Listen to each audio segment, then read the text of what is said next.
that whenever I drink something really cold, it hurts my tooth, like a cavity. So You're getting that pain. Well, I had this pain. Maybe you have a nerve problem. Maybe I had a problem. So they took X-rays. They don't see anything. The guy figured out. Dr. Kaufman figured out. He says to me, "When you get older, your gum starts to recede a little bit." That's true. I heard that too. Yeah. But 20 years ago, I heard that. Yeah, he goes, "It's nothing. They put some stuff on it, but it's horrible, right? Getting older, you don't like it." I have a torn rotator cuff, torn bicep. I had a hernia. You're a mess. A ball popped out of my groin. I didn't know what it was. I thought it was a tumor. Did you get an operation? Yes. So I went back because it's hurting for the last year. So the doctor, who's a genius, he brings in a protege. So they both put each finger, one put up one ball and one on the other one. I almost had a fucking heart attack. Why do they each need to put a finger on your balls? Do you think because you're a celebrity? Showing the protege how to do a hernia test. You? But why do you have to you're be a the celebrity. crash I would test imagine dummy? you must be. You should be treated a certain way. Only I swear to God, it's the finger. truth. Right. When you go for a physical, you got to take urine. You give your urine. Yeah. For 30 years, because I'm such a hypochondriac, they give you this little thing where you're supposed to take. I don't know how you do it. You're supposed to put it under your ass while you're taking a dump, and then take a little piece of a fudgicle stick and smear it, and then take another side of the stool and smear it, and then do the same thing for 2 days in a row. It's because you got to catch the shit while it falls out. What are they testing your shit for? I don't know, cancer, polio. I don't fucking know. Polio. I'm going to die eventually. Do you think you can detect polio for your shit? Maybe. He's got polio of the anus. But your doctor has you shit on a little stick. No, you gotta catch the manure like a butterfly net. Yeah. And then you take it comes with a stick. You take, and it says the directions are hilarious. I think they're fucking with you. One piece of duty. It doesn't say duty. Right. One piece of stool from one half of your stool. Right. And then the other half. And then do it the same thing the next day and mail it in. So I went to my doctor. I said, "Do you think Jack Nicholson and Liz Taylor are shitting on this and doing this with fudgicle sticks?" So did they find anything in your know what stool? the doctor told me? What? You're the only guy in 30 years who's ever sent this shit in. I know Nobody it. else does. Oh, no one else. They'd rather die than catch their shit in their own hands. Of course. I mean, So I'm never going to do it again. oh my God, I'm But so you look sorry in pretty for good you. health. How's your wife? My wife's great. My marriage is good. Yeah, mine too. We got married. Well, this is your second one, but this is you're set. I'm set. This is your second marriage too, right? I would never give this one up. But this is your second marriage. What's Isn't this it? theory? No, I never got married. You never got married he before? was never I married never before. wanted to get married. You I didn't cheated want- though when you would date women. You were supposedly monogamous, but you I would cheat cheated on everyone. You would cheat on them all. Everyone. Everyone. I'm not proud of it. I was a So sex addict. when you read about Sandra Bullock's husband cheating, when you read about Tiger Woods, or David Letterman even, you're not Yeah. surprised. You had But to be wait a minute. surprised with Letterman. He just said he was a Wait. sex addict. Wait a second. You were surprised with Letterman, weren't you? I don't know Dave that well, so I don't know his personal. I'm not surprised that anyone fucks around because I think men are. I think men are. I'm not a scientist about this shit, but I think men want to fuck as much as they can. Right. But Okay? you consider yourself a sex addict? Here's the difference. I was a sex addict when I went from one woman to another because that was it. It was a conquest, like another line of blow. But when you're in one relationship and you want to be, and I don't want to commit adultery, then it's great if you can become a sex addict with the same woman, like Howard keeps saying on the air. He loves to fuck and all that. Right, he doesn't right. masturbate. He saves his sperm, which to me is like a joke. Right. You don't save sperm. I didn't He say didn't save say my this. sperm. I heard you once say you save up your sperm. No, I said you save up your desire. In other words, if you keep that's right, you did say that. if you keep beating off, then you don't want to be with the same woman. Never stops me. I beat off a lot, and I still can You get still up. beat off I love beating off. at your age. You haven't matured at all. When do you do What am I in this? Yiddish theater? Of course I wanna jerk know, off. I jerked when- off this morning. Did you? Really? Fucking A. That's why I won't shake your hand. No, I was. What did you think about when you jerked off? I think about, you want to know the truth? Yeah. I can get an erection at any time I want. But I for think you. about dirty, I think about the worst women, and that would hurt, sadly, my wife the most. And I get hard in a minute. Girls with swastikas on them. Like that Desi I don't James's like. girl? But you know, I heard about that Bullock thing. Yeah. How can you not know that something's going on? It's hard for me to believe. Well, first of all, she's an actress that was away for several Months months. at a time. You know, Right. to making these movies. So she really isn't that aware. And, Wow, you too know, bad. it's But unbelievable. when he's doing it while she's in the garage, because that's kind Is that of what he crazy said? not I missed to know. that. That's what They were one fucking of while the, she was... Yeah, he was taking girls in the garage office while she was in the other part. All right. Listen, All right. I know you hate anti-Semitism, but Well, if a of course, really and hot, racism. if a really hot chick Yeah. is going to blow you, Was but, it, and it was a neo-Nazi? but she sees white power. You see white power on the Yeah, back of she's her got legs. the I don't get swastika blowjobs on the from arm. Nazis. You don't get blowjobs from Nazis? Never. I would take the blowjob from the Nazi. I would. Oh, you would? I'd be honest. Yeah, afterwards, I would scold her, but In other words, you'd come and scold? yeah, if she was really super hot and I'm banging her and I see the swastika on her back, I'm Yeah, but going you're to only finish. half Jewish. I'm totally Jewish. It's not allowed. Maybe It's in the that's what Torah. it is. Why? but I'm- what cured your sex addiction? Was Yeah, it that's going? what I wanted to I'll know. tell you Did what he it cured get it. treatment? Was it going to therapy? No, getting sober. Getting sober. Because here's the deal about Tiger Woods and all these guys. First of all, if he wasn't married, he should do whatever the fuck he wants. Of course. It's consequences. These people don't know. They don't think they're going to get caught. It's a fucking joke. Right. It always catches up with you. And a sex addict. And whoever you're fucking, I used to fuck a circus clown. That's true. I know that's true. You're not making a I joke. actually told this story yesterday. I don't mean to repeat it Right. on some show. Go ahead. But I won't do the thing. It's not a routine. Well, tell me. There was a circus, a 6'1", high heels, black stockings, black bra, dark, hot red lipstick. Right. She was good looking Unbelievable. and much I taller wasn't than married you. at the time. She was 6'1". Yeah, great in bed. Right. But she was 70 miles from Hollywood. Right. And I said, do I have to really drive 140 miles round trip when I can jerk off in 8 seconds? Right. But you're compelled. It's not even about the sex. It's the No, it's the addiction to it's- people. It's like an addiction. It's like you want Right. it. It's sad. But here's the difference. And I know I sound great, like Gandhi here. But if you get a blowjob from somebody, right. okay?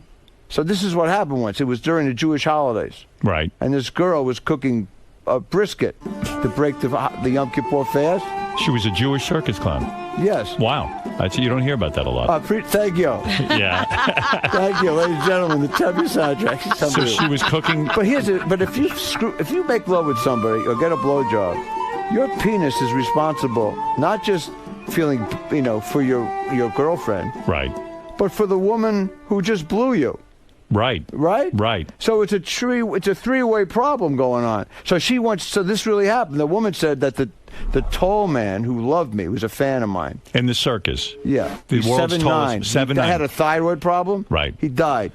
Wait and a second. and he asked her that in his will it had, I want Richard Lewis to be a pallbearer. The 7'9" guy Yeah, wanted so when you. I went there, we fucked. She says, Tall Teddy died. I said, Tall Teddy died? I'm sorry to hear about that. I liked him. Because I went to see her once perform. I had to do that. So you knew all the other circus performers. Yes, the midgets and the dwarfs. You weren't ashamed to No, but take Tall her in Teddy public. died. Right. And she says, and we just had intercourse. I didn't, Right. and my Jewish girlfriend at the time Right. was making food Brisket. to break the fast. Okay. I'm not that religious, but I fasted because I wanted to diet too. Okay, I see. So the girl. But I didn't go. The circus clown wasn't Jewish. It was your girlfriend. No, Right. Yeah. way not Jewish. Oh, okay. Now I got it. I said shalom. She thought I was saying menorah. She had no clue what I was fucking saying. So she wanted me to sleep over and go to the Teddy's funeral with her Right. to hold Tall Teddy's casket. And I said, there's no fucking way. But she says, we just fucked and you're not doing me a favor. I went, my wife... Not my wife. That was a Freudian slip. Right. My girlfriend's making My brisket. girlfriend is making a brisket. She didn't know what brisket was. Right. The whole thing was a mistake. I'm screwing someone who doesn't know what brisket is, doesn't know what Yom Kippur is. In other words, I can't take it anymore. So I did all that shit, didn't you? If you weren't a sex addict, in other words, you wouldn't sit and drive 80 miles to get a woman. No. You wouldn't be fucking. Well, I would probably, if I was you wouldn't be fucking a circus clown, is what No, you're I saying. would if she was within 10-mile radius. Yeah. You got to be a fucking clown yourself to drive 75 miles. But yet you claim, with all the women that you would go after, with all the wrong types of women, still the swastika would have kept you away, even with your sex There's addiction. no blowjob with a SWAT sticker on someone. Then you're right. no addict. I wonder if That's true.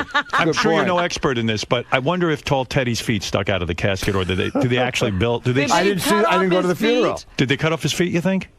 They could have chopped him at the ankles. You want to know something? They Yeah. do that sometimes. Sometimes if a casket's not big enough. No, but they can make a big one. No. You think Will Chamberlain. What, do you think they whip those you things think right they up? folded Will Chamberlain in half? Will Chamberlain was a wealthy man. I don't think Tall Teddy had You know, I those kind of dated funds. somebody who dated Will. No Really? kidding. You Yeah, shared. back in the 70s. What'd she and say? I knew Will. He was a good guy. Right. But when I found out, I mean, I got an average dick. Okay? Right. It's not small, it's not gigantic, but it's good. I could have guessed that. Go ahead. good. Yes. You know, no one's complained. Right. But when you're making love with Chamberlain, you got to just do the algebra. Right. You got to imagine it's gigantic. Right. So I was with this woman, and she says, I said, she says, who are you? Because we were like getting close. Right. Who are you dating? I said, well, there's 2 waitresses at the club here, and this actress. She says, I'm dating Wilt Chamberlain. My penis had a panic attack. Right. I said, when did you last have intercourse with Wilt? She says, last night. Wow. I ran out of the fucking house screaming. Of course, because you felt competitive, right? Well, I would have needed a penis posse to go in there. Let me ask you one more theoretical question. I really want to understand the level of your sex addiction. So you're getting a blowjob. You're in the middle of From it. the clown or anyone? In the middle of it, and you see the swastika on the girl's back. You still run out the you door? didn't know it was there. Well, you know that point in time when your cum has to come? Right. Then it's not really me not caring it's a Nazi. It's just it's my cum's fault. You're somebody who is on top of the scene. You're part of show business.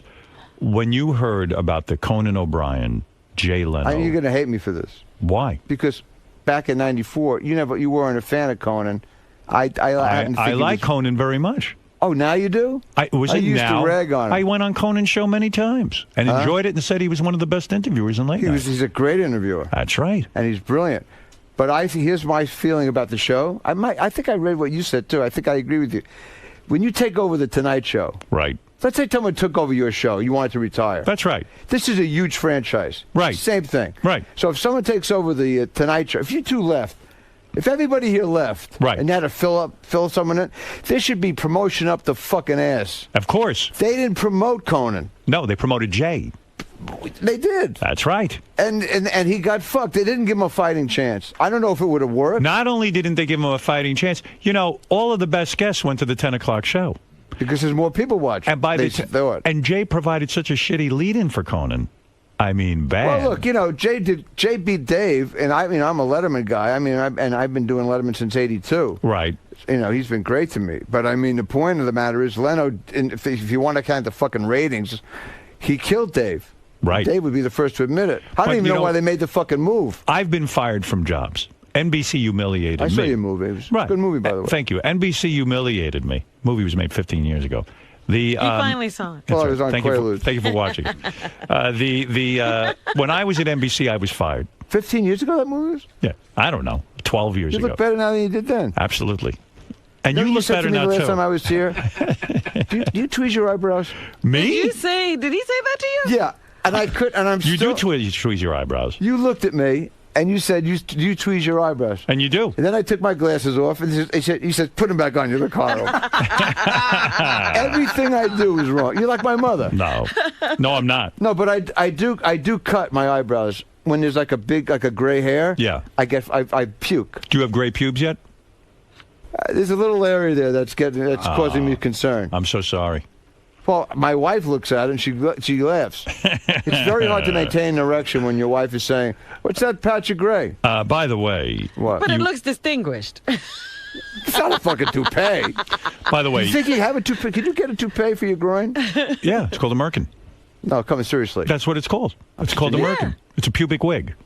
Get out of here. People get it. People who used to have cancer or chemo and stuff like that, they would get a pubic Really? wig, and So they what, do you sell slip them. it over your penis and you glue it on? That's right. I have one of those. I look like Groucho down there. Anyway, One of my lines, by the way. You're not gonna. If you lose your hair, would you? I mean, you have great. You have some of the greatest hair. I'm getting I don't thin, color but I'm my not hair. gonna fucking put anything. No. You can see when there's a fucking piece of Brillo in the front. You ever see the guys in the front? do you think you're going to lose your hair? I am. I'm getting thin in the back. Well, I mean, after I pass 60, it's just I'm on borrowed time. If you get a toupee, it'll be a joke. I'm never gonna wear it. You think can't. I'd ever see you in a toupee? You'd fucking murder me. And you'd murder me. I wouldn't. I'd rip it off your head. I know. So I can't do it. But what about guys? My father, rest his soul. Did he I have a used to go toupee? shopping with him. Not No. at the end. At the end. But I said, I want to get that shirt. He says, let me tell you something, Richard. That shirt's shit. Save up for the good shirt. Right. Don't buy the shit shirt. I had this. It's the same theory for a toupee. Right. Why do guys wear rugs that look like, two squirrels having oral sex on their fucking But don't head? you think some guys just don't know? They don't have the ability to see themselves, so therefore they don't know they look like That's that. stupid? Yeah. They don't have that eye. They think that it looks good. Come on, if there's a little wind that comes up, it spins like a beanie. Do you think there are guys that wear toupees and they're really good and we don't know it? I know a lot of actors. All right, name a who few. Don't think that people think they have a toupee. Like John Travolta. We know he wears a toupee, right? It looks that way, but I don't know. I don't. Who do you know that wears a toupee that thinks no one knows? Like, I think Burt Reynolds thinks nobody knows. I was just going to say, I played poker. He just had a heart attack. I think he's a great guy. And someone told me that he had a lot of work done. So I was playing What? You're kidding. Oh, all right. But someone told me that. So I'm Yeah. playing poker this is like 6 months ago. Yeah. And he's next to me. And all I'm doing, like a nutcase, I'm staring at his face, his chin, his dick, his eyebrows. You Howard, can't you concentrate could on not your tell cards. for a second. It looked all real. You sound Get to me like you're out. having some fun. Like, where do you play poker with celebrities? There's a famous poker game. Steve Martin's house? No. Gary It's Shanley? called Norby Walters. It's been on for 20 years, and you never know who's going to show up. It's amazing. Norby Walters? Yeah, he's a famous Hollywood guy. He used to be a manager. Now he has a poker game every week. And who was there besides Anybody Burt and Reynolds? everybody shows up. And what do Lots you of action? Big What do you stakes? do? Yeah, like I was sitting next to Peter Bogdanovich 2 weeks ago. Wow. It was He's a pisser. big director. Yeah, he's great. Who invites you to the game? Norby's a friend of mine.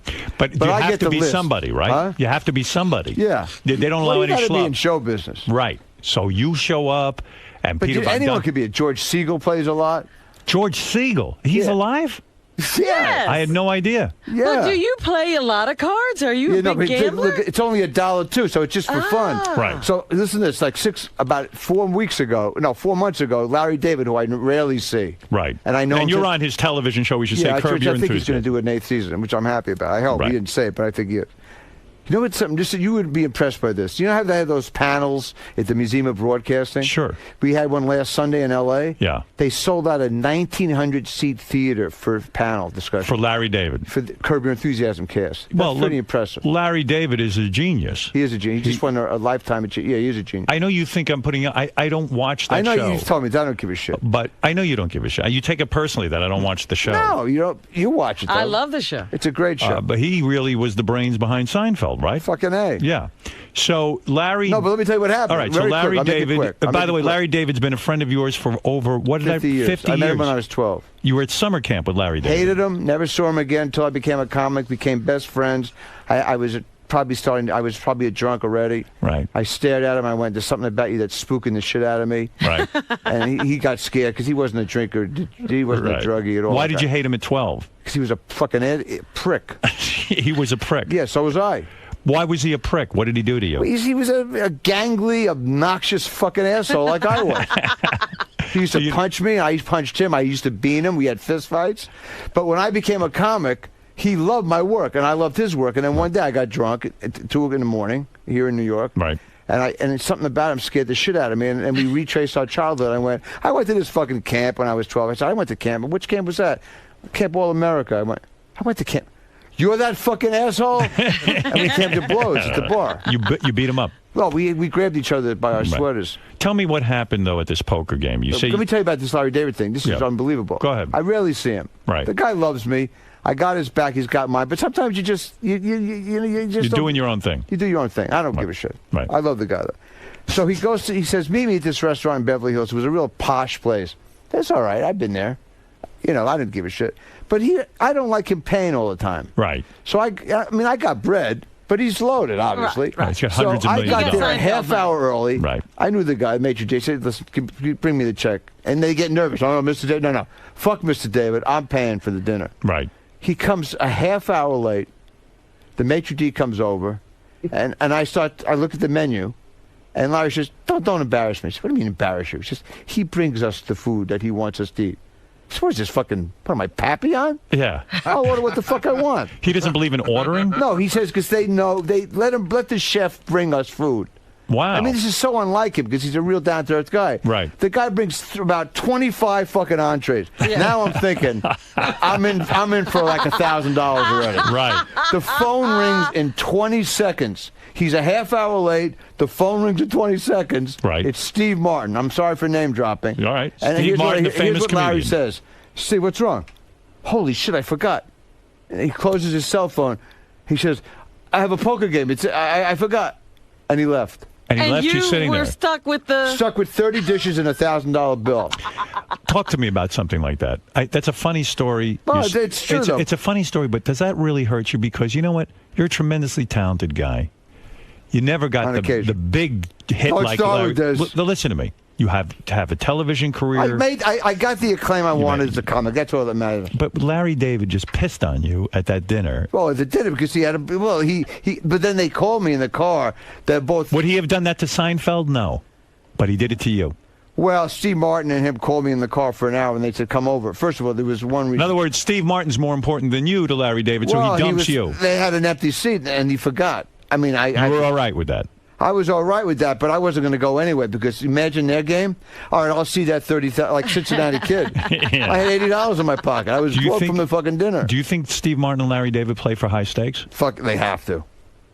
I never get I don't know invited for to Just that. sure, for but fun of it. Do you I- like to play poker? I would play for $1 too. I wouldn't play It's for fun playing. Then you cock around. Right. When I go to that Norby Walters game, Yeah. I'm like Rickles. I put everyone down. I don't give a fuck who's there. But you like going because it's showbiz people. You wouldn't go to a regular No, poker it's game. fun. It's fun to. You don't have meet any somebody. normal friends. Huh? You don't have normal friends. You have showbiz friends. No, I don't. I have normal friends. Really? There's a genius artist here. I buy his artwork, Carl Totolo in New York. I have friends who are real people. All right. I don't, showbiz. I have very few showbiz friends. The only thing I'm missing is having meeting your wife. My wife's not in town this week, but I got to meet her. she's yeah. you I got to see grill her. But she's hot. She is. She's pretty cool. She's much younger than you? No, she's about Really? 6-7 years younger. 6, I 7 mean, I years met her younger. when she was like 43, No kidding. and I was in Well, my early 50s. You've really matured. I don't want to tell a chick what Serpico is. Why not? Do you want to go see? I want to watch Take me 2 Serpico. seconds to tell a Watch young girl what Serpico. Serpico is. Yeah, not when they say they think it's like a urinary tract infection. No, Is it really that It's important to you that a fucking girl movie knows by what Sidney Serpico Lumet is? and Al Pacino's in it. He likes to talk in shorthand. Yeah. That's right. I don't want to date someone who wasn't alive when I was watching Clockwork Orange. I can't take it. I hate dating girls who know what Serpico is. Isn't that funny? We're very different. Yeah, we well, are. listen, you were married a long time, and you have family, and now and you have a beautiful, happy marriage. But I'm very I happy. did the opposite. Right. I fucked like crazy, did all the drugs, and now I wanted somebody who was, a little more who understood me. By the way, I know you always try to get Artie off the drugs. I always appreciate Yeah, that. that I tried the was, last time. That was I- you know, great. Yeah. You I'm recommended. heartbroken. Yeah, you I've recommended. been reaching out to him. Right. That's all you can do. It's up to him. You try to help. I've tried to help for 2 years. Go ahead. You know talk what, to him. let me tell you something. Right, let Richard talk to you. Listen. You respect him. Do you want to play gin tonight with Dr. Pinsky and I? That's the first thing I want to ask you. Artie, Richard. Artie, What did I was you- listening to a show the other night, and after the show, they interview everyone here on the show. Right. It's exactly what happened to me. Everyone has the right. Howard has his spin on it. Hey, he keeps the comedy intact. He says, "Hey, I have no problems with Artie doing it. I He's don't. great on the show." But yeah, and it's true. Some people say, "Let him do what he fucking wants to do." Robin is far more right in terms of what I know about being a drug addict. Right. She knows that you're fucking on a death fucking wish.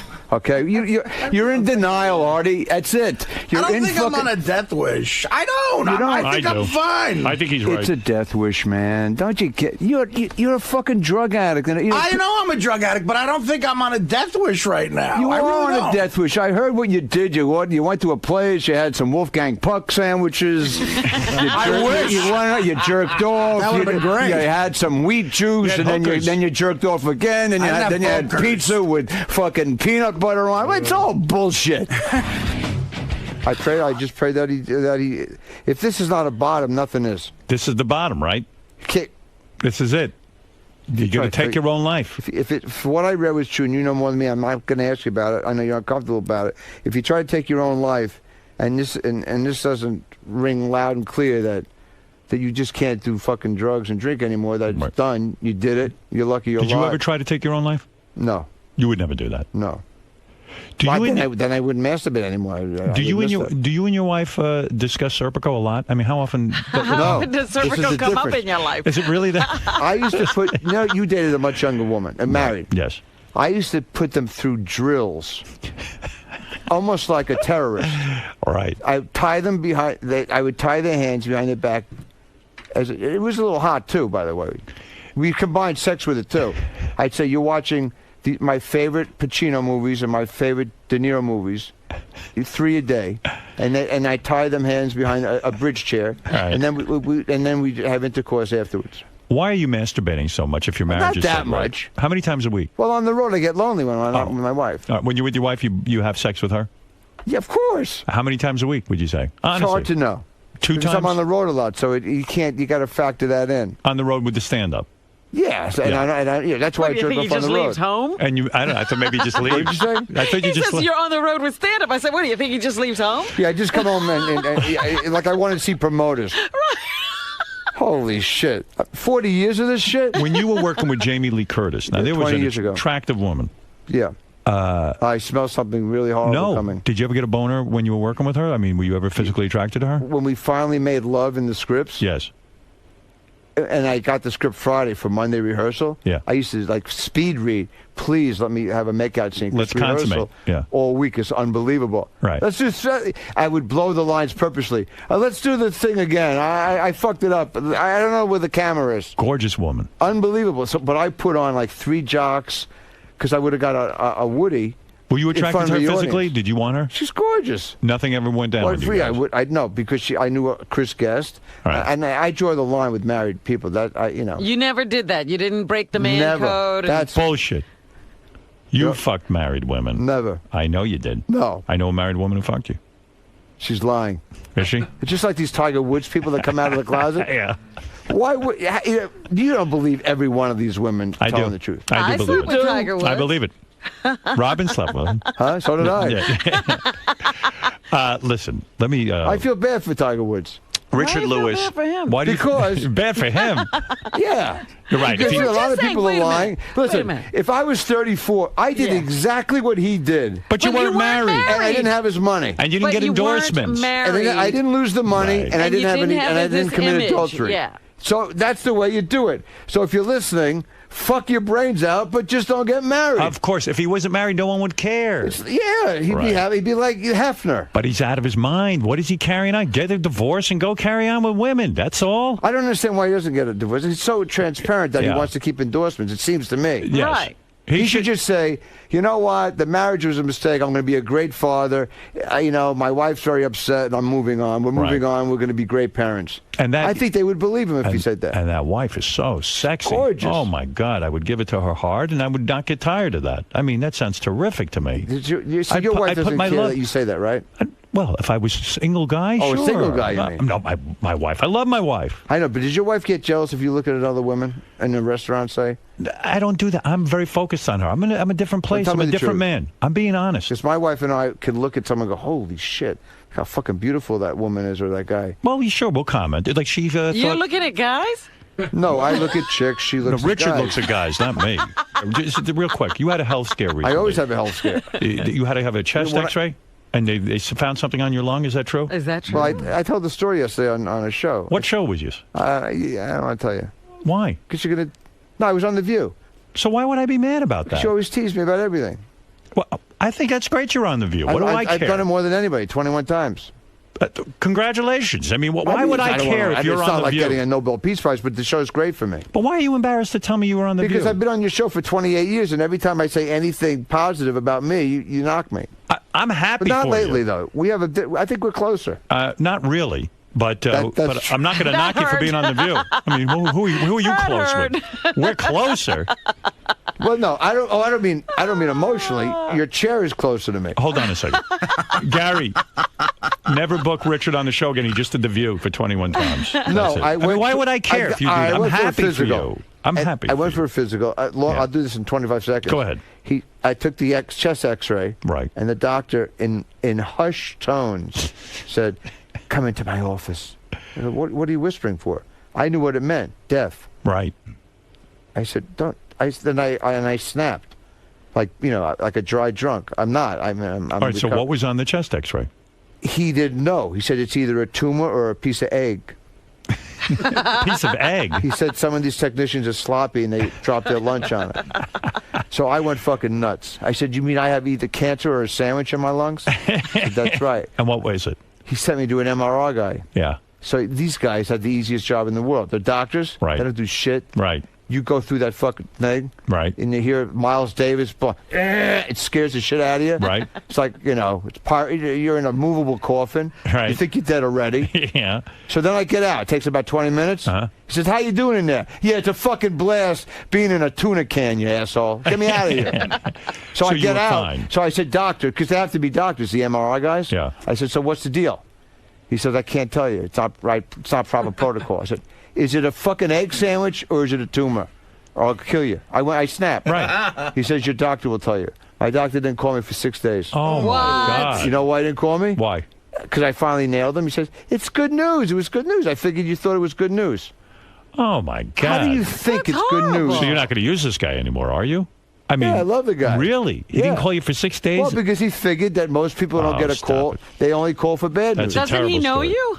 Huh? Doesn't he know you're neurotic? I love this guy. He's a great doctor. He saved my but- life many times. Did your He knows psychiatrist, you. is this a I true don't go story? anymore to shrinks. Did your psychiatrist fall asleep during a session? Is that true or is it a shtick? True. It's true. Dozed off. And that he dozed off. She dozed off. She dozed off. I walked over to her, and she's like, you want to tell you?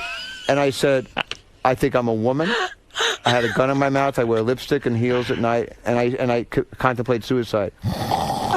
I did every horrible story, and then she woke. I shook her by her shoulders. Do you remember what you were talking about when she fell asleep? Yeah, that I wasn't fucking enough because I had an intimacy problem. And she fell asleep. You know what she said? What? I've heard this shit for 16 years. I went, how dare you say that for She 170? didn't say that. Yes. She did not. Yes, because we talk that way. She said, I've heard this shit for 16 That's years. right. And that's it. For $175 an hour, I said, you know Right. what? Blow me. I'm out. Right. Great seeing you. The great Richard Lewis. We love him. Everyone loves him. But he gave up psychiatry because that was his thing. I don't need fucking psychiatry Yeah. anymore. Really? I'm shocked for to hear you. that. I'm healthy. Yeah. Then- I know and what you they did to me left when I on was a your kid. own. I can still get a hard on. I got a good marriage. Yeah. I'm still doing comedy after 40 years. What do I have to fucking Richard tell a had shrink? tremendous I don't mother. have to report. He had You- tremendous you know, mother Oh, my issues. God. What? You had tremendous mother issues. Huge. Yeah. So you finally got She over used to it. torture me when I was on your show back in the 80s. She Yeah. used to call in. Yeah. I had a nervous breakdown once here. I know. You hid in a bathroom for over like a half I was hour. vomiting. It Yeah. was like The Exorcist. I thought you were putting me on. It was Huh? crazy. I thought you were kidding with Oh, me. no. Yeah. My head was spinning around. Yeah. Your mother sucks cockinelle, the whole 9 yards. That's a story for another day. All right. How many times? Richard, Please, I beg you, let me alone. you don't want to talk to me? This was the most mellow time I ever had with Howard, and now you're gonna get me angst-ridden. Do you have a question? Do you ever have a question? I do, but Just give me one question. You're 25 years old. Wait, 25 or 26? 26. Hi, honey. How are you? Hi. They're great. Thanks. Shouldn't you have a question? Yeah, we wanted to smell you. Hey, smell me. What do you think? Too much? Lisa, No. how does he smell? Clean. It smells fine. It's not too much. Would you have Ask me a noticed? fucking question. I gotta get out of here. And Still is here. I want to get out of here. So, you have a good time today, Oh, man? blow me. No, come on, Richard. Richard, so you said... Richard, so you said it was a real mellow time in there today. It was a mellow time until I see you, because you don't know what the fuck you're doing. No, is it different? Why'd you bother Stiller? I'm fed up with you. You don't like me, do you? I love you, but you don't do anything that shows that you're learning your craft. You're not allowing me to... To do what? Come on, Progress. look, what? Hey, how are you? Hey, you're a film man. Are you a film student? I was at one point. Would you get fired? You're the only guy who got I fired from graduated. college. Yeah, what's your degree? Communications. No, your broadcast. degree is in annoyance. It is. You have a BN in annoyance. I know. But I love you, though. I'm rooting for you, for your career. Why don't you listen to her? She knows what Lisa? she's doing. Lisa knows You what want she's me to doing. interview you? Yeah, you should. Here, I'll film. Yeah. I'll film her talking to you. Okay, watch this. Hi, Lisa. Hey, nice to see you. You do look good today. I feel good. I feel good. Howard was in a great mood, thankfully. But he Got Stiller. got on your case about all your Nehru jackets. Oh, what's wrong? This is not. What, you want me? If I walked in looking like a schlub, you'd kill me. You know. But I hope. I'm touring, and I feel great. And it was the least stressed thing in 28 years with him. Wow, you've come a long way. No, so is he. He's matured too. Well, hopefully he won't retire. Oh, he's not gonna retire. He needs his ego. It's a bottomless pit of need, like mine. He's not retiring. See, that was an interview. She asked you one question. She said she talked about how he Don't made put her fun of you down. about your jacket, and that's what I was going to ask. And I think he's right. You like Ronnie's outfit? His clothes? No, Ronnie behind him. I would never say anything against him. He'd kill me. Better watch out for that Ronnie, guy. it's a good outfit. This is the best of the wrap-up show. A recap and behind-the-scenes look with John Hine and Gary Dell'Abate. The best of the wrap-up show begins now. On Monday's wrap-up show, we talked about Ronnie had been on Bubba's show and had opened up about his girlfriend and doesn't like to say to her that he loves her, even though he does, and she likes to finger Ronnie's ass.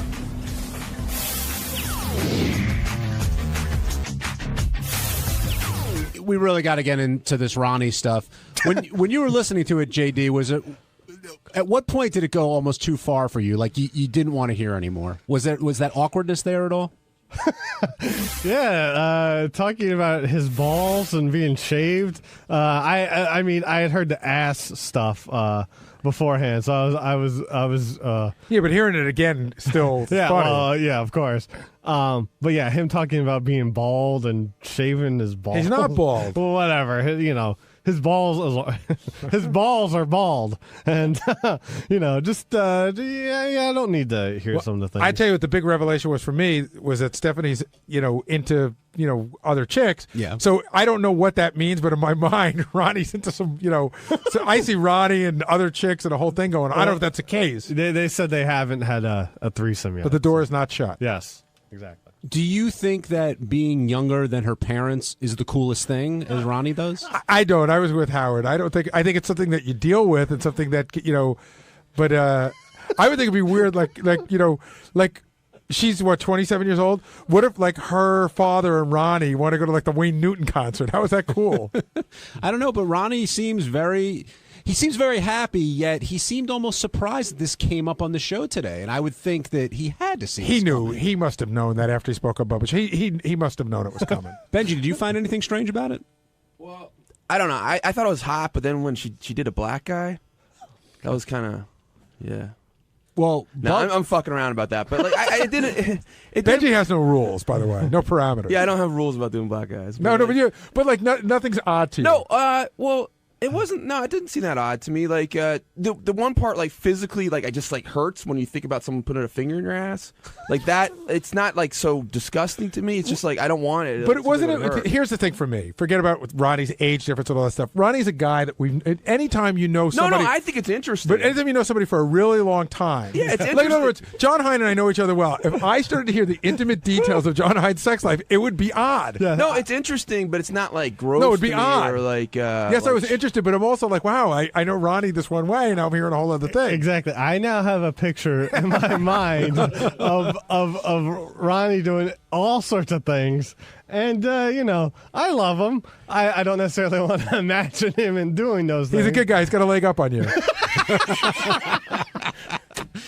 What was that, Gary? Oh, that's a callback. We were saying that the sex talk today, the thing that's weird is no matter who it is, we know you. I know you for a really long time. Like I said, I know John Hine, so if I heard the intimate details of John Hine's sex life, it would just be odd for me. Not that, but it's normal to have sex. I just knowing the details is interesting. Yeah, very interesting, all right. Yeah, but you're the one who gave him out.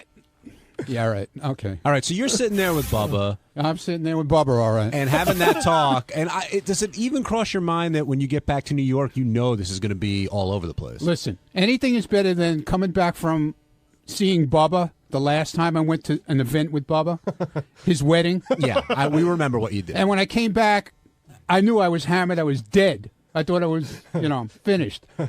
But this at least... it's not. Hey. But at what point, whatever. But at what point did you know? Did you guys walk out of the studio and go, "Wow, we said more than we thought we were going to"? No. Here's what happened. I got there, and I started this whole thing with Bubba about. I've been texting him back and forth, and we've been talking and about when I was coming down there. So, about 3-4 weeks before I went, I was texting him to ask him about this hotel. Just to ask him if it was good or not, because you go on the internet a lot of times, the pictures look great, but then when you get there, it looks like crap. All right, so I text him a couple of times, he doesn't answer me. A few more times, he doesn't answer me. I leave him voicemails, he doesn't answer me. So, long story short, when I got there, I started this whole thing about, what are you too good to, answer me and all this kind of nonsense, and I didn't want to bother you, but it was a simple question. And then we got through that. That was like a half hour to 45 minutes on that. And then all of a sudden, there was like, I don't even know how it came up, but Stephanie was there with me. But was she in with you the whole time in the originally, studio? no. Right. So how did she get into the studio? It started That's where called he's good producing, by the way. Yeah, exactly. It started like just like it happens here. You know, somebody could be in the studio and they're talking, and Howard's dragging stuff at him little by little, and he was doing the same thing with me. And then all of a sudden, next thing I know, she's standing in there on a wireless mic in the dark, and I didn't even know she was in there at first, because everything in there is blacked out in the studio. Yeah. You can't see anything. Is this a new place, by the way? Same one. No, they didn't move yet. They're moving in the summer. So, and that's how it wound up with her being in there. Why are you hung up on using the L word? I don't know, dude. I used it for 34 years. I don't want to. I don't know. It's a. Wait, you can't be in love twice in your life? Yeah, but I didn't say I never said it to her. But I think the point, Howard was busting your balls. I'm not that. First of all, I'm not that type of person. That's one of those lovey-doveys who constantly tell somebody I love them. You know what I'm saying? But for you don't have to say it to her all the time. Howard is asking, "Are you in love with her?" And either you are or you aren't. Well, I said it a few times. So what does that mean? Do I have to keep repeating it? It's not like I'm not. But John, are you in love with your wife? Absolutely. Right. That's the answer. Yeah. Okay. So are you in love with Steph? I like her a lot. See, when you say that, Ronnie, it sounds to me like you're keeping your options open. No, I'm not keeping. No. Right. I'm with her right now. Okay. Now we're gonna. I always question her. See, I have this hang up, and I talk to my shrink about this. Okay. I have this hang up. Why is she with me? And what does she say? Because she loves me. That's why she's with me. Do you not believe that? Do you question that? Yeah, I do. Do you ever? I do question. So, hold on. I'm sorry. Question. What do you think that she could be getting out of the relationship? In other words, you make a good living, but you're not so rich or so famous. So what do you think that she? Dude, she does her own thing. She's got her own place. It's but not like she's whatever poor, whatever your doubts are, what would they be? The whole, like Howard says, the age difference. Okay, the age difference is really a big. It's a big spread, but. There's other people. If you walk around New York, you see guys with young girls all the time. It's not no big deal here. Certain areas certain places you go to, people look like, holy shit, look at him with her. What is that? I mean, I've had it happen. What do they say? Like, hey, is that your daughter? Shit like that. And when you say no, do they give you dirty looks? I don't say anything. I just don't answer. She's the one who usually says, like, no, that's my boyfriend. Were you surprised that Howard was sort of getting on you for saying that the coolest thing is that that her parent, what you said about her parents and the age thing there? I don't know. It's a combination of a lot of things, dude. I don't know. I really don't want to get into it. Hey, one thing. It's a little late now. Yeah. Yeah, that cat's out of the bag. So she is your girlfriend. Never said she wasn't. No, that's cool. That's cool. So are you? Dude, she's been in everything. Has she been in every affair that we've been to? Has she been there? No, but I'm talking about like on the air, like when we've talked about it, I wasn't sure. I wasn't sure if she was clear. I wasn't sure, Ronnie. I'm not fucking with you. You've talked to me off the air about this. I wasn't sure if you guys are in what you consider a girlfriend-boyfriend relationship. You've asked me this before off the air, and I said, I've told you, yeah, we're together. You asked me, are you guys still together? I said, yes. I don't remember. I don't remember doing that. Well, Ron, I'm not have. trying to. It's not a deposition. Are you guys in a monogamous relationship? Yeah, according to her, we are. But that's what I'm not. You can't give a straight answer, man. What the hell does that mean?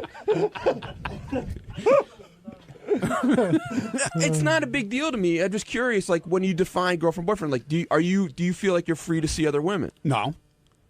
Okay, so I'm not seeing anybody else now. If you had sex with another woman, would you tell her? Yeah, right. Yeah, I'm going to tell her. No, I'm not going to tell her. Would that be considered cheating? Yeah. Okay, so but I'm not. I didn't. No, that's fine. That's what I'm just curious, like what you guys' boundaries are. We don't have any boundaries. Well, you have that boundary. Wait, so you're both free to basically do what you want to do. No, not in that case. No. What in what case are you? I don't. Well, does that go both? Leave me alone already. Does that go both ways? Like, if you can sort of do your thing, can she do her thing? Are you comfortable with that? No, she goes and hangs out, and she goes out with her friends. I don't know what she does. Can I take her out? No. You would be the last person. And by the way, that has to do no matter how old she is. Yeah. When marriage came up, you said That's definitely out. But I can tell you right here, no questions asked, that's out. But the moving in thing is on the table. It's a possibility. We've talked about it. You've been together 4 years. Yeah.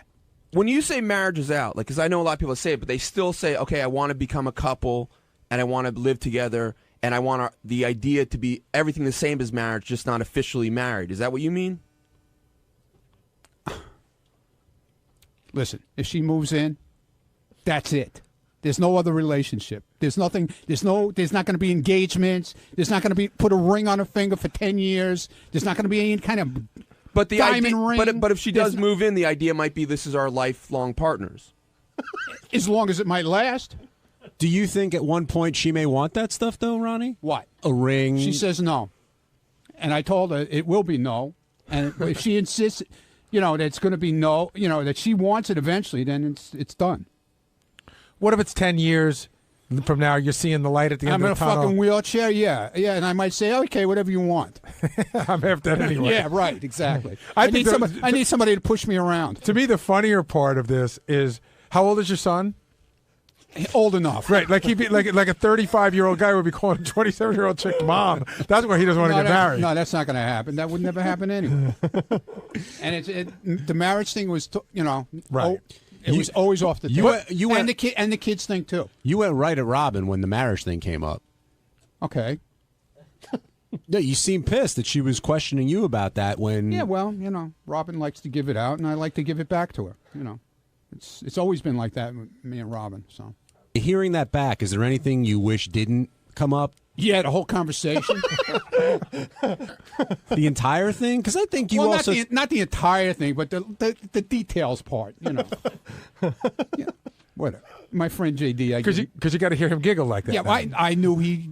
Listen, Brent came to me as soon as the show ended and said to me that JD was on the phone already. No, that was even before your interview. I told him I wanted the audio. Yeah, asking for the audio, no matter what.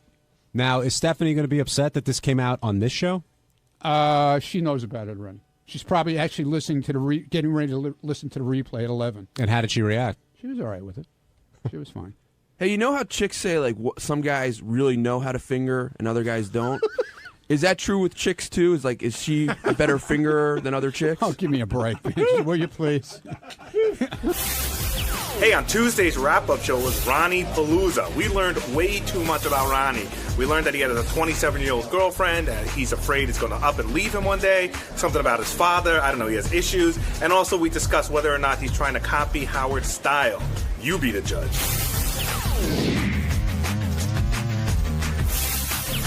Welcome back to the wrap-up show. Ronnie's in here now. And Ronnie, I'm glad you're here because we're talking about Robin and, her Peruvian adventures. When you came in today to talk about, I guess, the problems you talked about here yesterday, you almost seemed to bypass Howard and go right at Robin. Why was that? I don't know, because she goes at me right away all the time, so I went right for her. But it seemed like an unprovoked attack. Were you kind of? It wasn't an attack. I was just making a statement of how I felt. What she does, like she'll attack somebody like right off the bat and agree with everything Howard says, pretty much when he's attacking me. But when she's being attacked by him, all she does is sit there and laugh. She doesn't really respond to him. She'll sit there and laugh about it. Did you ever think that maybe you should just laugh? Maybe I should. Maybe I should just laugh. Now, why was Howard saying that the only reason you're having these issues because you think you're... Do you think you're like Howard in some way? No, like dude, your fame? I told him a long time ago about this when I first started going out with Stephanie, that I had this thing in my head with shit that went on with my dad, But can I ask you, I'm being very serious. And so am I. I'm just trying to get an answer. So you still haven't verbalized it. Something that went on with your dad, but what do you think that your dad's wife wanted from him? It wasn't his wife. Okay, what do you think your dad's girlfriend... He wound up when him and my mother split up. But what is it? He wound up with a young chick. Right. Okay. He left my mother for a young chick, which I didn't do. Right, but which everybody says I did do. Forget all that. Yeah, put 2 whole days in between that. What is it that you think? Stop it now. What is it that you think that she wanted from him? I have no idea. I don't know. I have no idea. But why do you think that she wanted something from him? Because I saw what she did to him. What's she doing? Yeah, that's what you're trying to get to the core. What happened? Here's what happened. And I'm going to lay the whole thing out. And Howard knows the whole story. See, that's why I don't understand why he thinks I'm late, because of him. Okay, he was with this woman for 15 years, and she went through all kinds of shit with him, heart attacks, took care of him. He had heart attacks. Yes. Okay. And everything was great, and everybody thought everything was great. All of a sudden, one day, she's gone. She left. She ran away with some guy. You know. And I see. See, that makes more sense now. Abandonment issues. No, you don't wonder and why she was younger when he met. You know, it was a younger deal, just like kind of me and Stephanie. Not quite the same. It was like 25 years. Okay, and you know.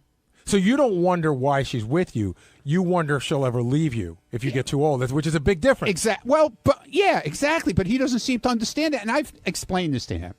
I don't know if he was just. I don't know if he was just trying to rile me up this morning, but I've explained this to him. But you weren't putting into the right words because even now that you said that, I understand. You know, he didn't let me. He didn't let me explain it this morning. So I want to make sure I understand this. So Ronnie, you're concerned that down the road, Stephanie may do what happened to exactly. Okay. There you go. Do you really worry about it, or is it just Yeah, like I do. So you don't think it's a rational Do I worry? really worry No, about it? What I mean No, is like I fucking talk to a Ronnie, shrink every time I Ronnie, go okay. there, but no, I don't But do you- worry so- about so it. you- What are you, my shrink now? No. What I'm saying is, I wasn't sure if it's like you realize if you think it's a rational fear or irrational. Like I'm scared of the dark sometimes. Like Okay. walking in a creepy place, but I'm like, that's silly. That's silly. I'm just being superstitious. But you think this I is don't so- think it's silly. Okay. My thing. I don't think my thing is silly at all. And as the relationship goes on, Ronnie, I guess you said that the woman left your dad after 15 years. You've Right. been with Stephanie for 4 years. So is this just going to get worse and worse as time goes on and make you more and more paranoid? I'm trying to work through it now with my therapist and trying to work through it. Do you talk to Stephanie about it? Yeah, she knows all about it. Yeah, How she knows the whole thing. How old was the woman when she left your dad? Let's 28. see. No. I don't know. At the time, probably she was in her 40s by then. Right. So she probably Early got to 40s. got to that crossroads where she's like, I can do this for the rest of my life, or I can go start a second life. Exactly. And Howard's given you that rap before with your glasses that you sort of try and be My glasses like are Howard. nothing like his. What are you talking about? You remember when he spoke to you about that? Yeah. So why do you think he does that? You don't think he believes what he's saying when he's telling you that? John, do I look like Howard in any way? Do I try to look like Howard? Is my hair like Howard's? Is my mustache? He doesn't have a mustache. He doesn't have a beard when I had a beard. Well, you can try to emulate some things from He him. doesn't wear a suit. You I can don't try to get it. emulate some things for him without trying to be his twin. No, I don't wear. I don't wear. I'm sorry. Listen, nobody looks. Ronnie looks the opposite of Howard. Yeah, Like, I mean, exactly. he really does. If you want to look for somebody who looks like Howard, I mean, Ralph looks Yeah, like Howard. and Ralph tries If to look somebody's like gonna- Howard. or Howard tries to look like Ralph. I don't know which way that goes, but somebody's emulating somebody there. You look like the opposite of Howard. It's not as much the physical thing as the other stuff, like Like what? Well, Howard today My was glasses dating don't look like chicks. his. Well, you said you're not going to get you're not going to get married. You said stuff that Howard had said in the past. First of all, I don't want to get married again, and I made that very clear to. I'll defend Ronnie on this a little bit. I dare you to meet a divorced guy over 50 who says, "Ooh, I'm getting married again real soon." But listen. Even Robin, and again, I don't mean to beat up on Robin today, but even Robin copies Howard more than Ronnie. I mean, Howard gets Mac, Robin gets Mac. Howard, wants to do a photo shoot gallery. Robin wants to do a photo shoot gallery. I don't have an iPhone. I didn't have a Droid. I don't change my phone. I had a $10 phone. I finally got a BlackBerry. I guess I relate. And if Stephanie didn't buy it for me, I wouldn't have it. I relate to what Ronnie was feeling about Stephanie. I think for completely different reasons. Meaning, I have a lot of what do you call it, self-doubt or whatever. I don't feel good about myself. So I have an attractive wife, or so people tell me, and sometimes I do. I don't live in fear of it, but sometimes I'm sitting there, it's almost like waiting for the other shoe to drop. When is she going to wake up and realize she married a fat, hairy, annoying guy, and wondering if she's going to leave? I don't think about it constantly. It doesn't stop my relationship, but sure, I absolutely have those moments. It hasn't stopped mine either, but it's in my mind. And I don't think she's there, like Ronnie was saying today. I don't think she's there to get anything. There's nothing to get. But Yeah, right. I'm just not waiting a for her to millionaire. wake up one day and go, what the fuck am I doing here? Yeah, exactly. Same thing. On Wednesday's wrap-up show, I stopped by to talk about Gilbert Gottfried when he spit all over our studios, which wasn't pleasant. And then we'll get into Robin and her trip to Peru when she did the ayahuasca, I don't know what that's all about, but we'll see. And also, let's find out what Greg Carmel's role was in Howard TV's role in the Gilbert Gottfried spitting incident. Now let's move off of Kara for a second because we got Tim in here. Tim, we were talking about how Gilbert spit on the walls yesterday, and Howard said basically you're spitting in my face when you do something like that. Exactly. You're coming into our house and destroying it. It's like me going over to his home and spitting on the walls. Why would you do that? I mean, that was such an amateur move, number one. And number two, there's health reasons. Number three, it's just disgusting. It's absolutely disgusting. And I found out about it. I guess I walked in after he finished. He was walking out, and then they played me the tape, and it just lit me up. And then we had facilities come in and then wash the walls down and wash the carpet, wash where the cupcakes sit and all that kind of thing. It's just disgusting. I mean, it was just an amateur move. Now, last time he was here, you guys were saying he did it kind of as a bit, but this time it was different. I'm confused. Well, he did it. From what I understand, he did it into the cupcakes, which was whatever he was going for. But then this time he came in, which was on a Tuesday, and he just starts spitting on the walls. And if I would have saw it, I probably would have taken him by the shirt and backed him against the wall and handed him a rag and a box of cleanser and clean it. Now Tim was pissed. I'm telling you, he would have done that. I'm telling you that you don't. There's a certain line here, and this is, we have a compound. We, put a lot of effort into it. People are working there. It's a professional environment, and they come in and somebody does that to us. Are you kidding me? Do they do that at the Tonight Show at late night? Howard hit that right in the head. Gilbert's not hawking loogies at the Tonight Show. He's not hawking loogies at the Letterman Show. He's not hawking loogies at the View. Why here? Well, wait. This is I didn't see it, but I'm guessing. Did they start asking him, "Hey, are you going to spit again?" I don't believe so.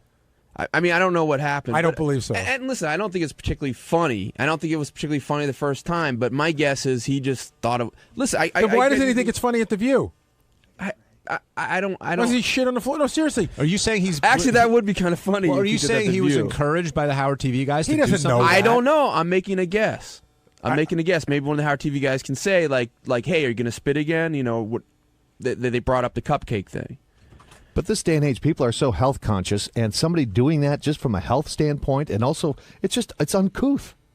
How would Gilbert defend himself, Tim? I have no idea. I highly doubt that he'll be allowed back in this building. Oh, really? I'm serious. I mean, would you go to somebody's house and spit on their walls or spit on the floor inside their home? Are you kidding me? No, of course not. Yeah, exactly. Now, Tim, it's a total disrespect for all of us here. Tim, since you're here, another thing we hit early in the rundown was Robin insisting that she didn't do drugs in Peru. It was medicinal. What are your thoughts on that? I think that is just it blows my mind.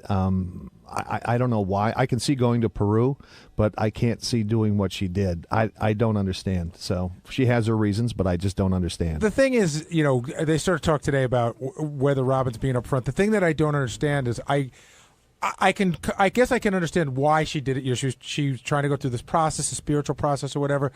But for somebody who, for the last 3 or 4 years, has been so adamant and so health conscious about the purity of what you put in your body, to do that, it doesn't make sense that if you're so health conscious, why you would take something that's so maybe not that healthy. Well, I can't defend her. I mean, she's got to speak for herself. But the thing that I thought she was trying to say was, it's not drugs.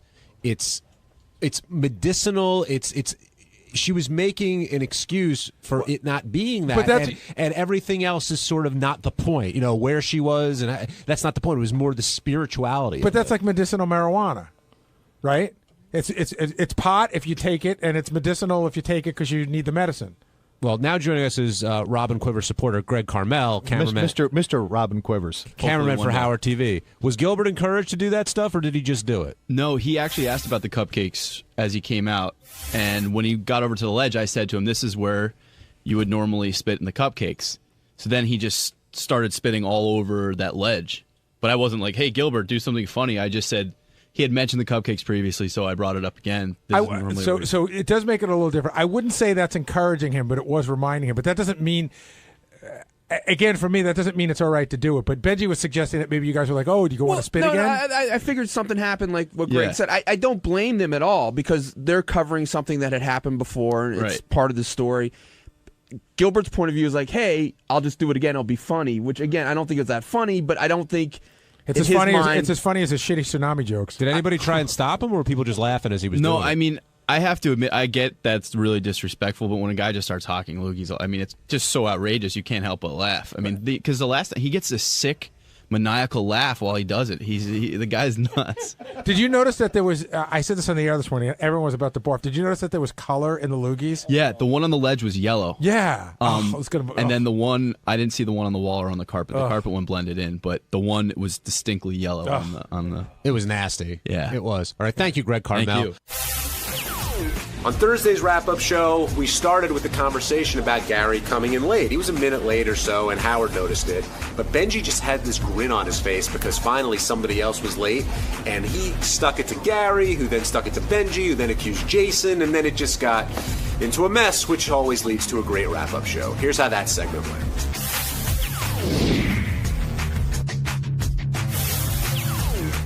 Busy day. Gary, you came in a little late, which was noticed and then glossed over. I'm sure you were happy about that. I was.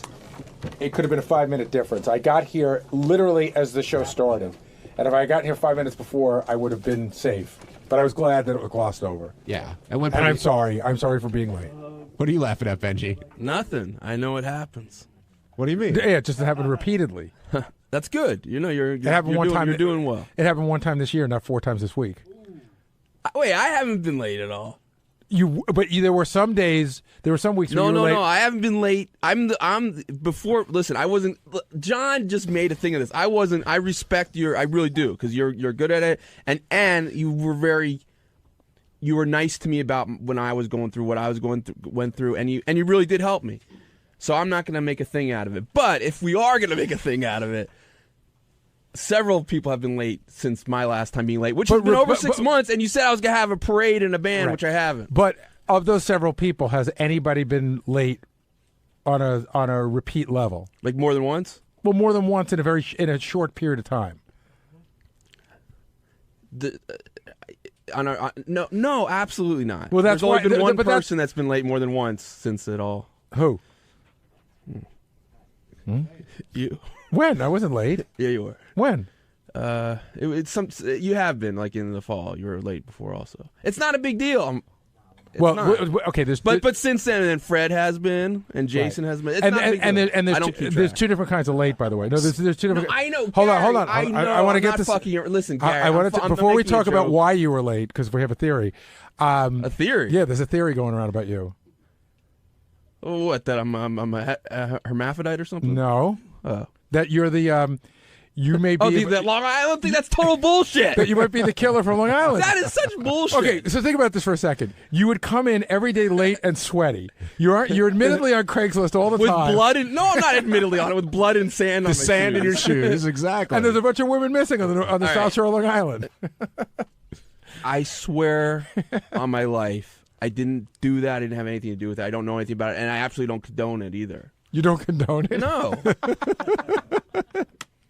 So, Benji, you're basically telling Gary that he's been late too and not getting the treatment that you got when you were late? No, I'm not, because obviously what I did was wrong and I changed. Yeah, here's the deal. I don't live 4 minutes away. My fall lateness, because Benji was right, I was late in the fall, was a car accident on the highway, which is sometimes unavoidable. Today, I overslept, which I talked to Howard about and admitted, and I overslept and got stuck in traffic. Right. I mean, Sal's been late before. And I've given him a hard time about it, but Sal's not immediately recognizable because he's not in the studio or not on air. I went through a bad thing and it's horrible, and I'm trying to change that reputation. No, you're doing a great job. Thanks. Now that all those women are dead. No, come on. Jason Kaplan now joining us on the wrap-up show. As long as Benji's throwing out bullshit, I just heard him mention that I've been late. When once ever have I been late to work that you would know about? Or Gary, you're my boss. When have I ever been late to work? During the winter, you were once. No, I wasn't. I wasn't. You know, here's the thing. I thought you were. If he was during that snowstorm. If Jason was late once, you got stuck. I don't remember. No. If I did, I apologize. If Jason was late once, I don't remember because it was once. All right. Yeah. I've never had to be talked to in Howard by private about being late and be threatened by being fired. I remember one time. Several times. I remember Benji, why'd you bring this up? When you thought you were going to be late, you sent me a bunch of stuff to print out. I was with the PATH train that's just stopped. Right. And I sent you messages saying, can you please print this up? I but I still made it here before the show one of the started. days of those big winter storms, I sincerely thought you said you were, and if I was wrong, I apologize. Thank you. I was telling Howard today that on the Cross Bronx Expressway, this is my pet peeve of the day. We're going to get this out in 20 seconds. I drive by there at the same fucking time every day, right? So how come you can't pick up the construction at the same time every day? Like if somebody calls me and says, "Listen, we don't feel like picking up the cones today, so we're gonna be closed 3 fucking lanes at 5:15," let me know. I'll go a different way. That time in the morning, people don't care because I used to drive in. When I first started this job, I lived with my parents, and I drive on Route 80 to get in here in New Jersey, and some days it's the same deal. Like, they'd always be working, and some days it'd just be, it's 5 o'clock in the morning. We're not going to clear the cones. That's out of right. the road. Yeah. They just don't give a shit. I have the same pet peeve on the LIE. There's this new construction project which popped up at 4:45 in the morning. And you know whose fault this is, right? Whose? Howard Stern's. Because the nighttime construction? Nighttime construction. They're doing a lot of daytime construction, too, around here. I know. But, all right, so is there anybody else we're going to yell at for being late, or are we going to move on? Benji, you satisfied? I'm not the one. Sal's late sometimes. I'm not the one who brought it up. You're not? No. It's if Gary would wake up a little earlier, this would not have happened. Yeah, Benji's got this grin on his face that Now, you can I'm just- see on listen, Howard TV. Listen, it's what's that German word? Schadenfreude. Schadenfreude when you enjoy other people. Yes, it does feel good to see other people being late, even though Right. I don't want any misery loves company. Right. That's not exactly what Schadenfreude But be is. honest, Benji, did it bother you when the show starts and Gary comes in because he's not called out? It really didn't. That was no. I walked in exactly the second the show started, and I heard Howard talking about me, and I was caught in that weird dance. Like, I started to go to the studio, and I was just about to walk in to deal with it, and then he went to a different topic, and I go, well, why would I go in? The only You definitely thing, made listen, the right move. It absolutely well. didn't bother. The only thing that bothered me is I got, which I wish I'd never earned it. I earned a reputation of being late, and I did earn that. Right. But then sometimes it got worse than I thought my reputation was.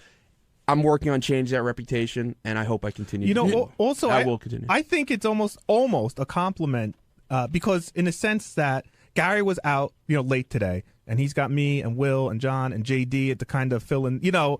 Maybe Gary's presence in the beginning of the show wasn't as missed because he had other guys filling it in. Where you're the only guy who sits and writes, so you're a singular talent to the show. Well, I wish I could say that, but sometimes there were days where Scott DePace would go, Gary, I don't know if you're aware it's 6:40 and Benji's not here, and I go, really? I swear to God, that would happen. No, that would happen a lot. That's not like true. it is true. I'll just say that's not true. But it is. But I'll say it's not. We wouldn't notice, especially at the old place. Not so much here because Right. here your presence is. We're a little bit tighter. But at the old place, they would go, Benji's not here. I was like, holy shit. Yeah. Never mind. All right, so can we move on, or should we continue to... That was fun, but we can move on. All right. This is the best of the wrap-up show. A recap and behind-the-scenes look with John High and Gary Dell'Abate. The best of the wrap-up show begins now. Whoa. Stop the clock.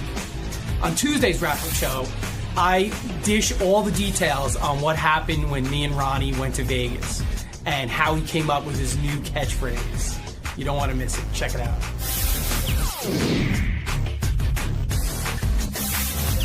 Speaking of Vegas, Benji, Ronnie's out there doing his annual... You host this thing every year now, right? I don't host it. I'm co-host. guest presenter. Oh, guest presenter. Yeah, the first year I co-hosted it.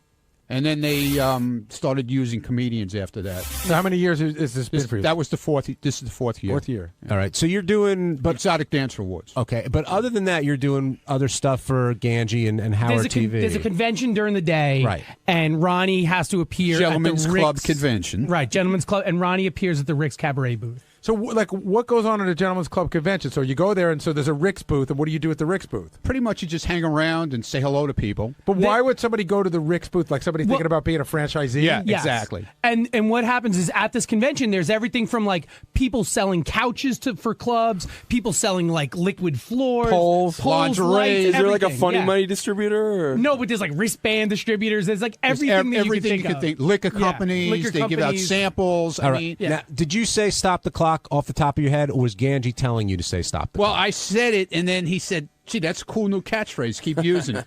But Ronnie, okay, at that point, But he right? used it multiple But hold on. I've used it before. Hold on. At that point, Okay. because I don't know what your relationship with Ganji is. Do you stop and you go, wait a minute? Ganji told me that's good.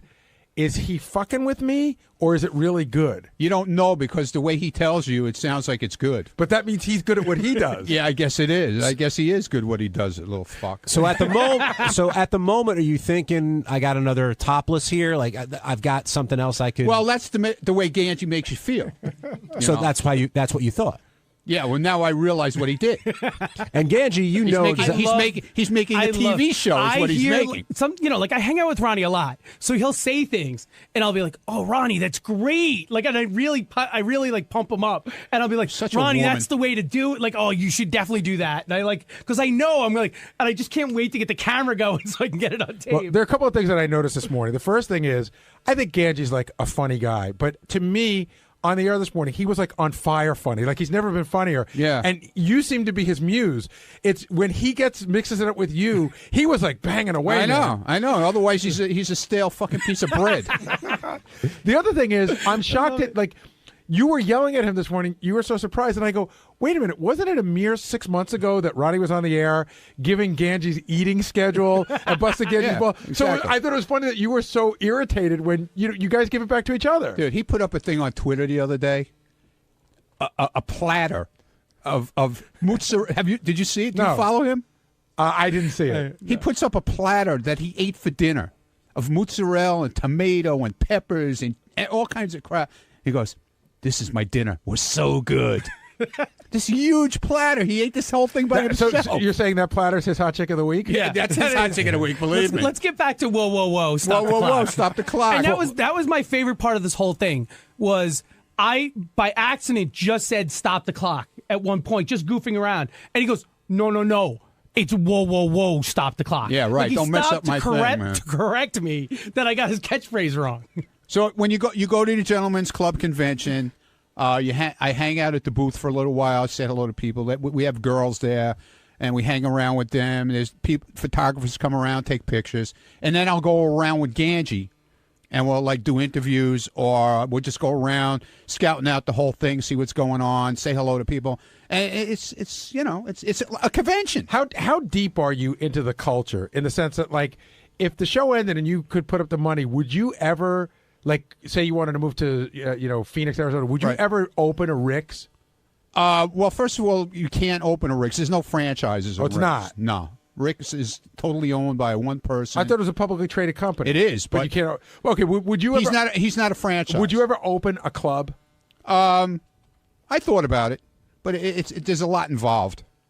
Cabaret licenses, liquor licenses. I honestly think from towns, townships, wherever you're opening it. It's a lot. It's a lot involved. Like a consultant.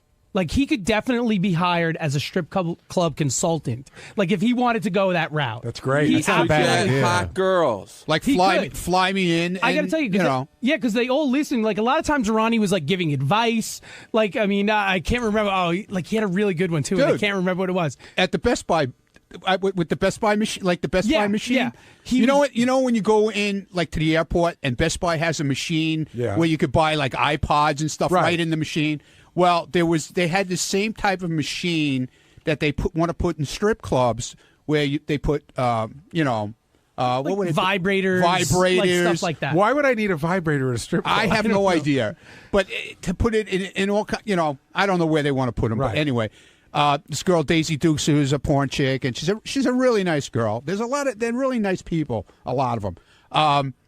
And I said to the guy who invented this machine to put this stuff in, I said, "Why don't you come up with a miniature Daisy Dukes pussy that vibrates and put it in the machine?" He thought it was the greatest idea in the world. Because what guy wouldn't want to be seen at a strip club by no, Daisy Dukes pussy? Yeah, but you stick it in your pocket. You know what I'm saying?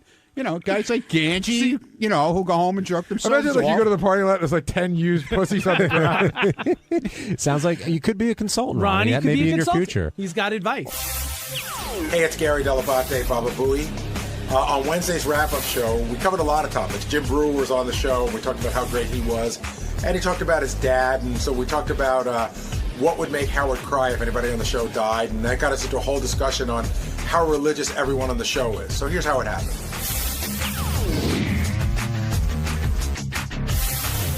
Today, stopping by again, friend of the show, longtime friend of the show now, I guess, Jim Brewer. And Brewer always has stories, and he always has the energy and the family stuff.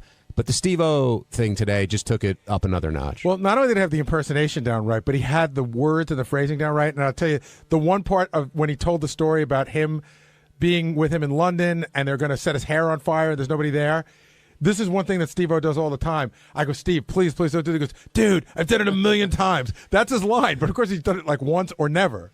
Now, I also thought it was interesting, speaking of the London thing, that Jim had the attitude of, not Steve-O isn't a comedian. He understood what Steve-O brings to the table, one in the audience, but also in entertainment. And it seems like other comedians would say, well, he's not a comedian, and there's an attitude that Jim just doesn't have. Yeah, and if you get caught up in that, then you could just play with a bunch of comedians. Maybe not in front of anybody. Now, the interview started with Howard saying that he loves Jim's book because it has it in the bathroom and he refers to it all the time, so he knows it very well. Do you take that as a compliment when someone tells you that they have your book in the bathroom? Absolutely. Yeah, it means they like it. Listen, even if it's in the bathroom and no one reads it, it means they want to read it. And it represents you, like when other people come to your bathroom. That's true. I remember one time we went to Jackie's bathroom and we saw there was a book that was in the bathroom that was the funniest book. It was something, I don't know whether Nancy left it there on purpose, but the book was Coping with an Alcoholic. So when you go to somebody's bathroom, you look at the books and you try to read into what the hell's going on. Of course. Now, Jim is now moving his dad in because his mother was beating up his father. But Jim's relationship with his dad, he's talked about a few times on the show now. I mean, do you know anyone else who takes care of their family, both their parents and their kids, the way that Jim does? He really, when I met him, I just thought he was a funny guy and he's sort of this wild, insane comedian. But from reading the book, and I even talked to him off the air a lot about his dad. He's really one of the most loving people I've ever met. I watched the trailer for that movie. If you go to Jim Brewer's website, you could see the trailer for the movie he's talking about. And it's funny because he's totally breaking his father's balls, but you can see it's out of love. Yeah. And then there's parts you can see even in the trailer where it's got to be a lot of love. Like he's got to change his father's diaper and all that other stuff. And a lot of other people would say, I can't handle this. I got a wife and a family. I could put my dad in a place where he could be treated, just as well, but he wants to do it. I mean, along those lines, early in the show, Howard played the clips of Jimmy Kimmel crying when he's talking about Uncle Frank, and Howard's like, I'm just not, I wish I could be that way, but I'm just not that way. And Brewer and his dedication he shows, to his father, and I think Shuley was asking people in the back, like, what could drive Howard to actually cry on the air? The only thing I could think of is like maybe if Robin died, because there's such a close bond between them. I said, if I died, I think Howard would be really sad, but I don't think he would cry. Fred, I don't think he would cry, but I think Robin maybe would make cry. But yeah, it's just not, when he tells those stories about his family, and you see it a lot in even your friends. Now that we're, I'm 50 and I see my friends and their parents, and you see how much of them comes from that. It's just who he is. I remember one time, I think he started to, or you could definitely hear when he announced his divorce, or around that period. Yeah, he almost cried on the 60 Minutes piece when he went to his old neighborhood. Yeah. I don't remember that. That was another one. And there was something else recently that happened in the last year or two where it looked like he was going there. It might have even been when he did an interview.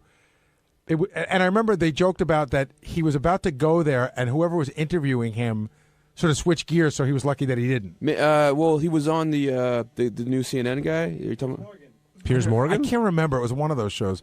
And by the way, just to just digress for 2 seconds, Uncle Frank on Jimmy's show, one of the nicest guys I ever met. I mean, huge fan of our show, nicest guy in the world. And I said to Howard, like, to me, it's a testament to Jimmy that how awesome it is that you get your own show and you could take your favorite uncle and put him on and put him in sketches and have him be funny. It wasn't like a pity thing that Frank was on. He was funny. No, Jimmy involves a bunch of his family on his show, and you could tell.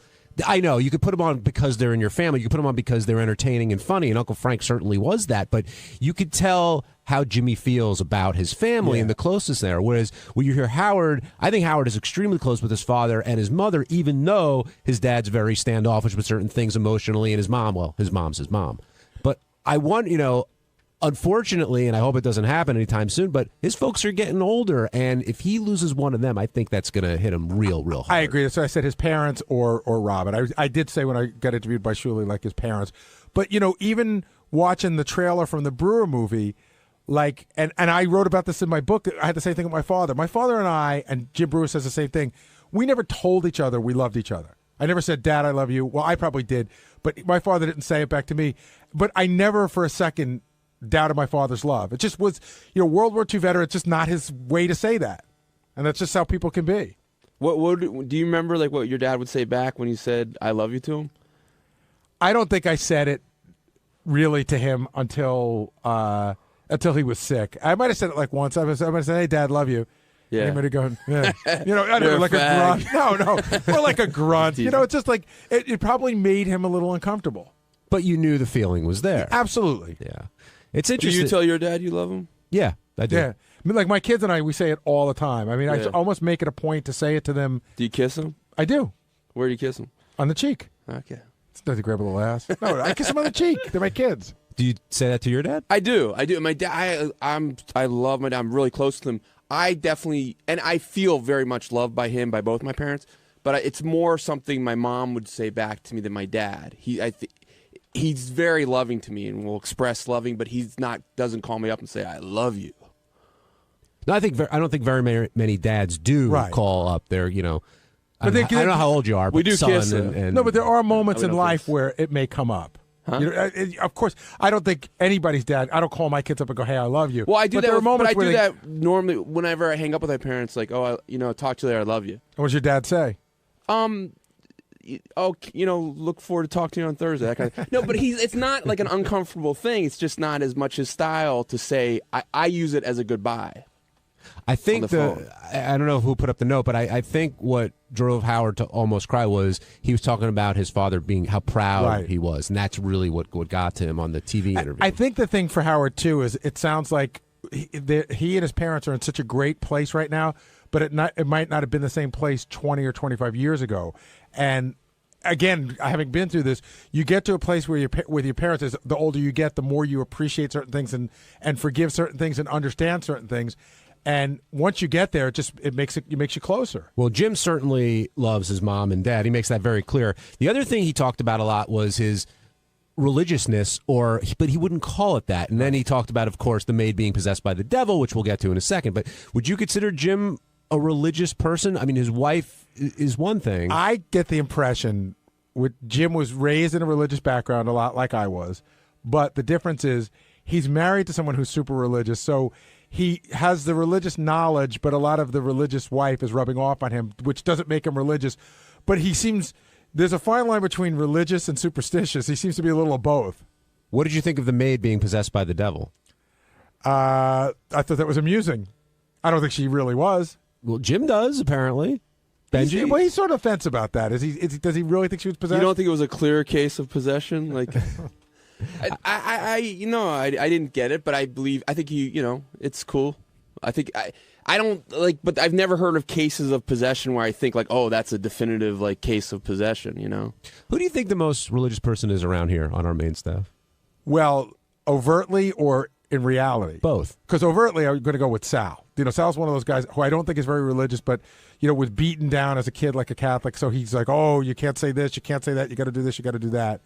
The most religious person here, see, Benji's proud of his Judaism, but I don't know that necessarily makes him religious. I don't know that. Do you consider yourself religious? I'm really interested in it. I'm really interested in is there a God, is there not, that kind of stuff. But I don't have a strong belief. I don't know who is the most religious person here. It's not me. But I do follow some religious practices. I don't know. My vote would be overtly or covertly. My vote's for Sal. I mean, Sal is the only person who he's talked about it before, his beliefs. If it's, I'm real curious because he's so strong opinion about stuff, and I would think he was Steve Brandano. I was an altar boy, but I'm not very religious now. No. But Lisa G's religious? No, she's not. No? No. What about Howard? I mean, not what I would consider. I put Howard in the Benji category. I don't think Howard doesn't go to temple or anything like that. I think he appreciates the historical aspect of it and the heritage more than the actual religion. Well, I did ask, and it might be out of respect for his parents. I remember once on the air, God forbid, when his dad passed away, would he say the Mourner's Kaddish, which is a very big deal in Judaism to respect someone that's passed away. He said he would.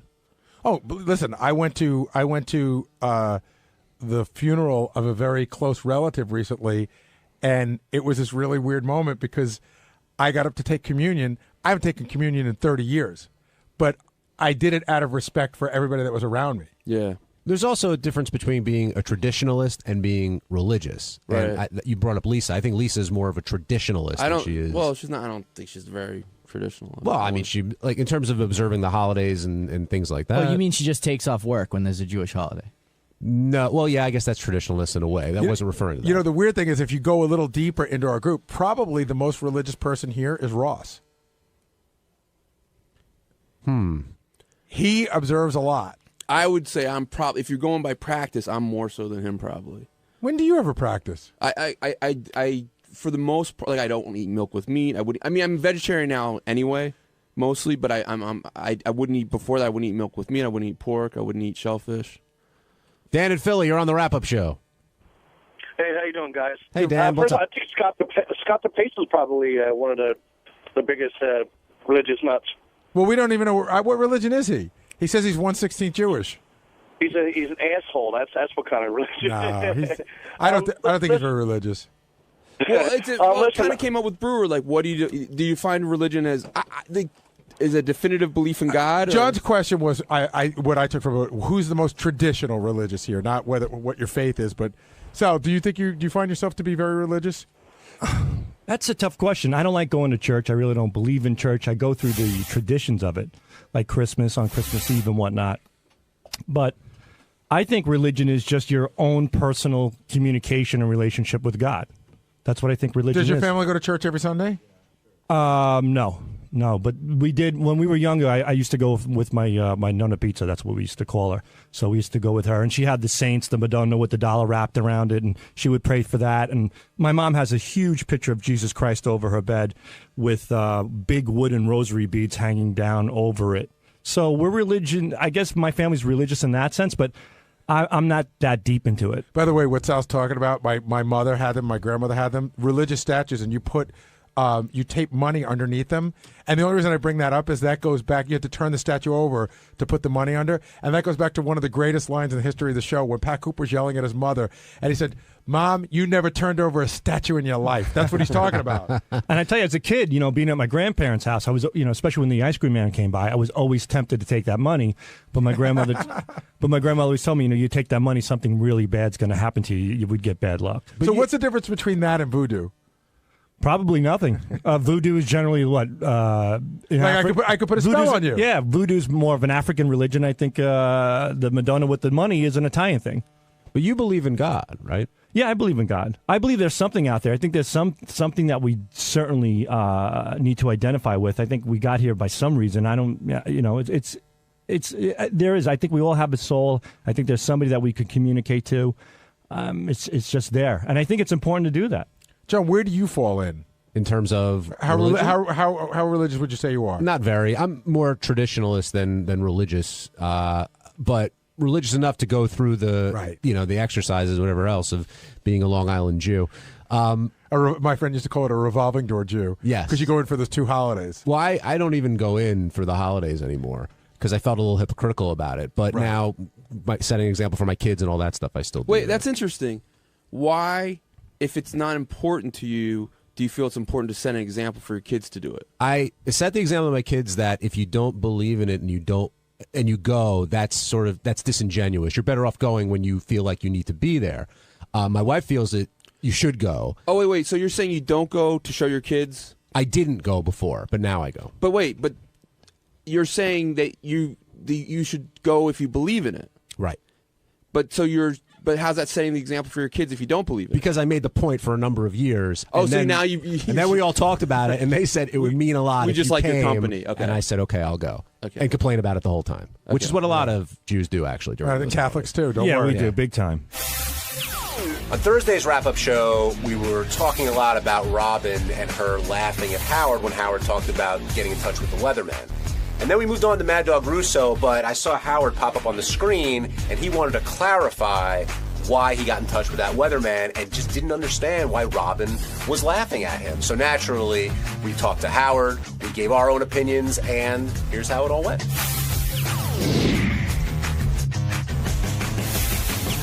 Hey guys, thanks for taking my call. Go Blue, John. Go Blue.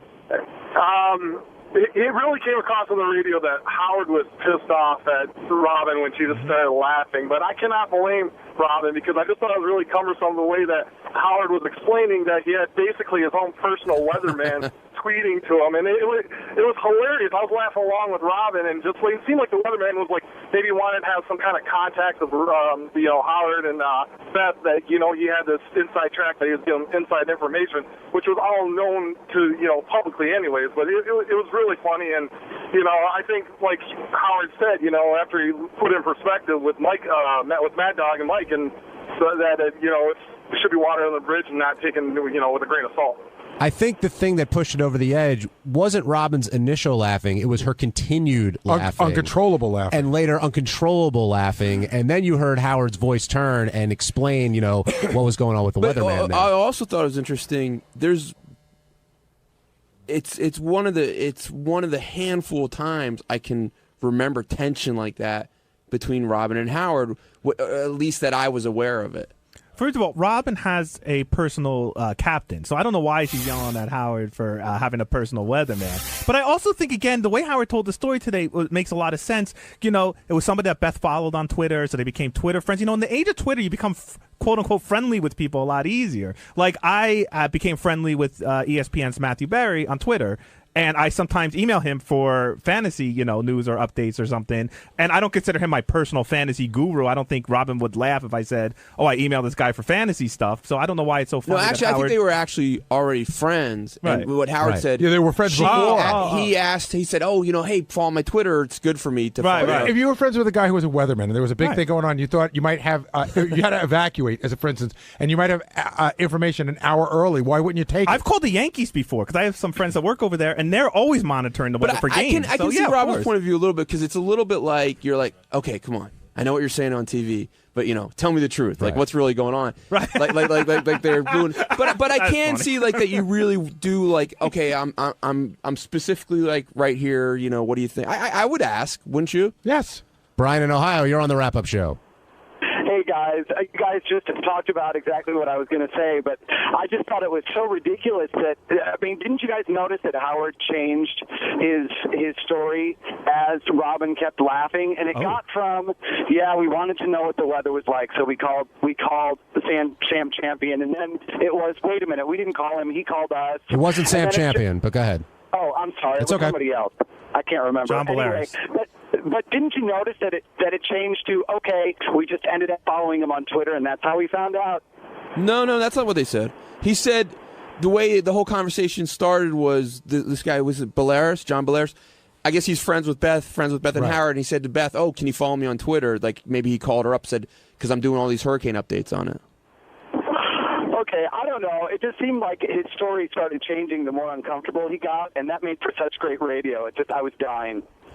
There's not one person in this room that if they weren't friends with a weatherman wouldn't call him for a little person. Like, it makes total sense. I don't think it's crazy. And Benji, when you're saying like, tell me something that I should know, I don't think it's that. But what if a guy's not going to be on the air for 2 hours? Yeah. And if he's sitting in front of it right now and he goes, "Yeah, I'm going to go on the air in an hour. This is what I'm going to say, but I'm telling you early. So if you have to evacuate, here's a way to get out early." I think. Listen, it was the most fascinating thing. If you lived in the East Coast going on, it's interesting.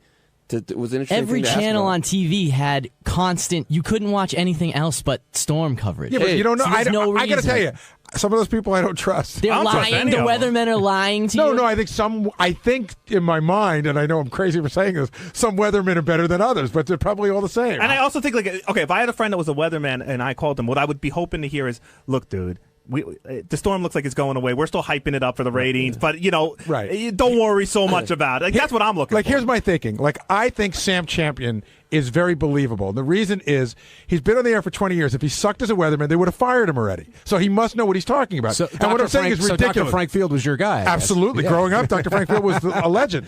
All right. Howard, is that you? Yeah, it's me. Hey, how you doing? All right. Hey, first of all, I'm calling in because I'm listening to the discussion about John Bolaris, the weatherman, and people are saying I changed my story. The story is very simple, and I want a chance to clarify this because I still think Robin's laughter was inappropriate. Here's what happened. We know John. John lives in our area. He knows where we live. We were being told to evacuate. I said to Beth, I think it's ridiculous. Based on the weather information I'm getting, I think we should stay where we are. Not going to move 3 cats and a dog. It's ridiculous. We're staying, and our neighbors are staying. So I told her that. She's friends with John and said that she was talking to John and said, "Oh, we're staying." He said, hey, can I speak to you guys about that because I want to tell you something. He called and said, or Beth called him, I don't remember which it was.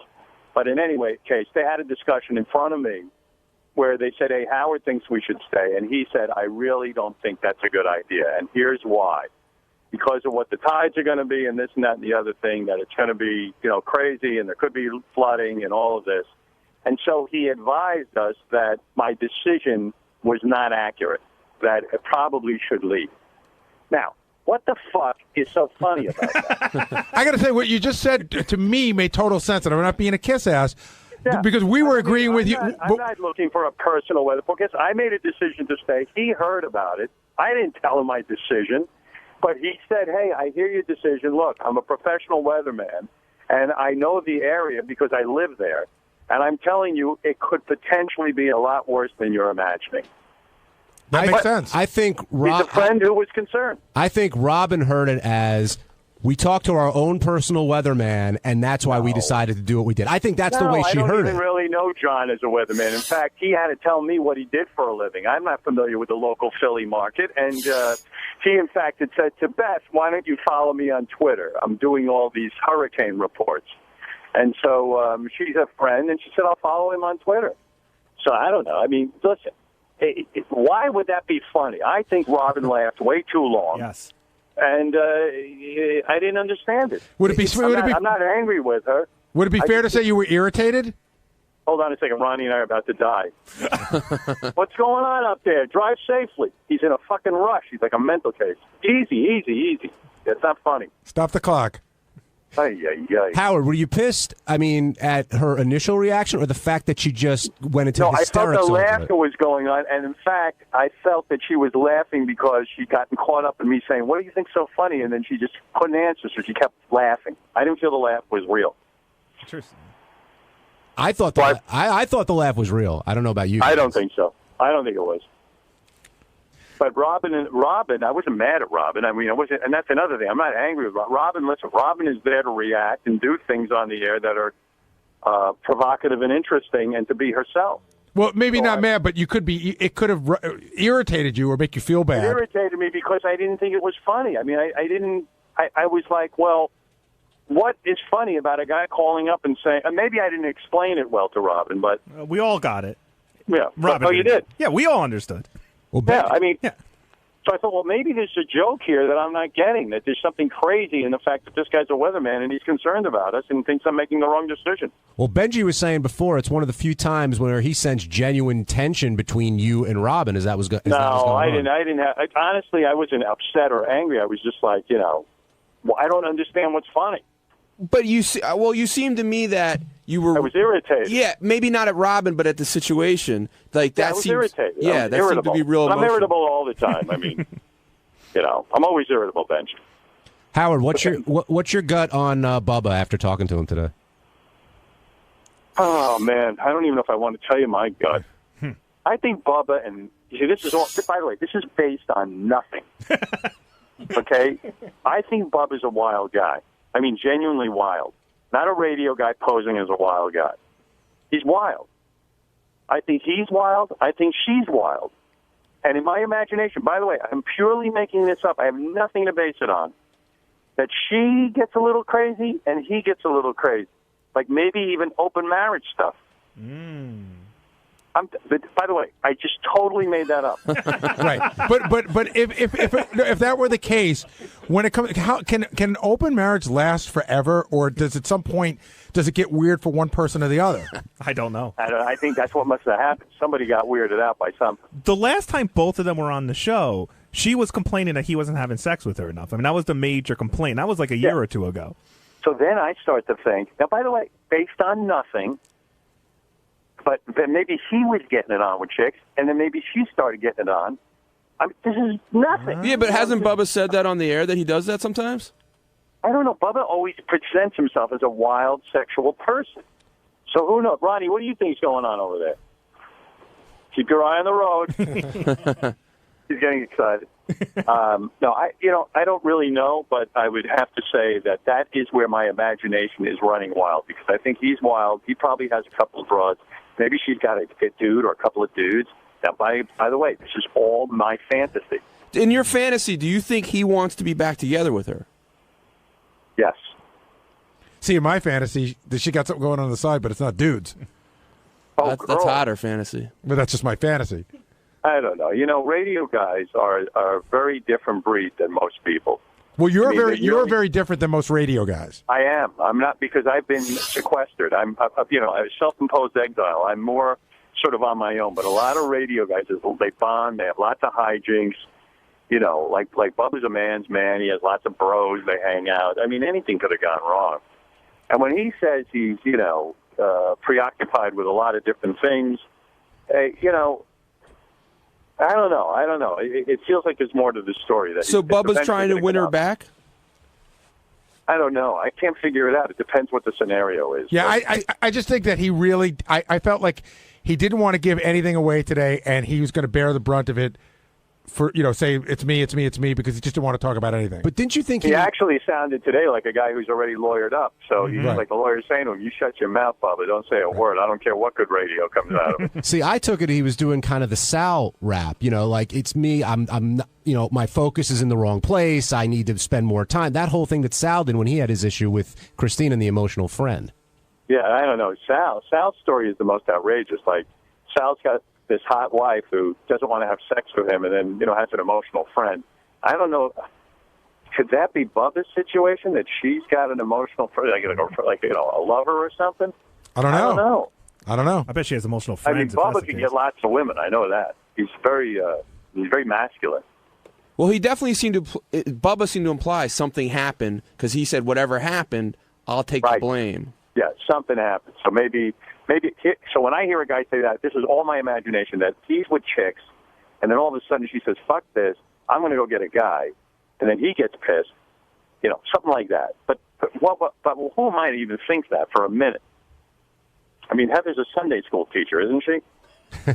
I think you might be right.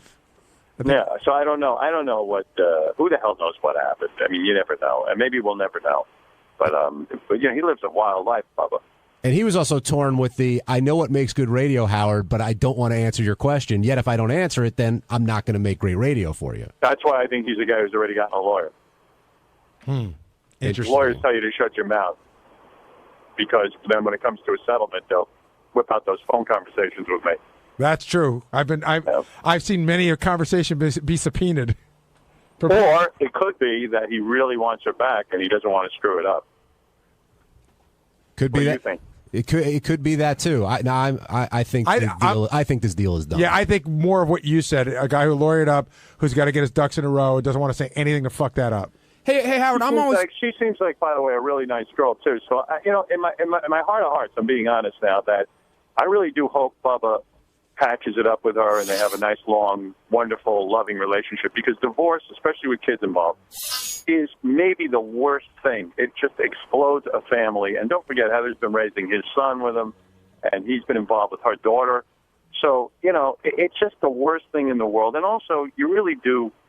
I don't think people value their marriages enough. Like, when you have someone who really has your back and things are going great, it can really be the most valuable relationship, ever in your whole life. There's nothing more valuable than that. So I hope they work it, because I like Bubba and I'd like to see him have some peace in his life. Howard, I'm curious, like, if you talk to Bubba off the air, does that make it really hard for you then to discuss it on the air because now you know something?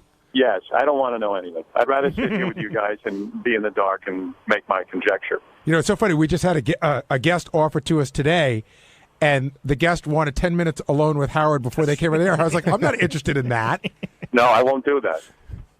That would be worse than anything. Yes, I agree. Yeah, because then what's the point? Whatever that guest was going to tell me, and I'm not going to mention her name, but if that guest had something to tell me in private, that's the whole time I'm interviewing them. I'm going to be thinking about that. I'm going to go. I know I'm going to ask her about it. So are you still going to reach out to Bubba, or are you going to avoid that because this is kind of a fun issue to talk about? No, I will reach out to Bubba, actually. Although from what I hear, you can't even get in touch with Bubba. He's a top secret guy. But Howard said to Bubba point blank today, he's like, I'll tell you it off the air. And Howard's like, no, I don't care. I want to hear it now. I would actually be worried if he told me off the air anything confidential, because if I accidentally, people tell me so many things, and I'm on the air doing a free association on the air, 4 or 5 hours sometimes, that sometimes I forget what I'm not supposed to say. Howard, that's funny because it was like 2 weeks ago. I told you something during the break, and I said, not for the air. And it luckily wasn't a big thing, and you came back and you said it, and John Hines started laughing. He goes, didn't you just say to Howard during the break, not for the air? And then you said Let me it. tell you something. I have no memory. I have no idea that I'm not supposed to say that on the air. I'm not doing it to defy anyone or to mess anyone up. I literally do not. When you're on the air, when I'm on the air, I swear to you this is true. I listen to the replays because I don't even know what I said. I don't know half the time what I'm saying. I don't remember it. It's not a scripted program. So, it's like just coming out of me. I'm almost listening to the show as it's happening. It's not, how much time would I have to sit there and really analyze what I'm saying? I don't have any. Howard, one last question, then I'll let you go. Was Steve Leeds waiting outside your door when you left today? No. Steve wasn't. I love Steve. Steve's a good man, but waiting outside my door is really uncomfortable because if you listen to a conversation. And if you listen to the show, which he does every day, that's like on the the 10 Commandments of things not to do. People don't believe that applies when it comes to them. That's I true. I swear to you, remember we were saying on the air how Tim always gets me right after the show? Uh-huh. Tim came up to me today, and he goes, "You're not angry with me?" I go, "Of course not." He goes, I have to come up to you after the show. And I go, "You do?" He goes, "Well, I have things I want to say, and I don't care. I can't wait." But I go, "Tim," and I got uncomfortable. I said, "Well, yeah, of course, It's like Tim doesn't think it applies to him. No matter how many times have we had this discussion with Tim? A lot. Yeah, we just say, "Tim, look, I'll deal with you all day. When it comes to our radio channels, I'm there 24/7 for you." I said, "All I need is a half hour after the show to unwind, where you don't lay everything on me. Because my opinion is useless after the show. I'm fried. I just need 20 minutes to meditate, and then I can meet with you." But he doesn't believe it applies to him. He thinks I'm kidding. Does that apply to him being in the studio as well, Gary? No comment. About you? When have I ever said that to you? No. I said, does that apply to Tim being in the studio during the Oh, breaks? yeah. Well, we've told Tim that. We said, "Tim, there's no need for you to be in the studio." He goes, "No, I need to be there to hear what's going on." Do you know that there's some days, we have such limited time during the commercial breaks, that there's some days that I sprint in front of Tim as he's going in to get to you before he does? Tim's a pisser. We're walking out today, and there's like 500 people in the hallway. It's serious. And like that whole thing is like so annoying because you want to just get out and, people get excited to see me and they want to talk and stuff. So under my breath, I go, "Oh, no," because I open up the door and I see it. Tim goes, "Do you not want to go out this way?" I go, No, I'm going to go out. I go, "But Tim, do you have to walk in front of me? You're going so slow. If I could just move quickly here, I can get through this. You're blocking me." It's like you got to move out of my way. Oh, man. So, but I love Tim. Listen, let me tell you about Tim. There isn't a better guy on the planet who could be the program director of these channels. First of all, I'm nuts. He deals with me beautifully. He manages the place fantastically. People actually like him. And he works his ass off. I couldn't be more grateful for him. So, the idea that Tim bothers me right after the show sometimes, in a way, I like his exuberance, too. You know what I mean? It's sort of a mixed bag because if he wasn't that exuberant, he wouldn't be that good as a program manager. I really do mean that. We all love Tim. We do. No, Tim's a great guy. He really is. And he works so hard for us. And he really is the man. He's the man. All right, Howard, I'll let you go. Thanks for clearing up. I hope you feel like you cleared up the whole weatherman. I feel I did. I feel I needed to defend myself. And never let a woman who has her own private captain make fun of you for having a private I heard that point. I like that point. Thank you. Hi, my name's Elisa Jordana, and I am on the show today playing a few songs. And also, I'm here because I'm a very good friend of Benji. And he brought me here. I don't really know why, but I'm looking forward to talking about our relationship. Now, I've heard through several conversations that this is a very complicated relationship. Well, from your end, it's not so complicated, but as always with Benji, it's very complicated because he really adores you. Yeah, he's an adorable person. I don't think it's actually that complicated. It's just we hang out. We're like best friends. We're like actually boyfriend and girlfriend without the sex. That's the only difference between a boyfriend and girlfriend and us. All right, well, I'm looking forward to hearing Howard's take on all of this. Me too. All right. Good luck today, Elisa. Thank you. You want to talk about her now? She was the guitarist in Cobra Starship from 2005 to 2007. She was kicked out of the band, basically. What was she, the guitarist? Oh, Guitarist. It's like a guitar with a keyboard on it. Oh. Isn't that the thing that, like, wait a second, isn't that the thing that Randy used to play in Journey? Like that big That's funny. Just a few other things that are funny. So they met on J-Date. You know, she doesn't want to have sex with Benji. She doesn't like to be touched sexually. Doesn't have any sex drive, according to Benji. She's been single for a long time. She said she's physically attracted to celebrities who look like Bradley Cooper and James Franco. That's Benji. Sounds like she hung out with. Naturally. This is a conversation for Benji, you know, maybe not here, but down the line. I would love to know one day how far his net is cast. So we know he goes on J-Date. We know he goes on Craigslist. But like, I wonder, like, is he on like weird? Like, is he on sites like Indian dating, where it's like he could be on anything? Like, I would love to know how far the net is cast of where he goes to fuck women. Has anyone ever seen his J-Date profile? No. I'd love to know like the picture he puts up and what he writes on there. That's if he uses his real name. Yeah. Beautiful eyes. Yeah. Benji, you know, started telling me about this girl he met, and I didn't know you met her on J-Date. Yeah. Yeah. What do you mean he met her on J-Date? Well, you know, Benji's got this web that, like, I don't even know how far the web extends. Like, I wish he'd be honest and tell me, because, like, he's on all of these internet sites. Like, I know he's on J-Date. I know he's on I know Craigslist. Craigslist. Used to be. You're not on Craigslist anymore? Nah, just... On all these lists, like on J-Date, are you Benji Bronk or are you someone Well, you else? use a screen name. So right. On J-Date, I'm Benjamin. Benjamin, okay. Yeah. So, you know, he's what other web can we ask? What other websites? Are Honestly, you on? it's just J-Date and Facebook, and that's pretty much it now. Where Twitter. do you meet most of your women? Twitter? I haven't really. I guess J-Date in recent times, or Facebook. So Benji meets this girl, and it turns out like he's been working her for weeks. And, you know, in fact, the way we found out about her, Benji did a stunt the other day.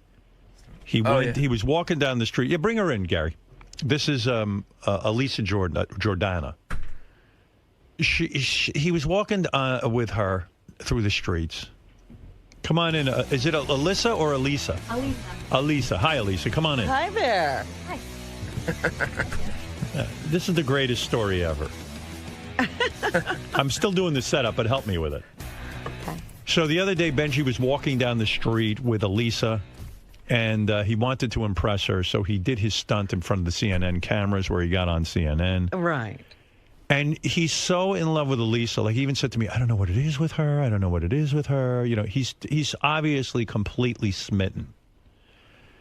And I said to him, well, how long has he known you, Elisa? He met you on J-Date. Right. We spoke on J-Date a few years ago. Right. But I was in LA at the time. You were in a band, right? I was, yes. And the band has gone on to great success. Yes. Are you the Pete Best of that band? What is the name of that band? I am, actually, exactly. Yeah. What is the name of that band? Cobra Starship. Cobra Starship. They've had a couple of hits on, like, Sirius Hits 1 and all that kind of thing. All the big radio stations. What is their hit? What happened? A few, they've had a lot of hits. Snakes on a Plane. That was when I was in the band. Right. And then they had Good Girls Gone Bad. And now they have, I don't even know the name of the new song, but it's actually a bigger hit than the other ones. Right. Yeah. So unfortunately, she was in the band, and then they broke big. Yeah. But they kicked you out of the band because you used to bring people on the tour bus all the time, and they were weirdos, and they were stealing things, and they blamed you? Well, like, when I was on tour for a long time, I was very bored. You know, I wanted to meet new people, and all these fans, they would like hang out outside the bus, and you know, they'd want to hang out with me, and I was very flattered by that. Sure. And you know, it was my first band, and it was just very fun. So I invited like all these kids that were like 15, 16 on the bus, and I was having so much fun with them. We'd have dance parties, and we'd be dancing to my music. That's very flattering, you know. Right. And so you know, they'd come on the bus, and then one time they stole like all the band's iPods. Ooh. And then kids. you know, everybody was very upset with me after that. So Right. So they fired you. yeah, I mean, that was not the only reason, but that was basically. Were you the lead singer? I played a keytar, which is like a keyboard that you hold like a guitar. Right, I've seen that. And so I played that, and I sang backup, and it was very fun. Right. And so do you sit there and go, oh, my God, I'd be a huge success right now. I'd make tons of money, the whole thing. It's got to be driving you crazy. It is not good, to think about. But I mean, I can't really complain too much because it opened a lot of doors for me. But can I be honest with you? I feel your pain in that instance. I mean, you put in time with the band and everything, then you see him go on to great success. I can't imagine the pain that was Pete Best's life. I think about him all the time, actually, because Yeah. I really relate to that, Of course. And also, it's like really bad because I don't know, it was my idea to use the guitar, and like then this new girl, they replaced me without telling me. Right. And I found out online. I looked at like a pictures from a party on Wire Image, and then it said Cobra Starship, and then it wasn't me. It was somebody else that looked just like me. Right. And then I get a text from the tour manager saying, does Elisa know she was replaced? And I'm like, you just texted me that. So that's how I found out. You think about your life. You were in Cobra, and now you're with Benji. It's a real. I don't know if things are going the right way. I'm as big as a starship. From Cobra Starship to Benji, it's quite a Benji fall. Starship, it's pretty good. Cobra Benji. So anyway,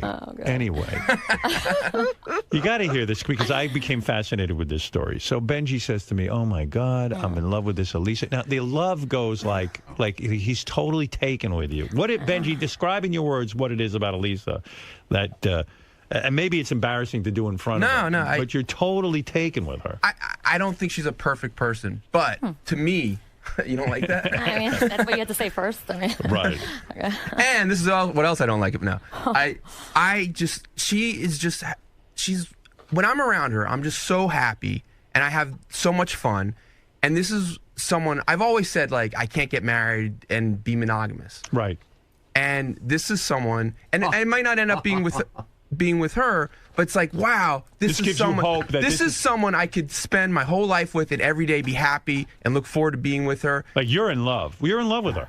I'm not in love in a commitment kind of way because we haven't dated. But poor Lisa's saying to herself, why can't this guy just be a little hotter? Or Tommy Mottola. She does. I think she, deep down. Do you think you're going to wear her down? No, it's not. Let me tell you how in love he is with her. He was so nervous.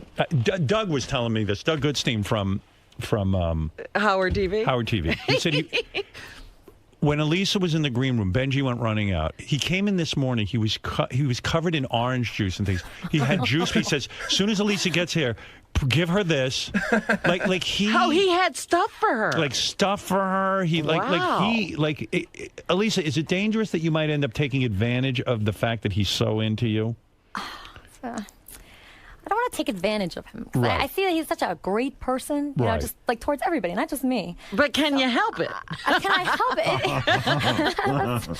Have you said to yourself, why can't I be attracted to this guy? I actually get sad sometimes. Like once in a while, we'll be like at the dinner or something. The other night, we went to this like kind of a romantic dinner. Right. And I got so sad because there's like these people next to us. They're on a date, and we're like having so much more fun than them. Right. And I'm but you're not going back to your room and going to bed. Actually, we slept in the same bed last night. Well, yeah. Now Benji says he was very nervous about he's more nervous about your appearance than you are. He's today. making me very nervous. Yeah, right. He is, right? I'm sorry. Because he was like, I have to be with you the night before the appearance. No, she told me that. I want to make sure that you get to bed early. Wait, no. Oh, no. She wanted me to stay with her last night. She wanted me to stay with her last night. You did? I mean, I like being around Benji, I really do. Let's put it this way. Is there any chance he could ever, that you could imagine a scenario where you fuck him? It's like hard to say, it really is. Because it could happen.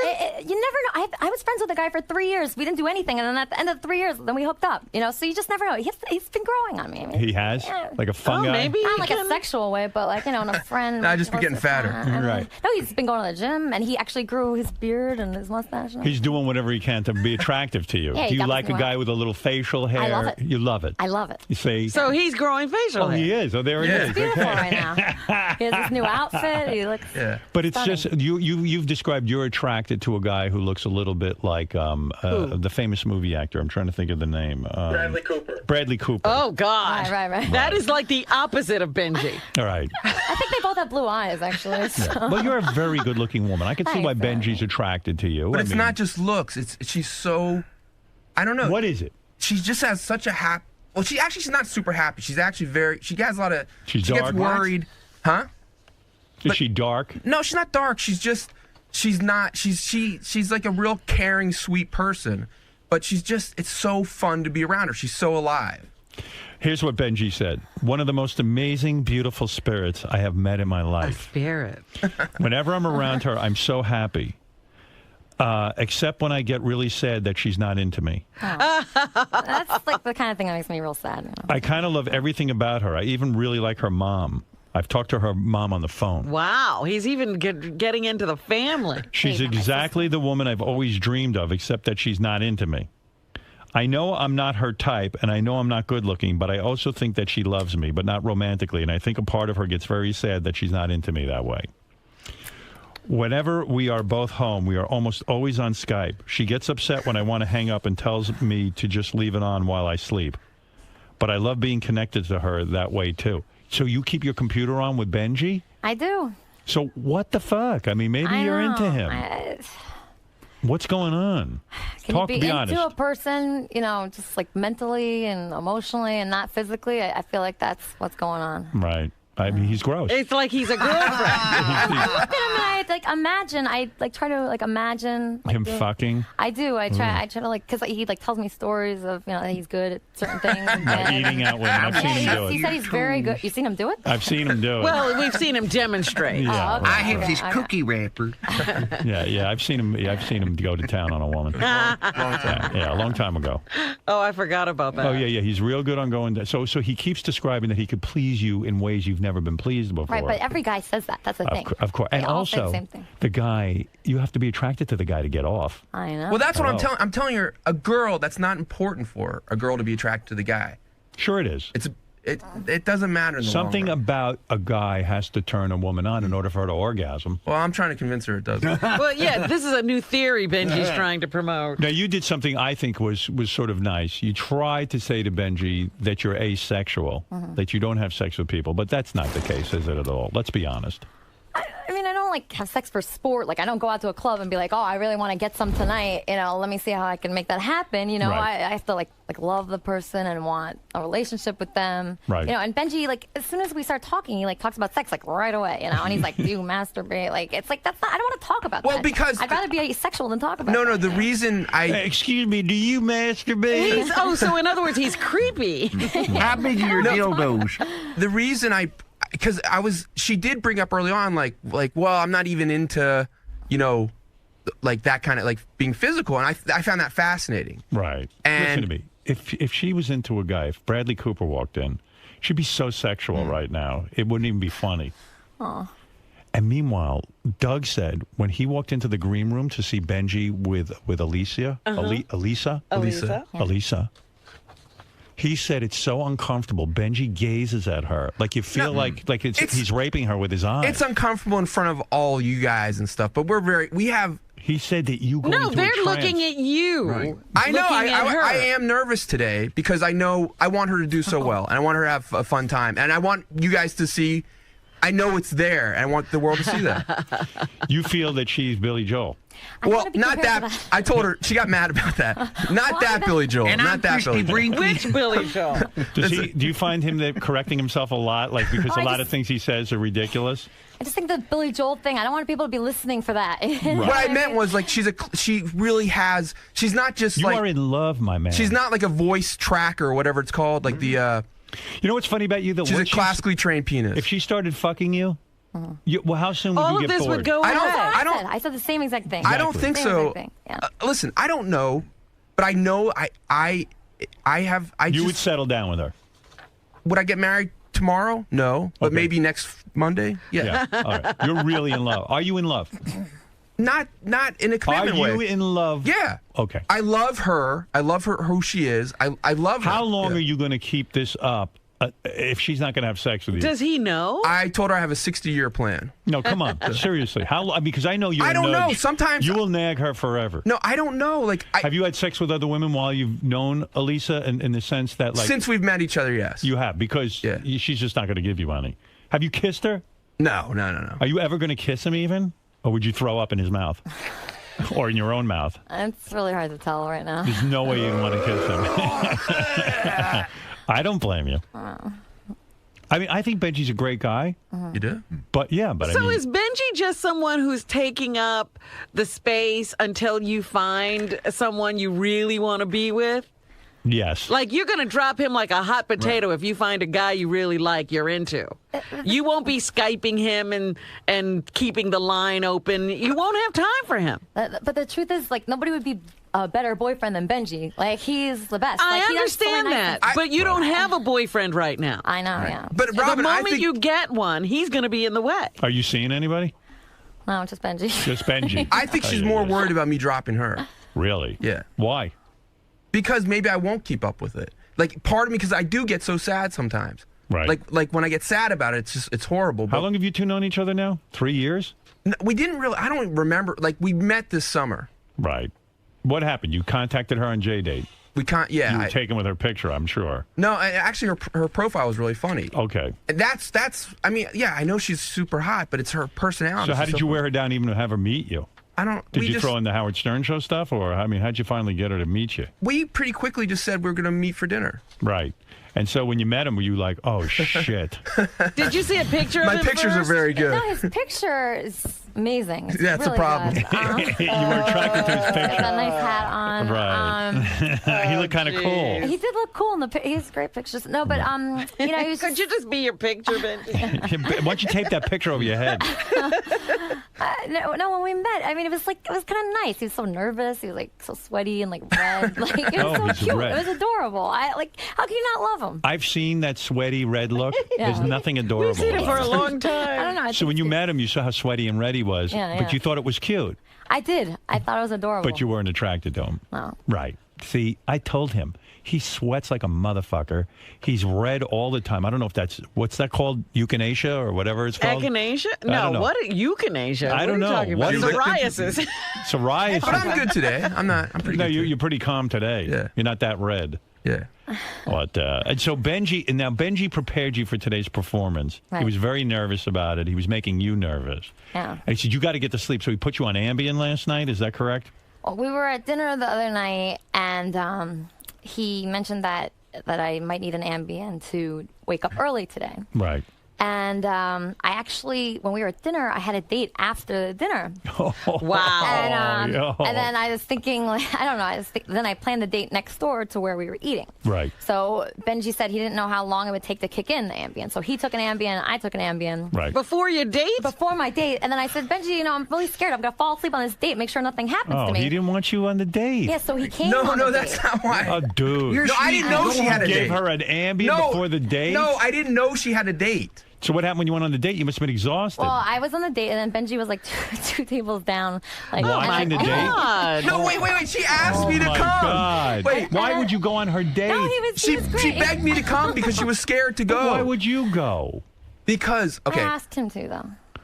So was the guy a nice guy that you went on the I date? don't remember because I don't even remember what happened. Right, 'cause I was she's on falling asleep. Ambien. And I look in the corner and there's Benji and his head's down, he's sleeping. And then I don't even know what happened to my date. Then I go over to Benji. I think Benji, here's how Benji had it in his head, because I'm a dude. Ambien can get you a little bit horny. No, Howard. That's I what think, happened to me. yeah, I think he figured you go on Ambien. He's Since trying to drug her to get sex? Well, not drug her, but yeah, okay, drug her. Like I've done that with After Quaaludes with girls. I when mean, was in people do college. it with alcohol. Yeah, I mean, I Howard, think he was I hoping swear- to loosen her up a no, little, and then she no. wouldn't know what she was doing. Because apparently I told him I wanted to hook up with him that night. But I didn't try anything. No. Because we fell asleep together at the bar. And she was looking at me, and she was like, turning her head back and forth. She was like, maybe I could hook up with you. I told you that Ambien that got works. me back on waking up. But I was like, I didn't. Of course I didn't do anything. But she's asked me. She was worried about getting up in time. Right. Well, I'm here's. So can I you be give honest? a person an Ambien. Well, I told her not to take it. I said for me it might take like 2 hours for effect. For her it might take like 15 minutes. I said to wait till you get home. So you took the Ambien. You fell asleep during your date. Right. And that's it. So now you missed out on the date. The guy probably thought you were weird. Plus Definitely. you He were never with called me. Yeah, and you were with Benji. Right. You got a Yeah. I don't think he saw stalker. Benji. Right.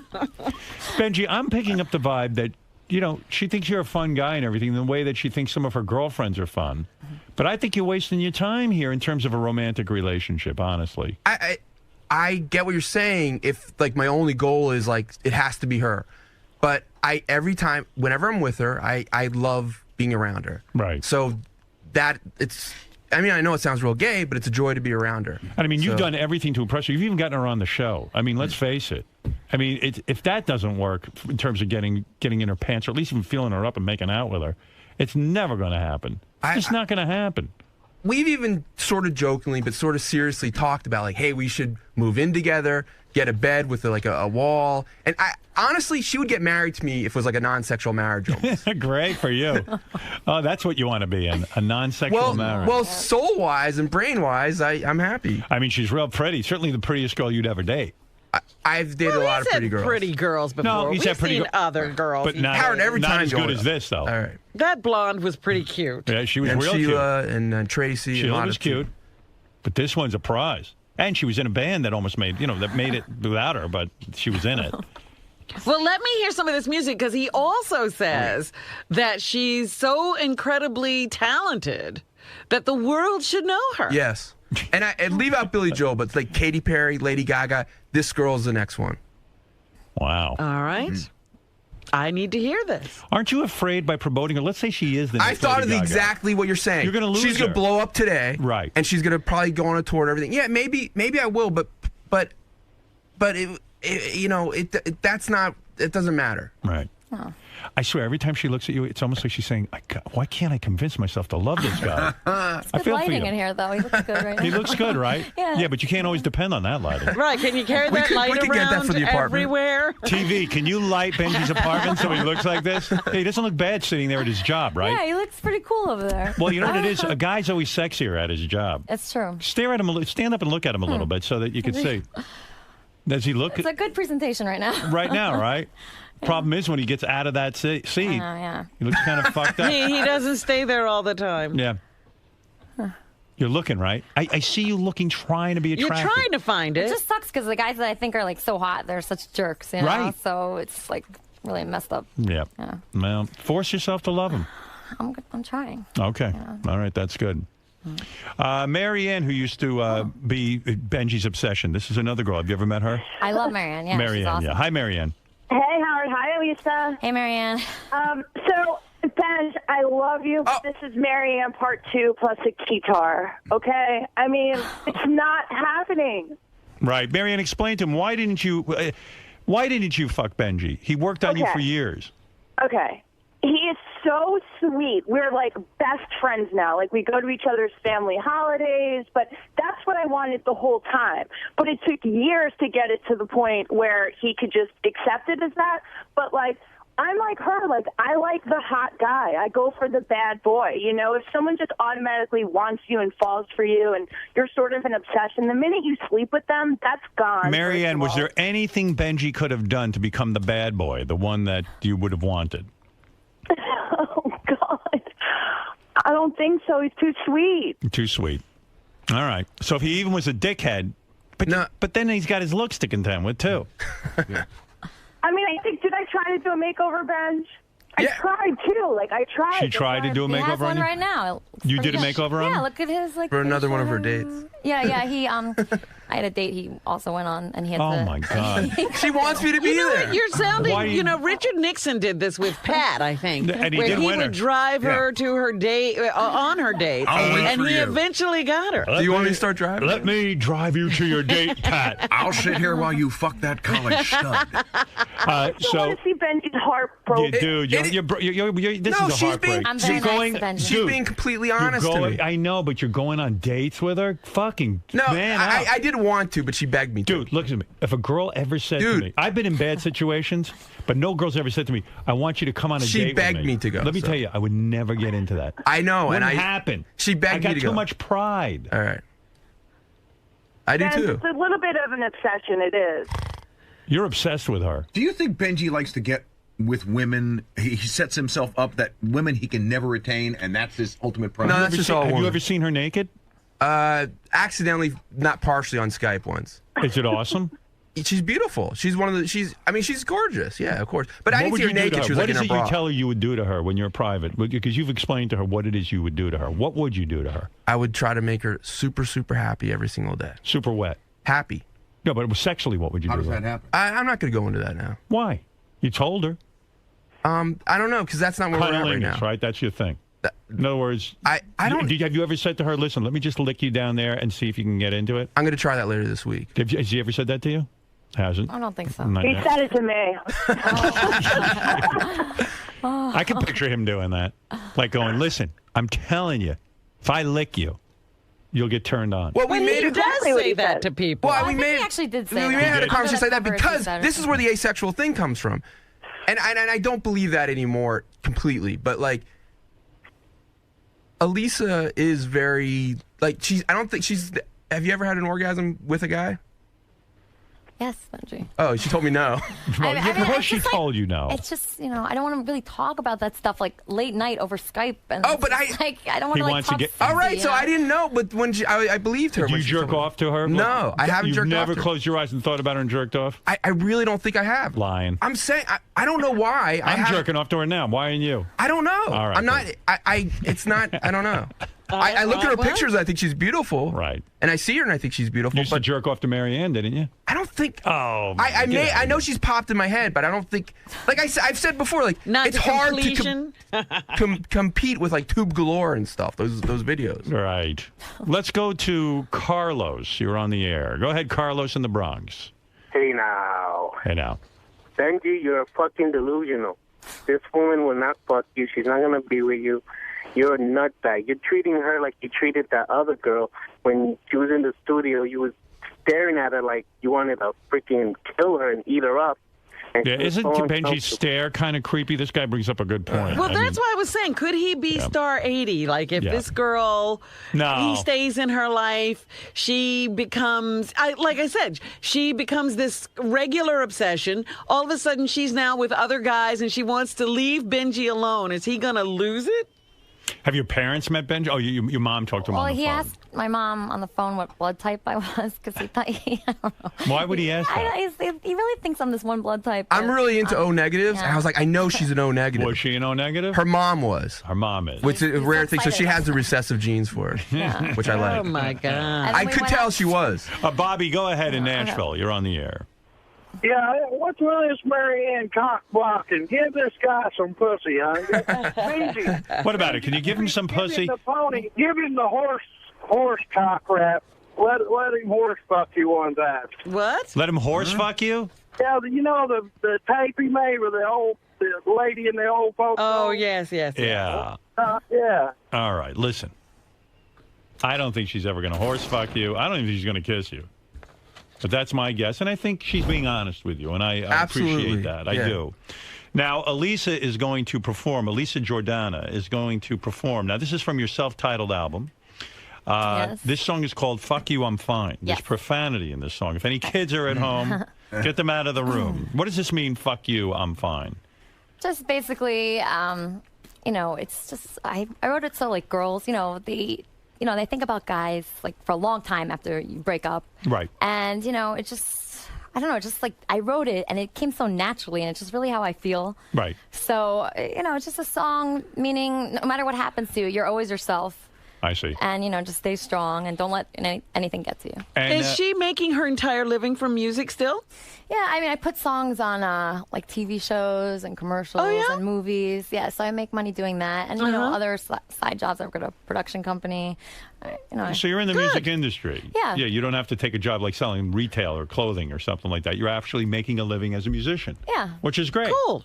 Yeah, that's cool. Yeah, but Benji needs you to hit it big time. I know. I have so you much can leave. pressure now. It's like, I know. All right, so Benji has instructed you. You're ready to perform now? Yeah. Right. He's almost like your manager over there. He really is. Yes. All right. Listen, do us a favor and give us a song. Okay. Give us Fuck You, I'm Fine. Maybe someone will hear it, and who knows, then you can find a real boyfriend and get rid of Benji. Oh. Has he gone around and introduced her to any of the record people he knows? Yeah, we know record people. Benji, why don't you try that? Maybe then she'll be attracted to you. No, I have. All right, here we go. Take those off because you'll get confused otherwise. And let Scott the engineer help you. God help you. Is that guy hot?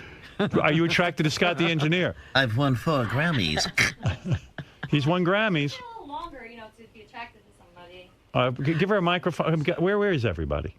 What is this? I can't hear her. Scott's mesmerized now. Yeah, He doesn't Scott- remember she needs a mic to talk. I think Scott likes you, too. I'd like to Skype you later. Can you Skype with Scott later after Benji? You can watch me Well, I do sleep have that like a hotel room, panda. you know. Yes. Go ahead. Put those headphones on so you can hear us. All right. So here is Okay, here we Benji's girlfriend that he wants.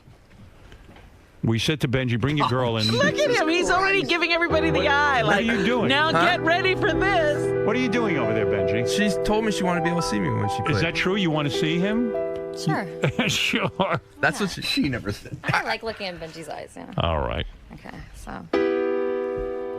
Did you take piano lessons? Because you're good. I did. Yeah. I used to play classical piano. It's more fun, writing your own songs. I think. Absolutely. I know. I've written 2 hit songs. Oh, very nice. Good job.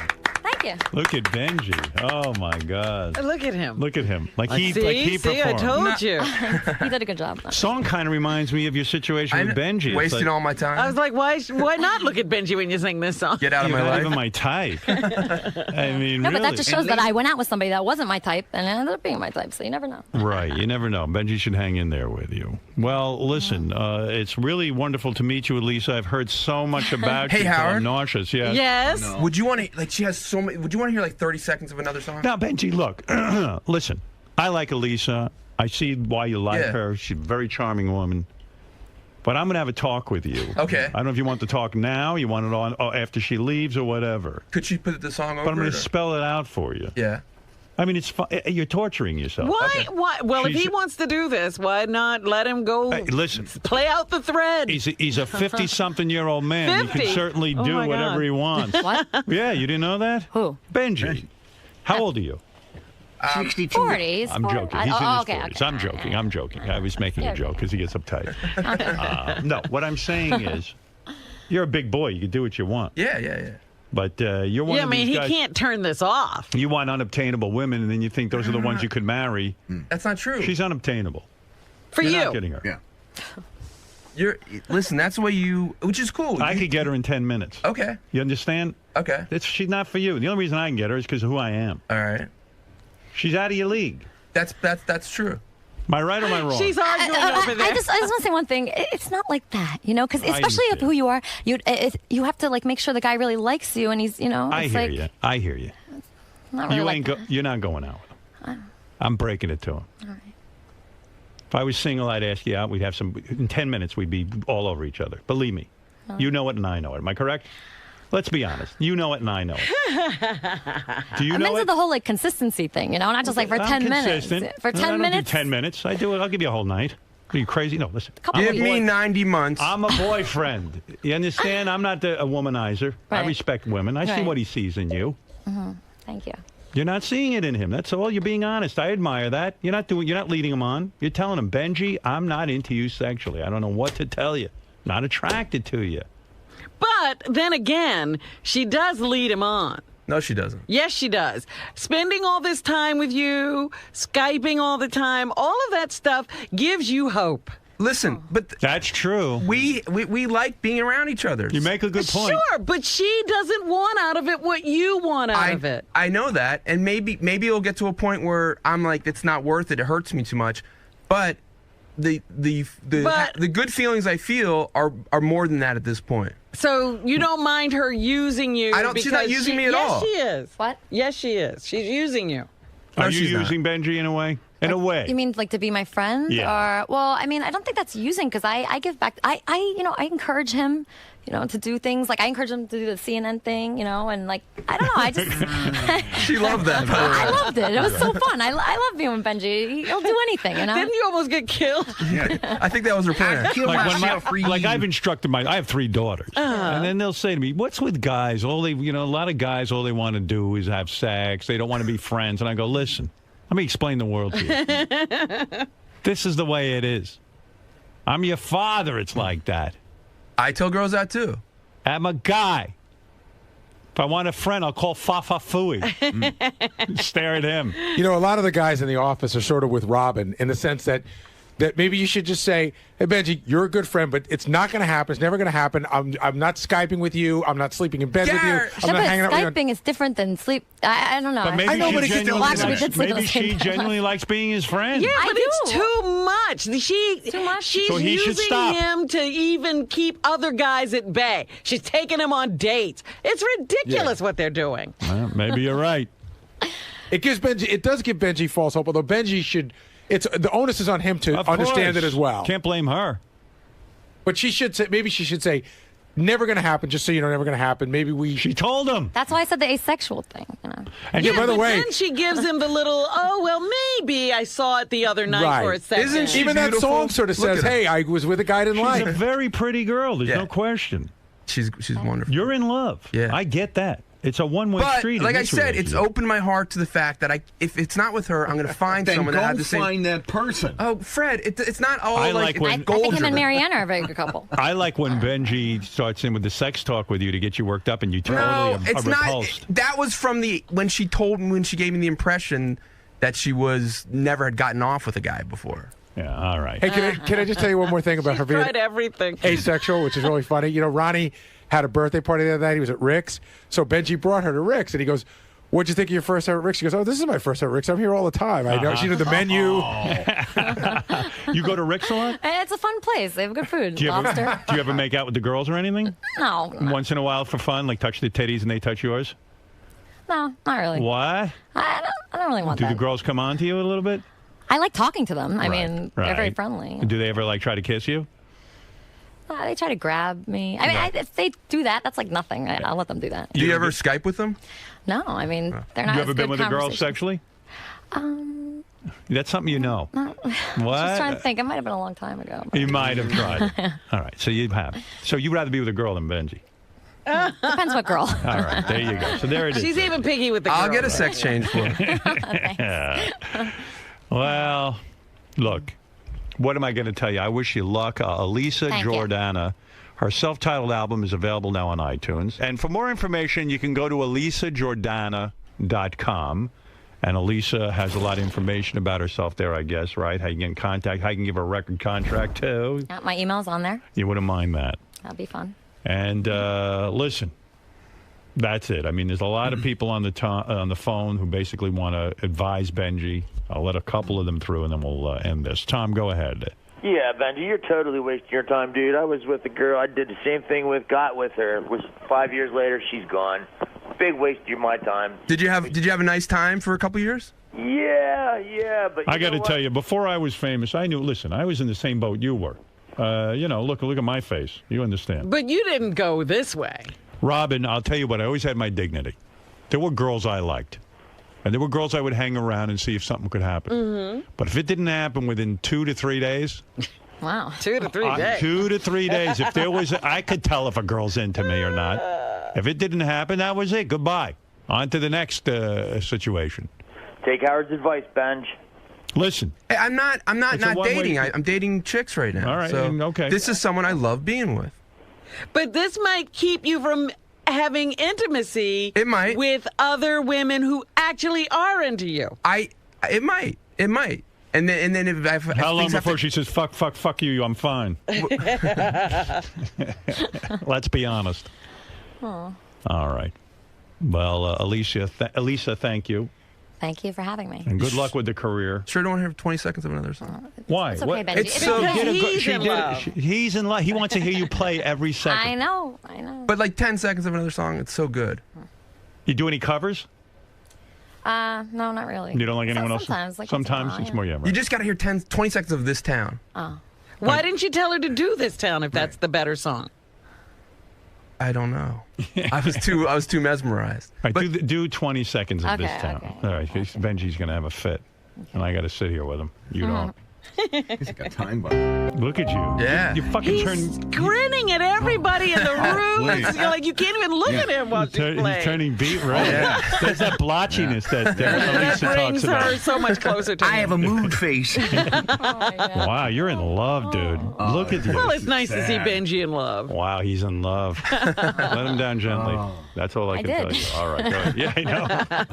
All right, listen, Robin. You know Howard. Enough of Benji's She has love. another song. That's kind of Okay, Stop it. Stop it already. Enough. Oh, man. What do you say to him, Fred?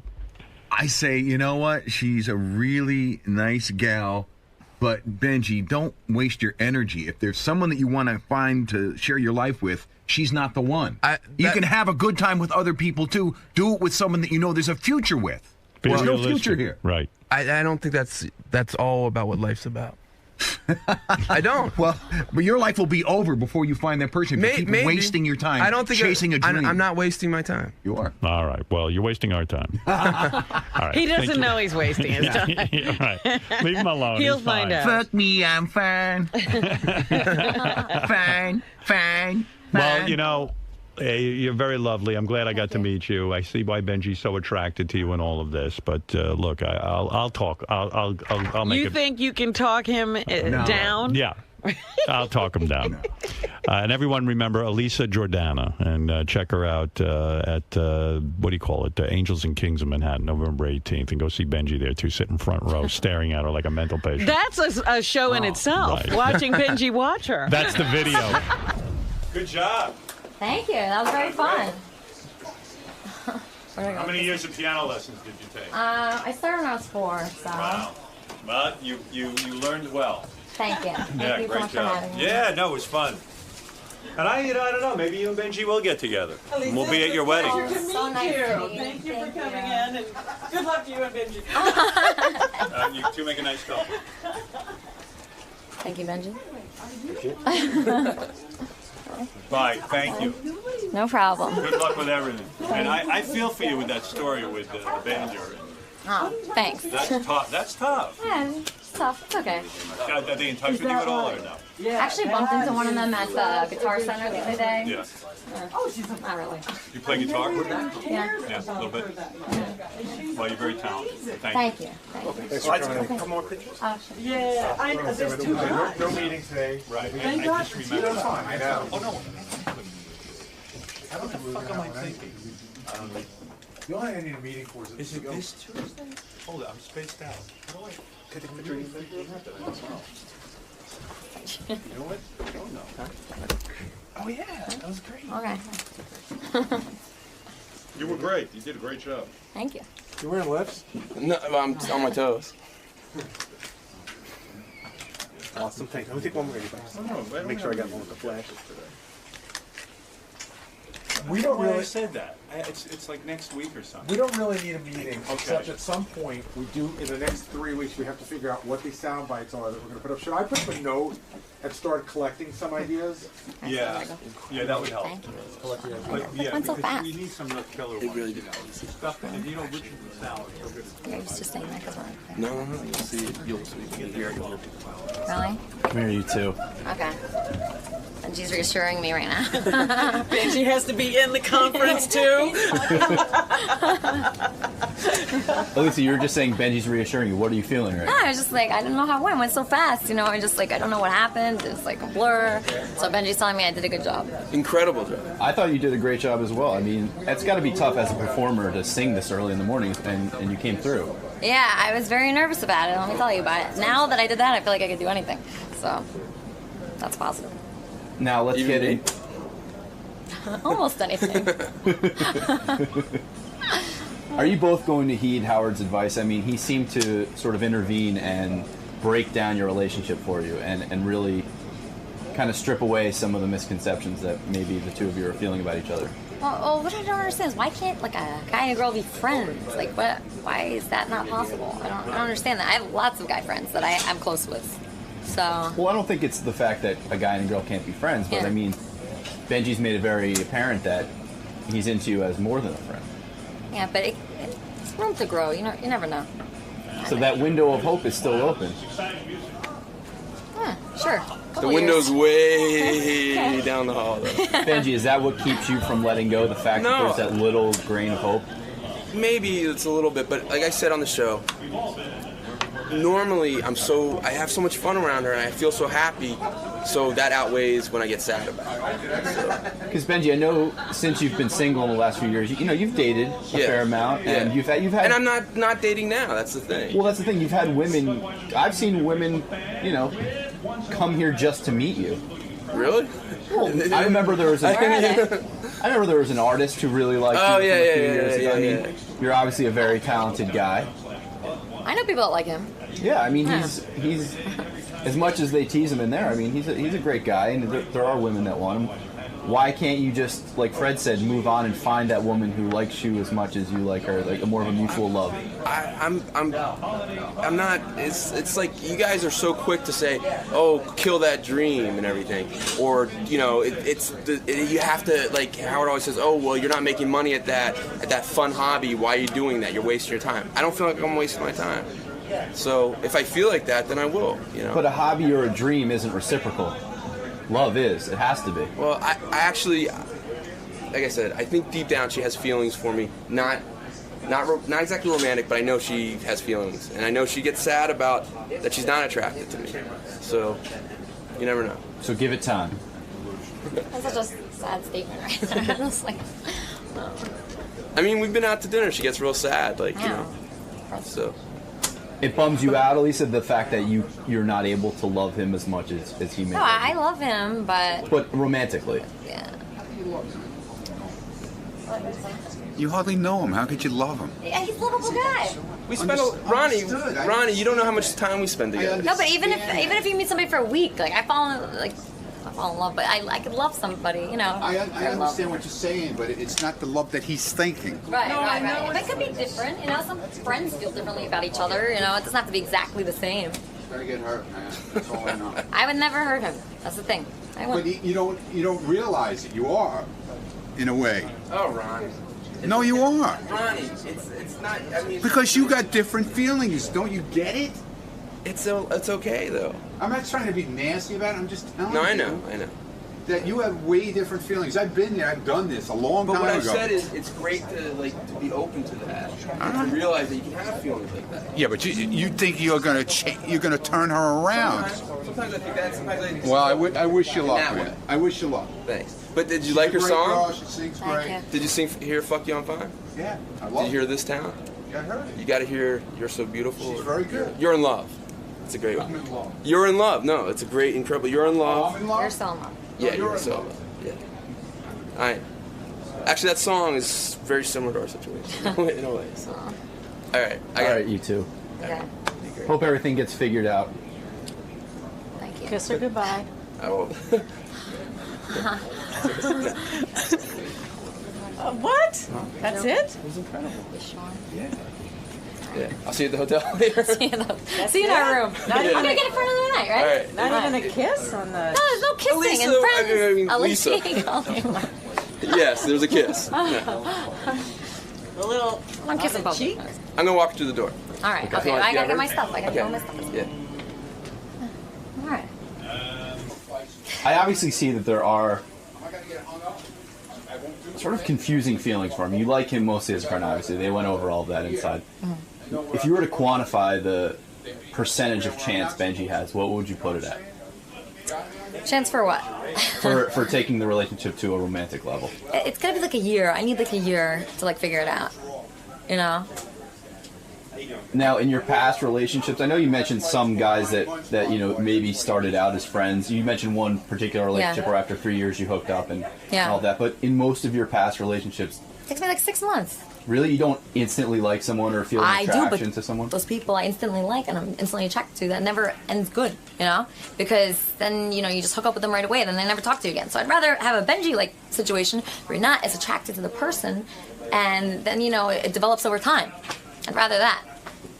Would you say the lack of, you know, sexual attraction is mostly due to Benji's looks, or is it just more of a connection thing? If he was like my style of look, we'd be married right now. What's your style of look? Like, you know, like a tall, like lanky, kind of like Jewish looking with like a scruffy, you know, face, and I don't know, skinny. Really? Yeah. So he just needs to grow a little bit, lose some weight, and not shave as No, much. but I could learn to love Benji. Yeah, just give me a year. Have me back in a year, and we'll see what happens. All right, I'll remember this. Yeah. All right. Thank you. Thanks for coming by, Lisa. No problem. Nice meeting you. Nice to meet you. Ben, do you think that today's segment made you look at her in a different light? That with all of your friends and coworkers, It made me a little sad. Like I did get a little sad during it, like because there is something sad about it. But we'll see. Seems like that window's still cracked open, though. It seems like you are lovable enough that she could come around. Thanks. But the fact that she's Tell her not that. instantly attracted to you, does that make you think that it might be a 'cause I don't- disingenuous thing? With No. Because I think to me, like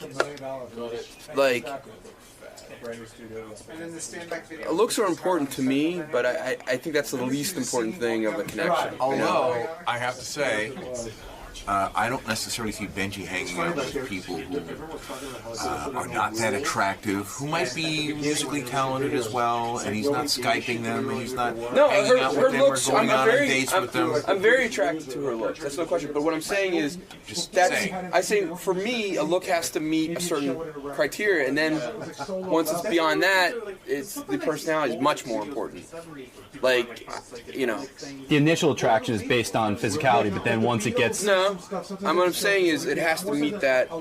The threshold of looks to me is lower than the threshold of personality. You're like Herman Cain explaining his view on abortion. What if she comes to you and says, "Look, Ben, you've been thinking about it. I do love you. Want to be in a relationship with you. Get into bed with her. She looks great and everything. I've worried about that. Now you have sex with her, and it's not horrible, but it's not. I know it's not. It's not that wild. It's like not like. Well, it turns out it's like she lets you put it in. You fuck her in 2 seconds. I've thought of that. That's why. I mean, it's completely possible. I mean, I would. No, but it's possible that you'd be willing to put up with that because you love her. He would. I don't know. Why That's not? hard. Like, But I do. I always say to her like, thing. it's not like we don't like I said. We joked about like we can date and not have sex, and like be married and not have sex. And I can have sex with other girls and stuff. So. I like how you're buying into sex is not the thing. Sex is the thing. No, it's not. No, I'm saying, what if it's sexual, but it's not great? I'm saying he's saying sex is not the thing, but I'm saying standing over here, No, but sex it is, but it's not the only really not, thing with Garrett. him. He's saying. So I'm saying, what if the sex was not great, but it was passable? That's interesting. Like I don't. Passable. What if it just sucked? Well, Have you ever passable. been with a girl that sucks? Yeah. Oh, it's awful. A ton of times you just get the fuck out. I don't know. Really, I like the emotional. And what is your debt? What? I will tell you. Hey now. Posing some tough questions to Benji. I said to Benji, I said, what if this Elisa turns to you and says, okay, Benji. I gave him a theoretical, hypothetical situation. Okay. Benji is cockstrong. I said, Benji, let's say Elisa, for some reason, has a change of heart. She says, look, Benji, now This is it. I love you. I love you and I feel sexual toward you. He goes, okay. So they get into bed, they have sex, and the sex is okay. In other words, it's not the best sex you ever had, but it's passable. It's like okay, whatever that definition is. Would you just move on and say, this is not the girl for me? Or could you just like say, you know what, she's so great in so many areas that the sex doesn't have to be the thing? Mediocre sex is okay. Well, I've never been with a hot girl and the sex was bad. Because I think if I'm attracted to her, I like it so much, it's good. I've been the opposite, where a girl is not incredible looking or not as hot, but it's like, holy shit. Like, this is like, something's amazing about the physical connection. If it was passable, at least the way I feel now, if it wasn't the best sex of my life, right? But it was like, yeah, like normal, nice, and You could put up with that the rest of your life? I feel like I could right now, but that's why you date a little bit and see what happens. Mm-hmm. Like, to me, Gary said he's been with chicks who have bad sex. I said, what is your definition of bad sex with a woman? Like, what is bad sex? And he goes, well, she had a hairy belly. I go, no. That's a physical. That's a physical thing. I mean, what is bad sex with a woman? To me, it's if a girl doesn't enjoy it, which, I mean, if you think that she really is not into it. Right. That's the worst. Yeah. Yeah, I've been there where I feel like it's just kind of a dud. Yeah. And that's the worst. I wouldn't stay with a girl like that for 2 seconds. But what, let's say it's passable. Like, what is passable sex? What's passable? Or what's bad sex to you? Well, bad, like the chick that I was with in college, she was like, she was doing her own thing. I can't explain it. She but wasn't with you at all. Yeah, she was like doing her own thing. She was like just trying to get off, but not necessarily being with me. Right. And it was sort of like she was like in this whole other place. It was just like, and it wasn't like some chick I picked up. You know what I mean? Right. We were like a couple, but she was like doing her own thing, and she was sort of like, I don't know, a little. She felt a little funny. She felt funny. What, Yeah. She was like, a pussy was too big? Sorta. And what was it, and what do you mean she's doing her own thing? I can't explain it, but there was no connection when we were having sex. You know what I mean? Right. No connection whatsoever. It was like she was like in a different place, just trying to get off, as opposed to like being with me. I see. That's bad sex. It was to me. We did it a couple of times, and I said, "This isn't working." We were dating. Like I wasn't in love with her. I liked her, and I was like, "This is bad sex. I'm just gonna not do this Move anymore." on. Yeah, move on. And she was hot? Like you found her really hot? I was attracted to her. Yeah. So you would stay with her if the sex was bad? If the sex was bad, that I didn't enjoy that aspect of my life, I don't know. I Right. mean, yeah. I right now, I just, yeah. Have Right you now, had bad sex with a guy, Robin? Oh, yeah. And is the sex bad because he comes too fast? No, it has nothing to do with that. It's like if I'm not into the guy, Yeah. I don't care what he's doing. You mean you thought you were into him, you get into bed with him. You're sort of like, I'm me on the see. fence about this. Right, let me see what happens. And you try it out. Yeah. And then you go, oh my God, this This is just as bad torture. as I thought it would be. Okay. But you go through with it because you don't want to be rude. Well, you try to get through it. Right. Good for you. You know Yeah, you're you special. almost feel like you started this. You might as well finish. Right. I'm not going to be a complete asshole here and kick you out. Yeah, I don't want Go to ahead and tell come. this Go ahead. person that I'm having a miserable time. All right. Fuck me, Robin. I'm coming. All right, Robin. What else is in the news? Let everything hang out. I'm just thinking of you in bed with a guy you're not that into. And he's fucking you, and you just can't wait for him to get out. Let her go fuck me. This guy was trying to impress me. Right. And he's like doing all kinds of tricks. What kind of tricks? I don't know. Just, you want to keep changing positions. I know. All that stuff you do if you're really into it. Go ahead and fuck now. And I just said, could you just finish? Did you say that? Ay vey. Because I just couldn't stand it anymore. Let it feel good. Go ahead and fuck it now. And later he was like, no girl has ever said. You're gonna fuck me hard. They were probably thinking it. Oh my goodness. Fuck yes. Gary, you've seen Benji since he was a young intern who occasionally. I saw him when he was a young intern, when he first got to me, when he was 32, when he was a young puppy. I mean, you've seen him go through all types of phases, even wearing forms of African garb and, That's true. and such. Now, he's a little bit more mature, but he's just hasn't nailed down this women thing. He really, I mean, do you just want to take him aside and pull him aside and tell him that he has no shot and that? No, because he sort of knows. He's old enough. Like we were talking during the break, every one of us have been through it. No one can ever talk you out of it. You figure it out on your own, hopefully sooner than later. And you never want to be that asshole that goes, fuck her, she's no fucking good, blah, blah, blah. Because then all of a sudden she could wake up one day and marry him, and then you're really the asshole. Because you've already said too much. Yeah, you've already said too much. But every guy has to figure this out on his own. Good friends can tell you only so much, and he clearly doesn't want to hear it.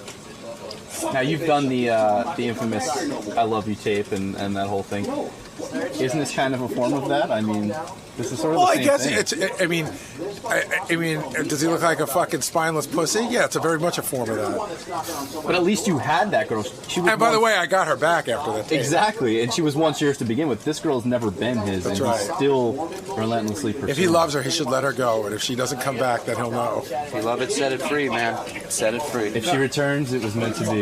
No, it's one of those things. But I've been through this in Benji's position with a girl. I'm trying to remember, like a girl that you just have a huge crush on, and you just sort of hang around, and you help her with her homework. I remember in college, like help her with her homework, or I took notes for you in my class, or whatever it is. All the shit that you wouldn't even do for your best fucking friend, in the hopes that you might get your dick touched, and nothing happens. Exactly, because he's acting like her big sister or her best friend. Yeah.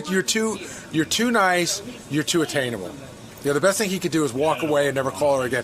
He should walk away today and just stop taking her fucking calls for like a month. And I'll bet you when he turns his phone on in a month, there'll be 1,000 messages from her. Now that I have you alone, you just attempted to talk some sense into Benji. Right. What are you seeing from this chick? I'm seeing she seems like a nice girl. I'm also seeing Benji has a lot more feelings for her than she has for him. It's kind of like a Ganji type thing, like a friendship deal. You know, they act like they're big sister. Every girl's best friend type Right, they thing. act like they're older sister, like they're right, exactly. And she's she's enjoying it. She's having a good time with him. Obviously, he's taking her out for dinner.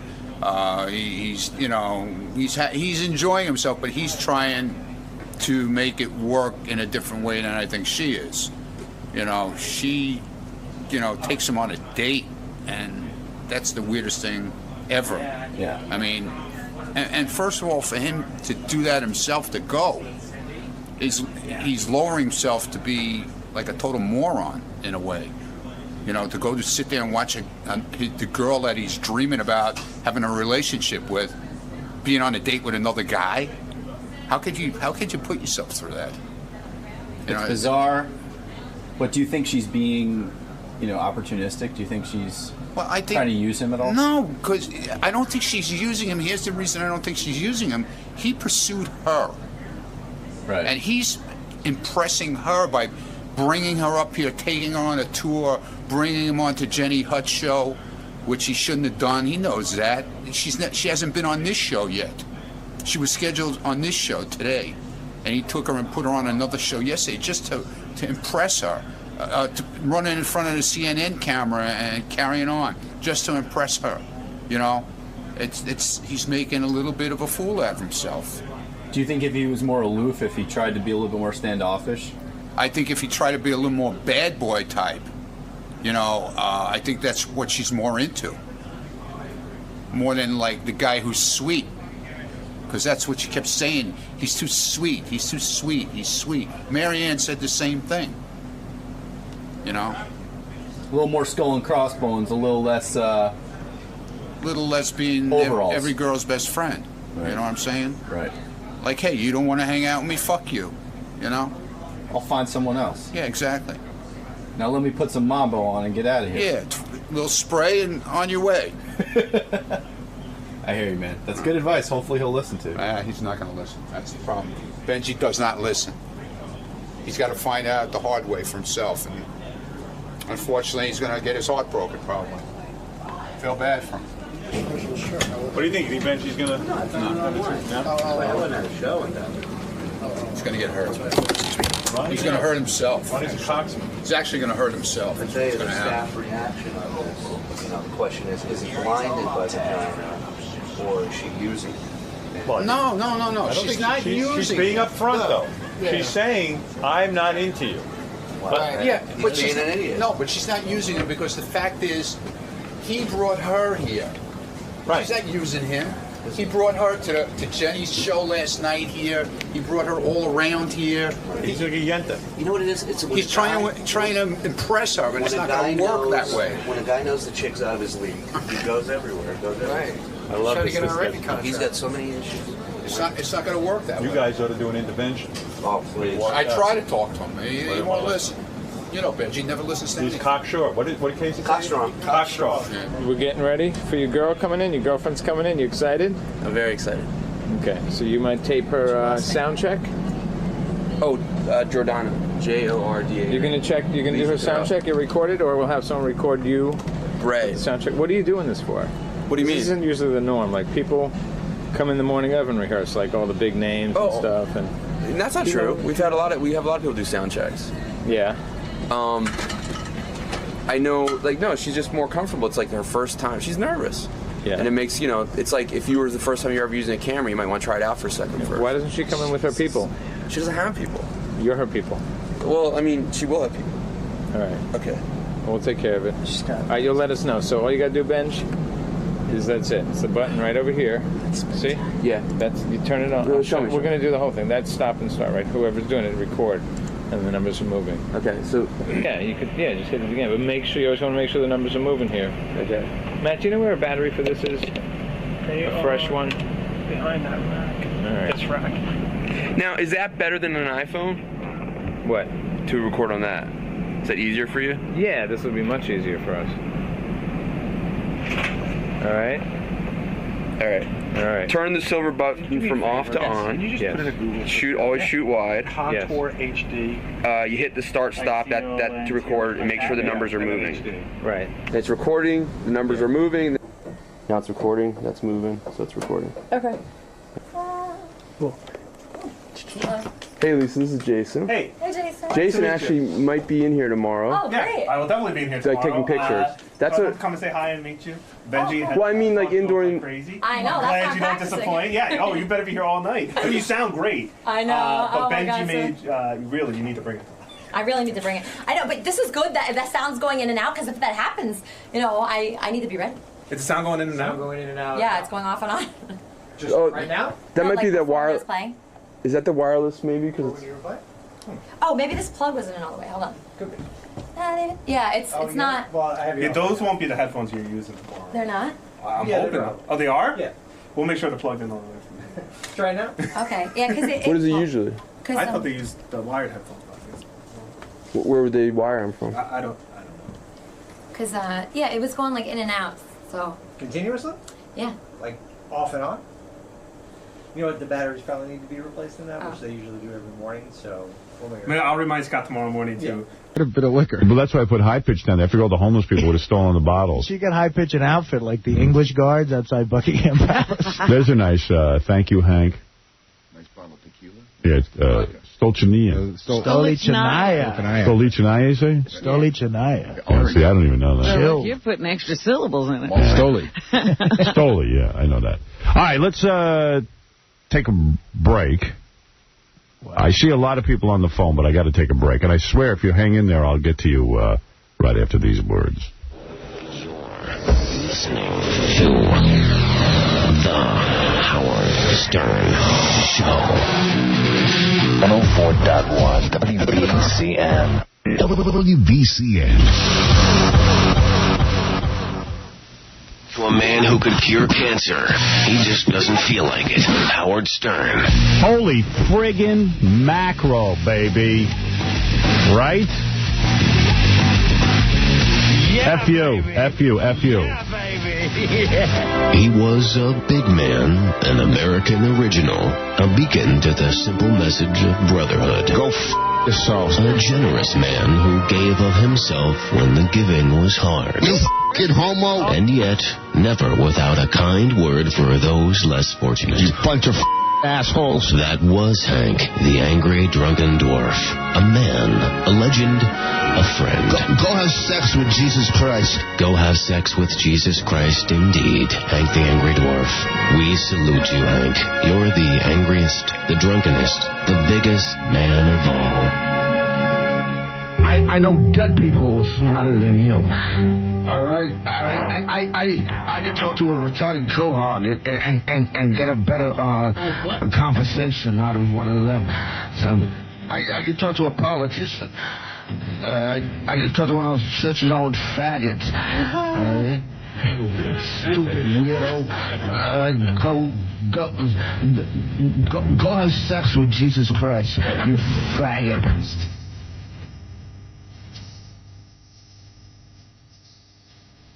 Your money's a bitch. Trust me, she's as cheap as nothing.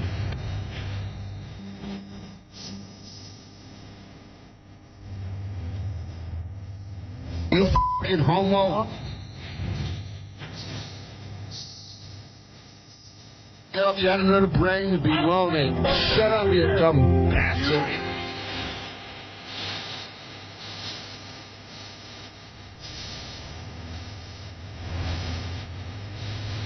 Hi, this is Hank, the angry drunken dwarf, and I'm dead now. So I wish I was still alive so I could tell you all to go f*** yourselves, you bunch of assholes.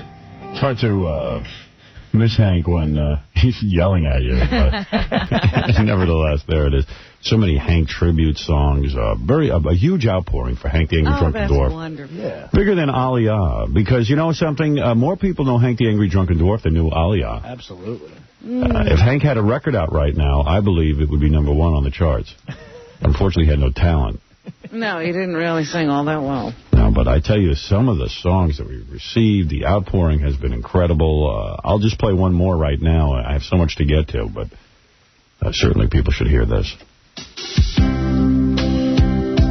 This is maybe the most touching. Really. He stood just 4 foot tall. He was a pissed off little person. But he had gigantic balls. And when he drank, he started cursing. If you called him a midget, right, this is good. He'd tell you to hit the f***ing highway. Right. But much more than this. Tell him. He did it Hank's way. Hank's way. Yes, every time that he got drunk,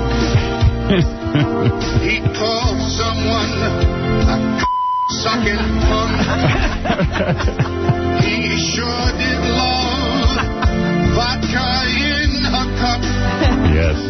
He'd drink it down, then throw it up.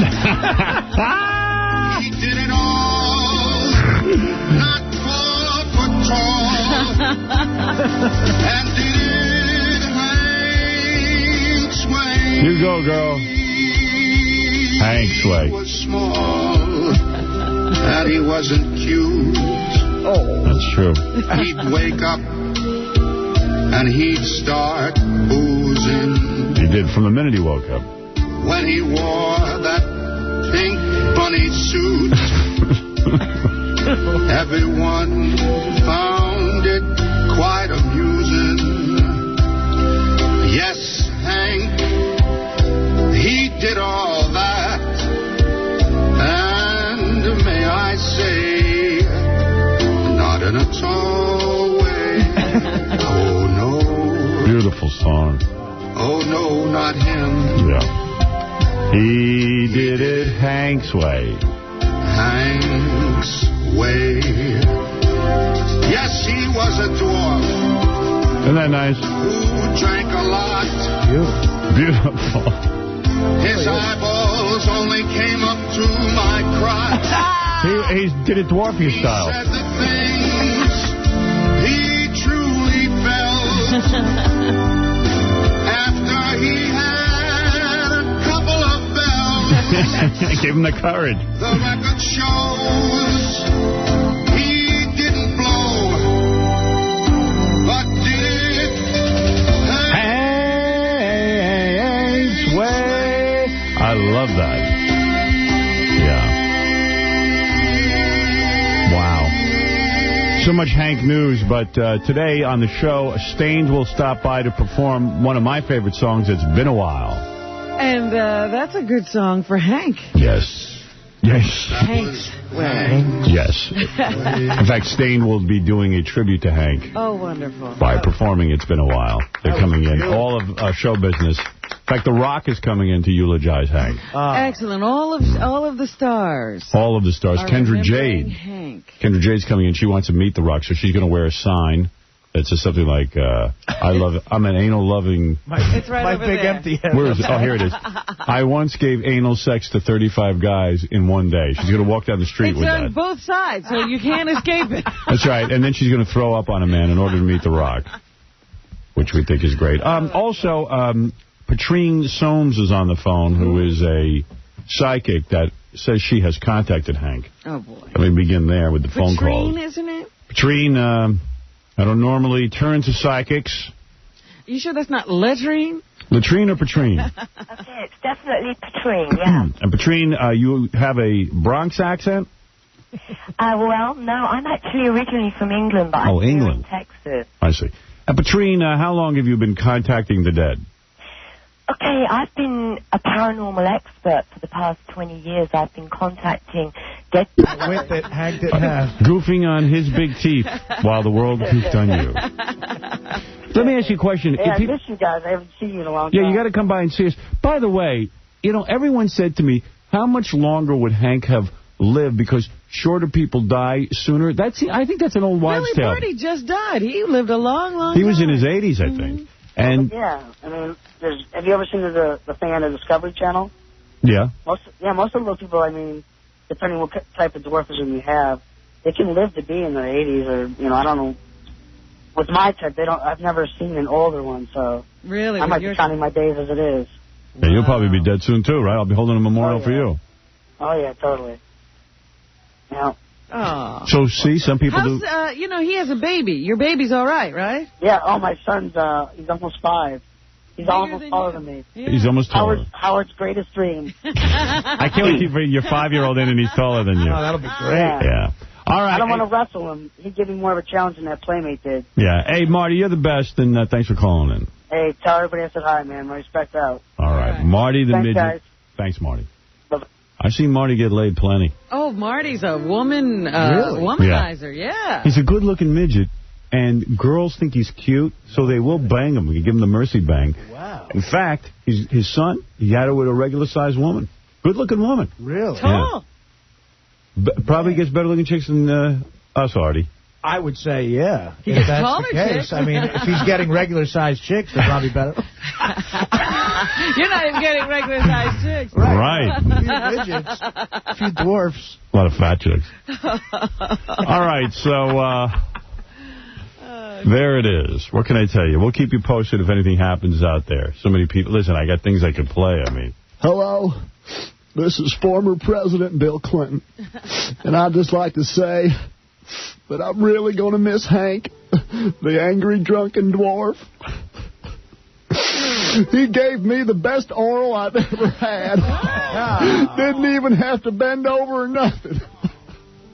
And he had a nice flat head. I could put my ashtray on top of it. Sounds Little like tiny man, big, huge heart. Damn, I miss him. Sounds like Andy and Mayberry. Yeah, really. Thank you.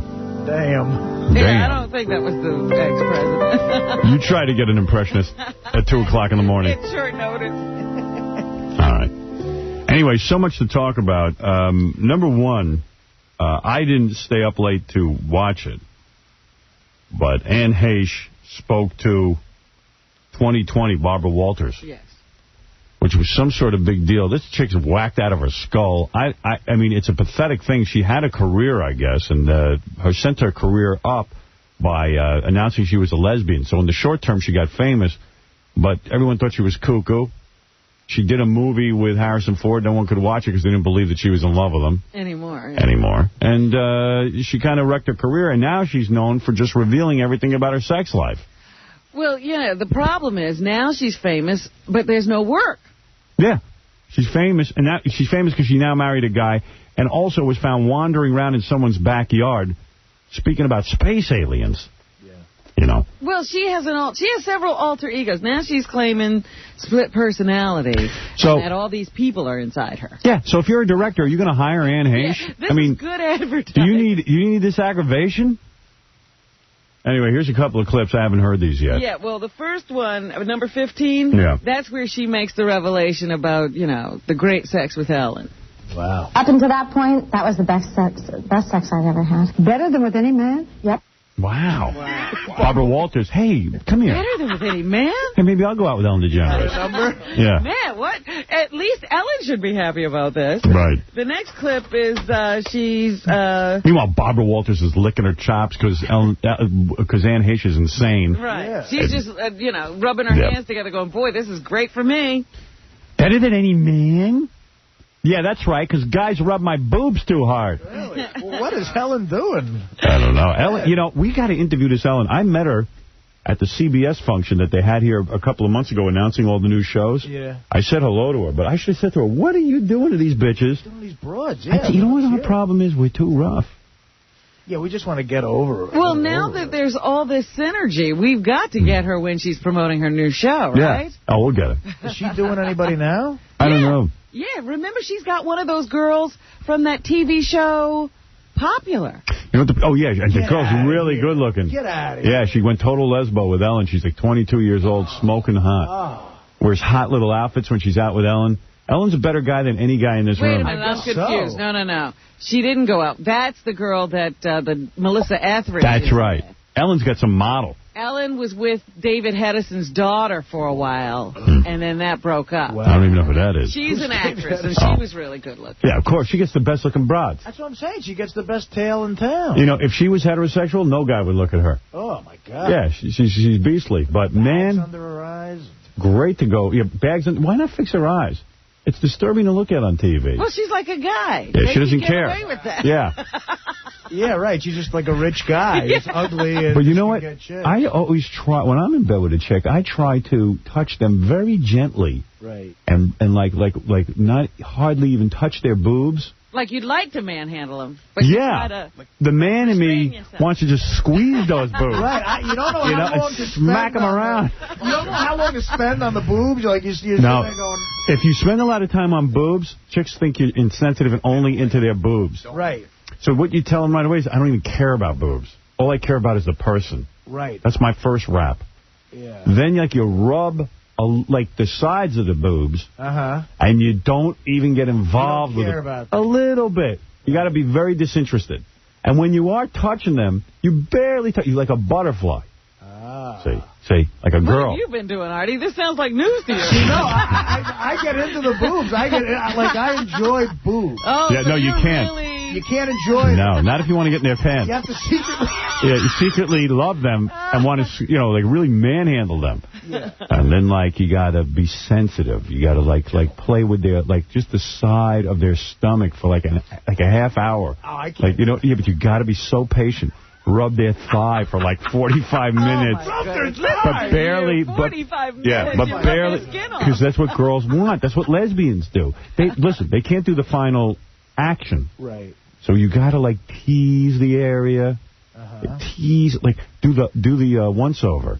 Like your hand brushes over the hey nanu nanu and barely goes there. You're interested in the whole woman. But don't go for it like it's a target. Yeah.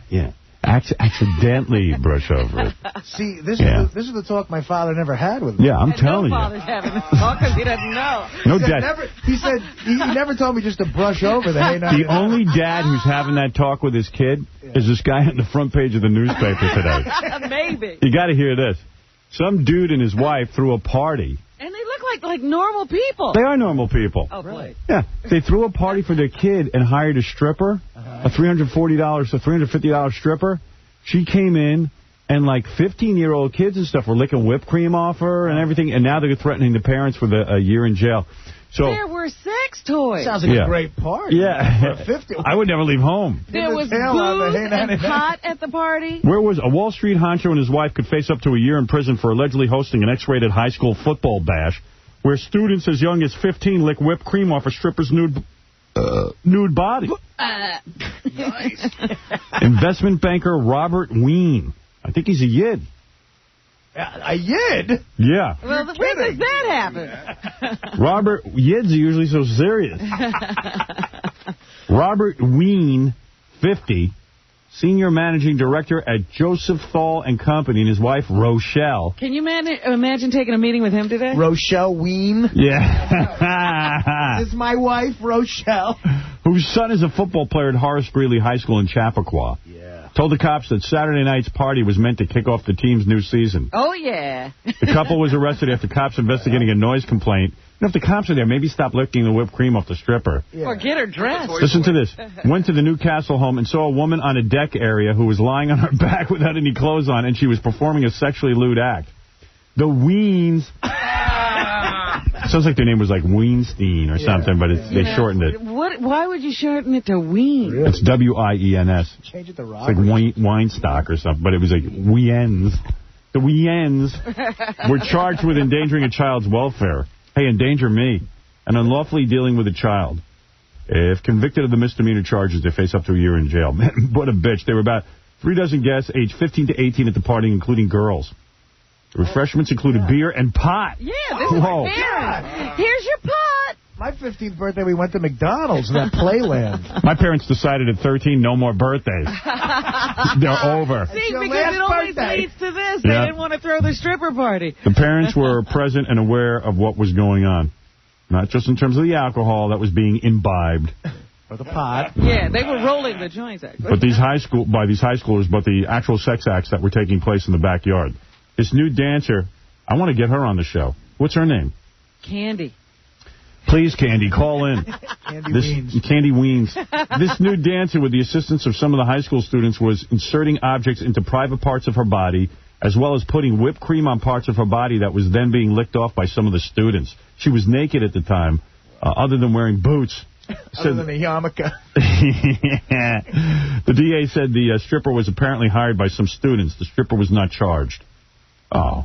Yeah, she didn't do anything. Sure she did. She just danced. She danced in front of minors. Well, maybe she didn't know how old they were. Anthony cousin Vinny Agnello, who runs the Gorgeous Strippers Plus Entertainment Agency. Hey, Gary, get this guy on the phone. Agnello. Yeah, Vinny Agnello.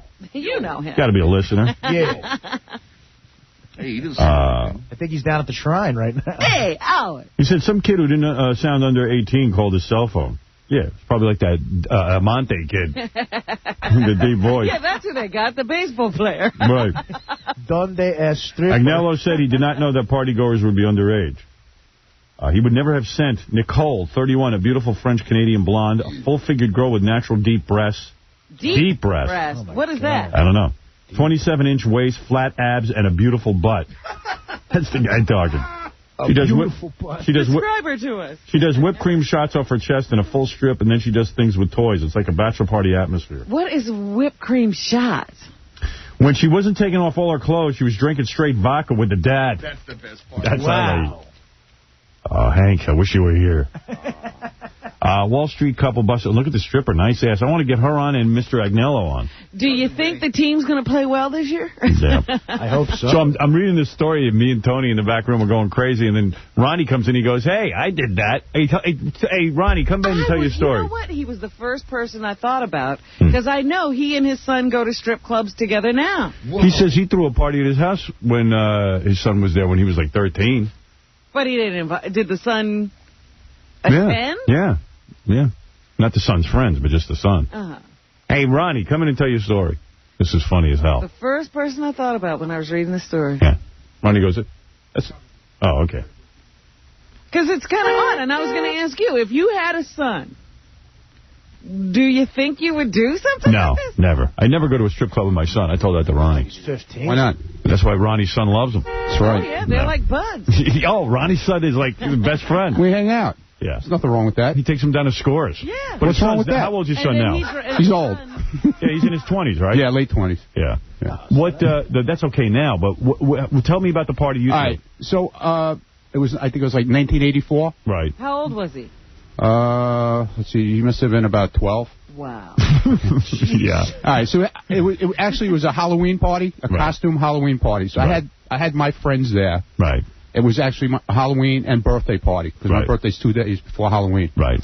So I came up with this brilliant idea. I'm going to throw this Halloween party, costume party. So all my friends come and they're all in costume, and they brought their kids. Right.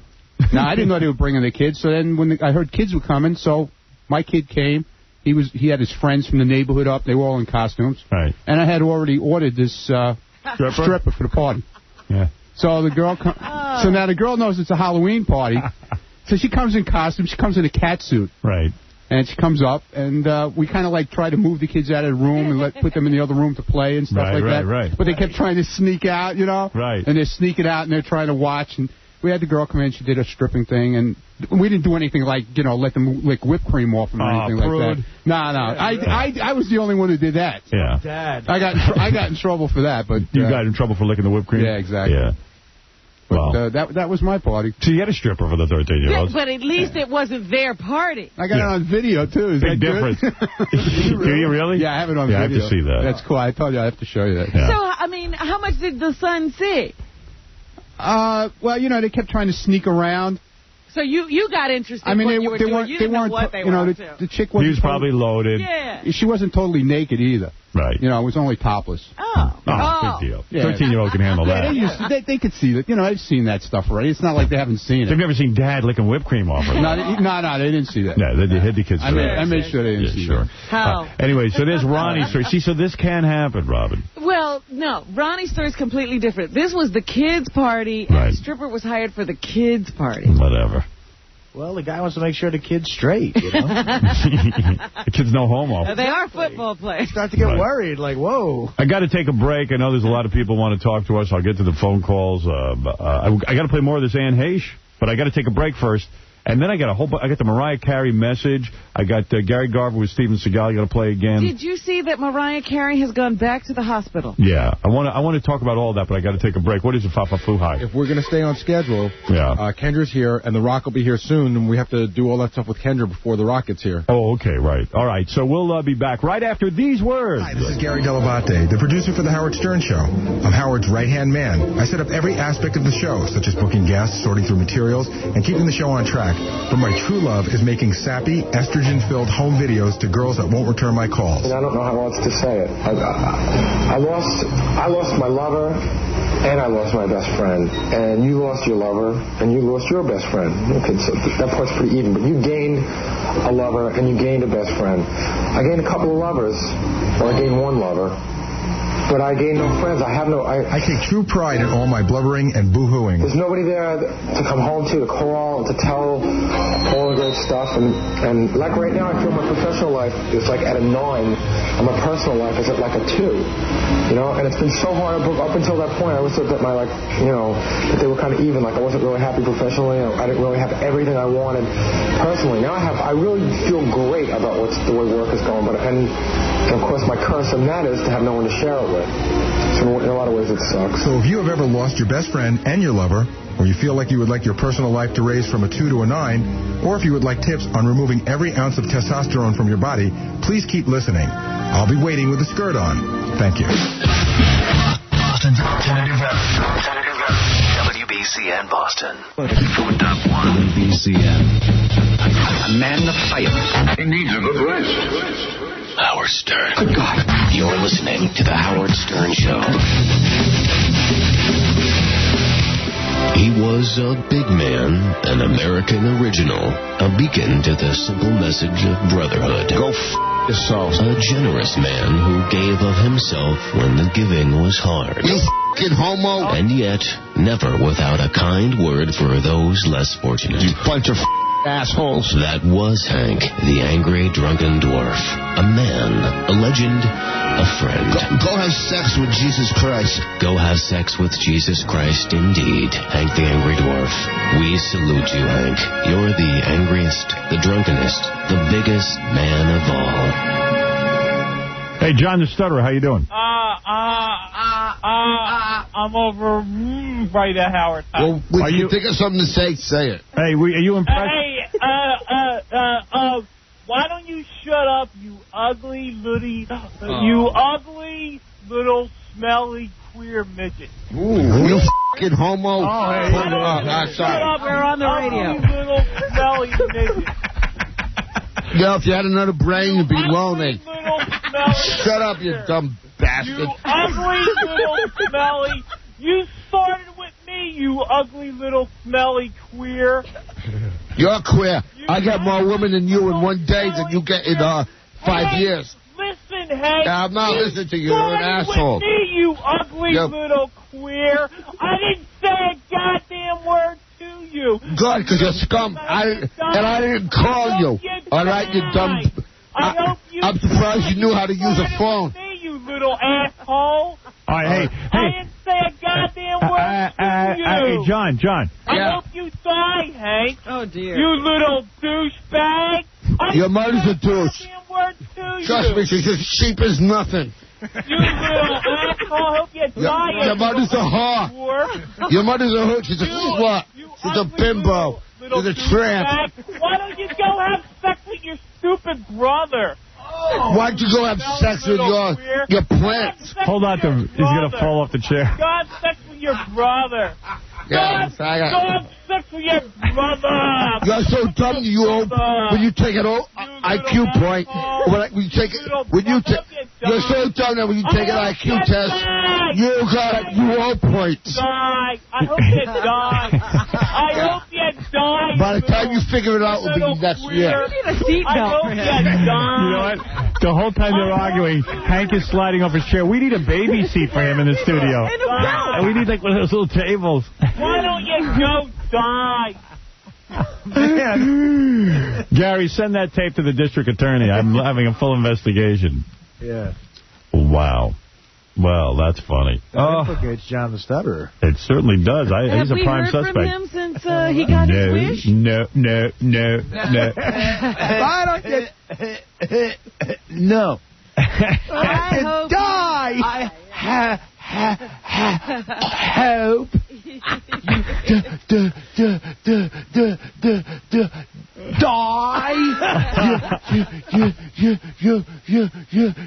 You little freak.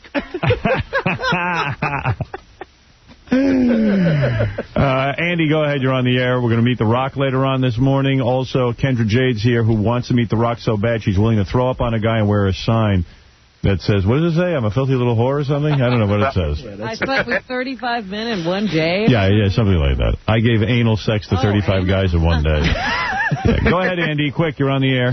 Hey, Howard, what's up? Yeah, what's up? I live in Rhode Island. I'm on the urban station. And last night, all over the news, Hank, they were calling him a local legend because I live like 20 minutes from Fall River. Yeah. He was plastered all over the news on the 5 to 6 and the 11 o'clock. Is that right? Even in death, he's plastered. He was plastered. All right, thank you. Hey, listen, there's so much going on that I just want to get to it, and I want to get Kendra in here and then The Rock and everyone else. But let me just buzz through the rest of this material. Anne Heche gave an interview to Barbara Walters last night. Yeah, in the next cut, I think she's talking about her years of therapy and how she never really mentioned that she had multiple personalities. Didn't mention that to anybody. Didn't mention it to Ellen either. Yeah. I think it's always hard for children to talk about abuse because it is only memory. But I didn't carry around a tape recorder. I didn't chisel anything in stone. And I think that's part of why people don't talk about abuse. Because anybody can look and say, well, how do you know for sure? And it's one of the most painful things about it. You don't. How's she ever going to find work again in this business? Well, listen to this. She then says that, she, figured out in therapy that she had been abused by her father. And she tried telling her mother, but her mother didn't believe her. And then something really incredible happened. I did a lot of things in my life to get away from what had happened to me. I drank. I smoked. I did drugs. I had... Sound familiar, Artie? Want to talk about it? Artie, how'd you ever get work in this business I again? buried my face in Ellen DeGeneres. Yeah, that's the mind-blowing part. I'm a straight woman who buried myself in Ellen DeGeneres. Yeah, I sex with people. I did anything I could to get the shame out of my life. That ain't going to get the shame out of your life. That's going to add to it. You're right. Now you should really be ashamed. She can afford to be ashamed. You're wandering around thinking you're a space alien. Oh, and here's the part where she talks about, like telling her mother. Maybe you ought to. In the snake pit. Maybe you ought to keep that news from her. I just want to send out my love. I'm a gorilla. I'm a gorilla. Hey, guys, I'm just checking in, letting you know that I love you. I'm a gorilla. I'm Jesus Christ. I'm a space alien named Celestia. I'm Celestia. Hey, lambs. Hey, you Celestia? That's my friend, Anne Heche. Hey, if Anne Heche comes on here, we want to interview Celestia, not even Anne Heche. That's right. We don't want to talk to Anne Heche. Yeah, we'll leave Anne Heche alone. We don't want to know about Ellen. We don't know about lesbians. In fact, Barbara Walters had the Anne interview. We will do the Celestia interview. Did Celestia ever bang Ellen? That's what I want to know. Oh, I bet she did. I bet she had to get out of there. Ellen, spread your legs. I'm Celestia. I'm coming home to the mothership. I'm going to bang those bags out of your eyes. Hey, did you bang Ellen as Celestia? I'm a gorilla. I'm a gorilla. Yes. Hello, lambs. All right, let's finish the message because we're falling behind. Kendra Jade and The Rock. Yeah, very serious. You really have something. Celebrity mental hospital. And by the way, The Rock is not mental. No. He's one of the few guys that isn't. He only has one personality, right? Yeah. He's clearly normal. And you always make me smile no matter what. I'll call you soon. As soon as they let me use the phone. I'm sneaking this message out to you. Hey, Lambs. It's me. I just wanted to call in and say I love you and thank you so much. Boy, they got her on sedation. Yeah, because her voice keeps changing. Have you noticed that? Hey, Lambs. I can barely keep my eyes open. As soon as my roommate's done eating his fingers, I'm going to use the phone and call. My roommate Celestia's eating her fingers. And Lambs, I've been up for 4 days now. I'm tying a knot in a sheet. The spaceship. I wish they'd untie me. I'm about to make a great escape. My spaceship just landed on Planet Bellevue. I'm the new leader of Planet Bellevue. Lambs. Much for everything and for just giving me. She's thanking everybody. Thank you for giving me Thorazine. To deal with any nonsense because. Oh, it's the same one. Okay, I'm back on that one. Well, you could listen to him over. No? Yeah, we don't have time. Thank you much, Celestia. Oh man, I got 2 more funny things to play for you, but I get here and then The Rock. But anyway, let's just say they did readmit Mariah to another hospital, this time in Los Angeles. Coming up later in the show, and I promise I'll play him for you. Don't let me forget. I'm going to play you Michael Jackson from his new album, talking to Chris Tucker, and they're talking about chicks on the album. Yeah, it's the greatest. And Michael Jackson has a deep voice now. Get out! Yeah, this is great. Michael Jackson talking about chicks? Yeah. And then the other thing I'm going to play for you is I got invited to this Puff Daddy party last night, which I couldn't go to. And P. Diddy gave me his personal phone message machine. P. Diddy said he was going to invite you out. He did. But it was, of course, he doesn't know I work because it's 10 o'clock at night was his party. Yeah, but that's party. But he sent out a special CD inviting people to the party. Oh, the CD invitation. And I got to play it for you. It's wild. It's really something else. You know, it's funny. The CD arrives around 2 o'clock in the afternoon, the day of the party, so there's no secrets, no leakage. Right. All right, real quick, get Kendra Jade in here. Okay. Kendra Jade wants to meet The Rock. She's his biggest fan. She's a porno star. She's gangbanged anally. Yeah. I told her if she wants to meet The Rock, she's got to do 2 things. What is she going to wear to do this? You're going to see in a second. Okay. She's going to vomit on Jeff Levy. Because Jeff's been... that guy. Yeah. Oh, Kendra's wearing a bikini. Nice. That's done. Oh, wait till The Rock sees you, honey. Hi. He's going to want you, Kendra. He is? You've never looked better. Thank you. Wow. Your breasts look bigger than ever. They're not. They're not. God, they're huge. You lost some more weight or something. Maybe you lost weight and your breasts gained weight. She looks great. You look good, honey. Thank you. Artie, you'd like that. Oh, my God. Yeah, Artie can... Is Artie the one that was mean to me last time on the phone? Yeah. Oh, no. Artie, you're mean. You're crazy. You're on a spaceship. Are you Celestia? Yeah, honey, what are you talking about? I'll bang the bags out of your eyes. Have you seen a rainbow? Well, bang the wrinkles out of your face. Do I have wrinkles? No, you look great. You're a young girl. You don't have wrinkles. You look fantastic. You have no wrinkles. All right, anyway. All you got to do is vomit on Jeff Levy. I've been waiting. I keep asking if I can throw up because I don't feel good anyway. Good. All right. Bring in Jeff Levy. You want her to do that first? Yeah. Oh, yeah. Oh. I wish The Rock could see this, but then she won't do it because she'll have met The Rock. She would never do it in front of The Rock. Jeff, hi. You've been waiting for a beautiful girl to vomit on you, right? Yes, I have, Howard. And didn't I tell you I make all dreams come true? Yes, you are the dream maker. I'm filling up with anticipation, and I'm hoping for an exotic, erotic time of it here. Jeff, look at that girl. Look at this girl. Did you take a look at Kendra Jade? Wow. What do you think? Quite attractive. Yeah. Is this the best-looking girl you ever got close to?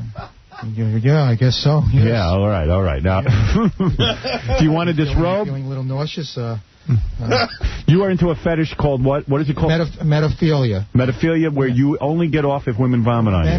Men who get aroused on women vomiting, and there are women who might get aroused by vomiting upon men. It gives them some type of satisfaction, some high. How many men in this country have this affliction? I would say less than 1% of the American population might have this sexual fetish. Less than 1%, but it's indeed bona fide. Roman showers. Are there magazines and things for this fetish?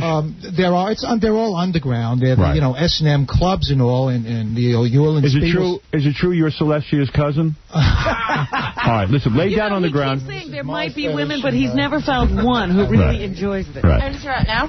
Well, hold on. Wait till he wants to take a shirt. Take a shirt. You can take off everything if you want. Can I take off my headphones? I'm gonna throw up. Yeah, you better take off. Throw up. Take your hair out of the way. Oh, Jeff, get on mic, please. Oh, she's really serious. She just wants to get this. She wants to meet The Rock. She's a beautiful woman. Kendra Jade is one of the most beautiful women. She's ready to throw up. Look at her. She's going.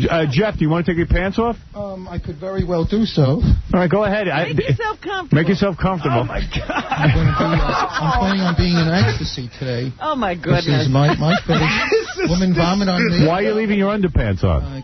No. Okay, how's it? Oh, you like actually... Jeff, yes. why are you leaving your underpants on? Is it because Kendra Jade's so good looking? Okay, I shall take them off, no problem. Oh, my God, no. You want his pants off. Jeff Levy's a very attractive man. Oh, for goodness. Jeff, you have like almost no penis. Something is here, and I get... All right, you have no muscle tone in that body. You've never done a push-up in your life. All right, Kendra, you ready?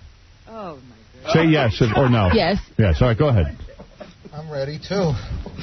It's going to take a second. Go ahead, baby. Take your time. I got nothing but time. By the way, Stain will be coming in later, too. They'll be standing right in that spot. It will be Stain. In case it's needed. All right, go ahead, Jeff. You can talk to her and do your thing. A vomit-inducing agent that that could help you, perhaps, if you would like to take it. It's in a little bottle, a little iodine bottle. And iodine. It's not iodine. It's an emetic. If you would like to... Can I have a sip of water, and then I can. Casey, would you like to... hold her big empty head. Hey, Artie's the guy who said you had a big empty head, Kendra. I just repeated what somebody said. Hey, Kendra, go ahead. Throw up on him. Get it over with. Look at him. You're not going to throw up. Just look at the guy.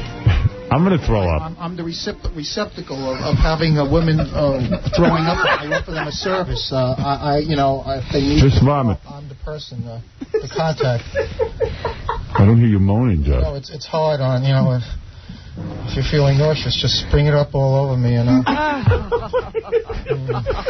Come on, like Kendra. 2 seconds ago, I was ready to puke. All right, it's hard to do under pressure. It's hard to do it in front of people. Come on, Kendra, you want to meet The Rock, don't you? Yeah. You have him tattooed on your buttocks. Believe me, don't mind, I'd love to have it on me. Oh, there it is. There it is. Oh, my God.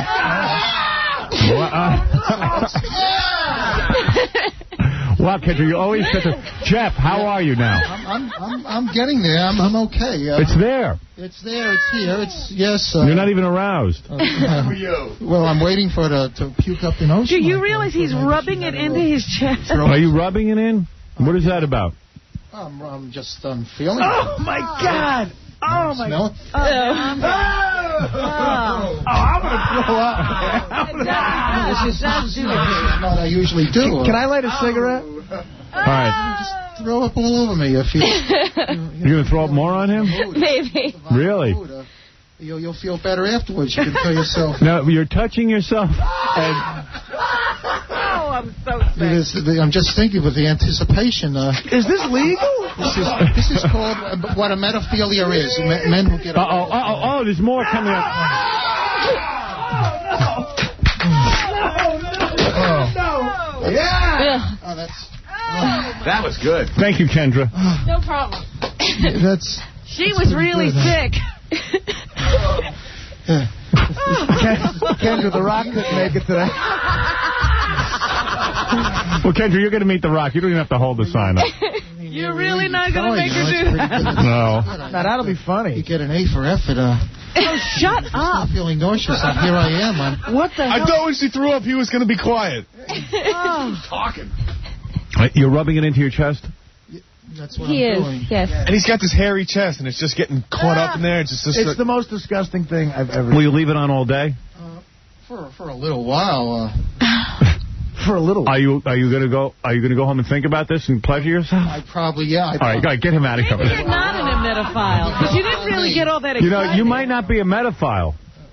You might be a pedophile. No, I'm not a pedophile. I am a metaphile. You're not, because you didn't get off on it. You like doctors or kids? I, too, am, a little self-conscious being the camera and everything is on me. This is usually something that's on like a one-on-one. You can't even get any other women to do this. I finally got you a hot chick who can do it. Yes, I'm very happy. It's all in his neck. This is my God. I mean, shall I complete my... No, don't complete it. All right, you're done. All right, get out of here. Thank you, Kendra Jade. And I will introduce you to The Rock right after these commercial words. Wow. Finally. Jeff, you want to thank me? Do you want to thank me? I thank you very much, Howard. You are the dream maker. You should check out this Roman shower thing. Is it only in my head? Or yeah, I don't think it's only. I think there's several other men and women. That was the grossest thing I've ever seen. Yeah, really, it was. How come I don't think so? I think it's... I take it in stride. I take it in stride. I take it as a... Do you take it in stride? Erotic, decadent. All right, thank you. We'll be back right after these words. I have to recover.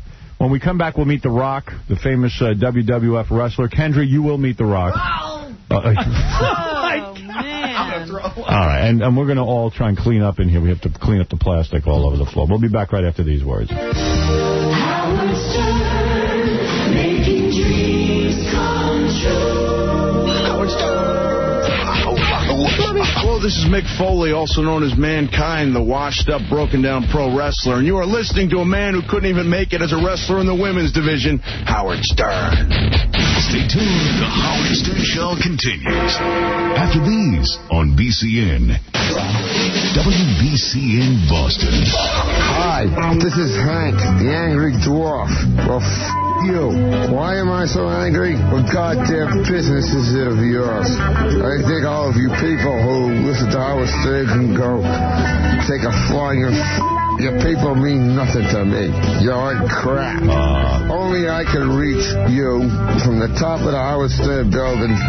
You listening to the Howard Stern Show climb to the Thank you, little guy. And jump off. And hopefully all of you will die. Oh, man. Thanks, little guy.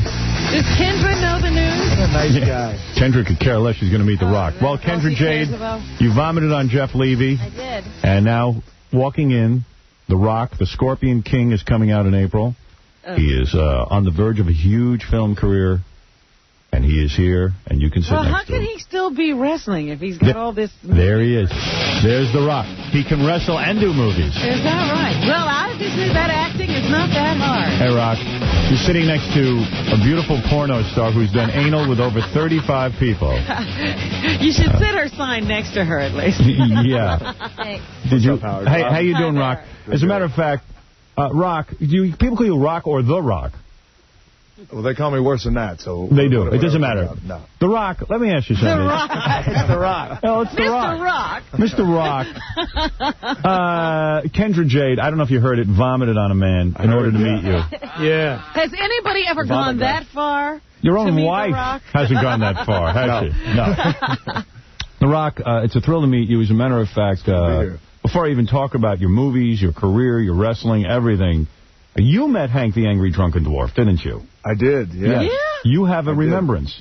I did, yeah. And I couldn't believe it, because last night I was watching, the E, and I guess it was the first time he came on the show, and then I was listening to you guys this morning. I can't believe he passed away. Yes. So, my condolences there. To who exactly? Well, to his mom. Right, to his mom, yes. Absolutely. Right. The Rock remembers. A special rock. A special rock. The Rock remembers. The Rock remembers Hank the Angry Drunken Dwarf. Tonight on a special. That's right. The Rock, go ahead, please. The Rock. Well, I first met Hank. Yes. A couple of years ago. Yes. How long ago was this? It was probably about 2 years ago. 2 years ago. In Nassau Coliseum. Right. At least Gary reminded me where it was. Yeah, what was going on? You were wrestling. What, a match? I think, yeah, there was an event we had, and it was Hank and Bob. Crackhead Bob. Oh, I know, an Elephant Boy. An Elephant Boy, right. That's right. And what did they do? What did they do? They walked around and act like a bunch of homos. What do you think? They walked around and were freaks. So, yeah, what were they doing? Did you even know what you could care less what they were doing? No, I really didn't know what they were doing. Right. You knew what you were doing, and that's all that matters to The Rock. I thought this was professional wrestling. So, The Rock, what happened after... What happened to the Hank? What happened to the Hank after The Rock met him? Well, when the Rock bumped into the Hank. And he came up to what, your knee? Yeah, but first of all, I didn't even, again, I bumped into him. I turned around and said, "Oh, sorry, my man." He's like, "Go F yourself." Is that what he said?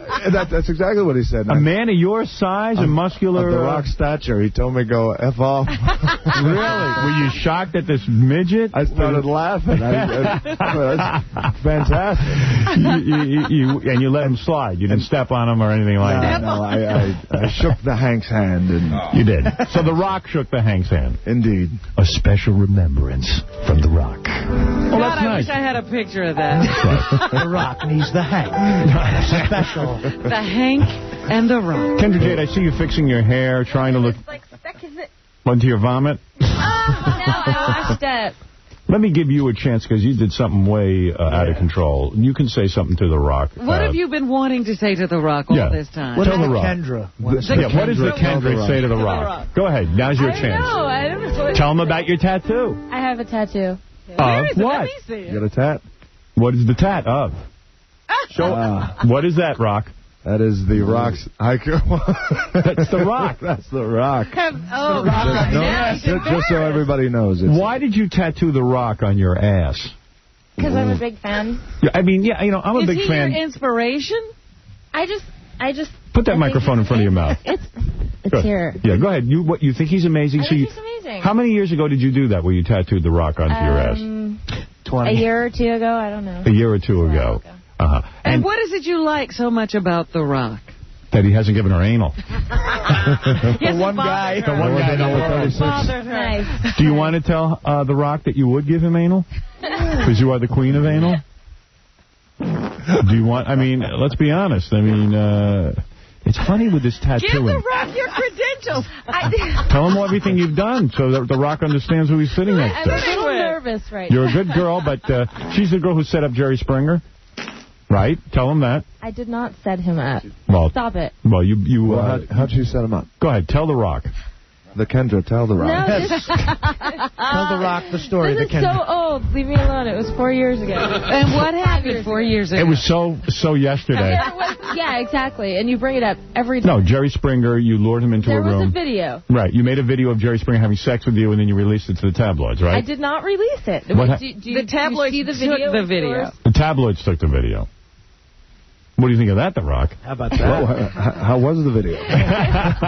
What did you do to Jerry Springer? Tell The Rock, because he might want some of that himself. Stop. All right, so tell me some of your films and stuff you've done. You've done anal. What are the names of your films? Yeah, give us 3 names of your films so The Rock understands. The Extreme Squirt. Ass Clowns. What? That's about Ass Hank? Clowns. Ass Clowns. Ass Clowns. I missed that. Face Down, Ass Up. Well, good for you. Wow. Listen, so... Number 2 or... original? It was number the original? 2, actually. Oh, number 2. Do you want to ask The Rock out on a date, even though he's married? Because The Rock is married. The Rock is married, right? And you married, respect yeah. that, huh? Yeah, and your wife is like an accountant or something, isn't she? Yeah, she's a financial consultant, Merrill Lynch. That's smart, You're though. kidding. Yeah, actually, she's a vice president. She's been fantastic. The Rock, that's fantastic also, because when you make money, what you're doing now, you're socking it in, you know the career is always, it could always end at any time. Right. Your wife's investing and taking care of your money? Yeah, she is. And if you were to divorce your wife, would you ever get a penny of it? I mean, does she have it so squirreled away? Right? She'd probably take it all. That's fine. Beautiful woman? I would imagine. I mean, beautiful, yeah. Is it tempting, though, to stray because of all the beautiful women that come on to you? With puke in their hair. Yeah, aside from the ones with the puke in their hair. Oh, dear. Seriously, I mean, isn't that... I mean, you're in show business where women are coming on. It is tough. So how do you resist? How did he wind up with an accountant and not one of the wrestling babes? Oh, please. We actually... Because they look like men. That's why. Why isn't he with China? Because he actually wanted to be with a woman. Because maybe he's a heterosexual. Right. All right. Anyway, so your wife is very femme, right? Oh, yeah, definitely. Oh, that's nice. She's a girl. All woman. She's a real girly girl. How old were you when you got married? Weren't you kind of young? I was 27. 20. Isn't that too young for a man to get married? Yes. A wrestler to get married. Already answered for him. It's too young for me. What the hell is he doing? Yeah, right. Any regrets? No. All right, now. He can't say he's on the air. Right. The wife's probably in the next room.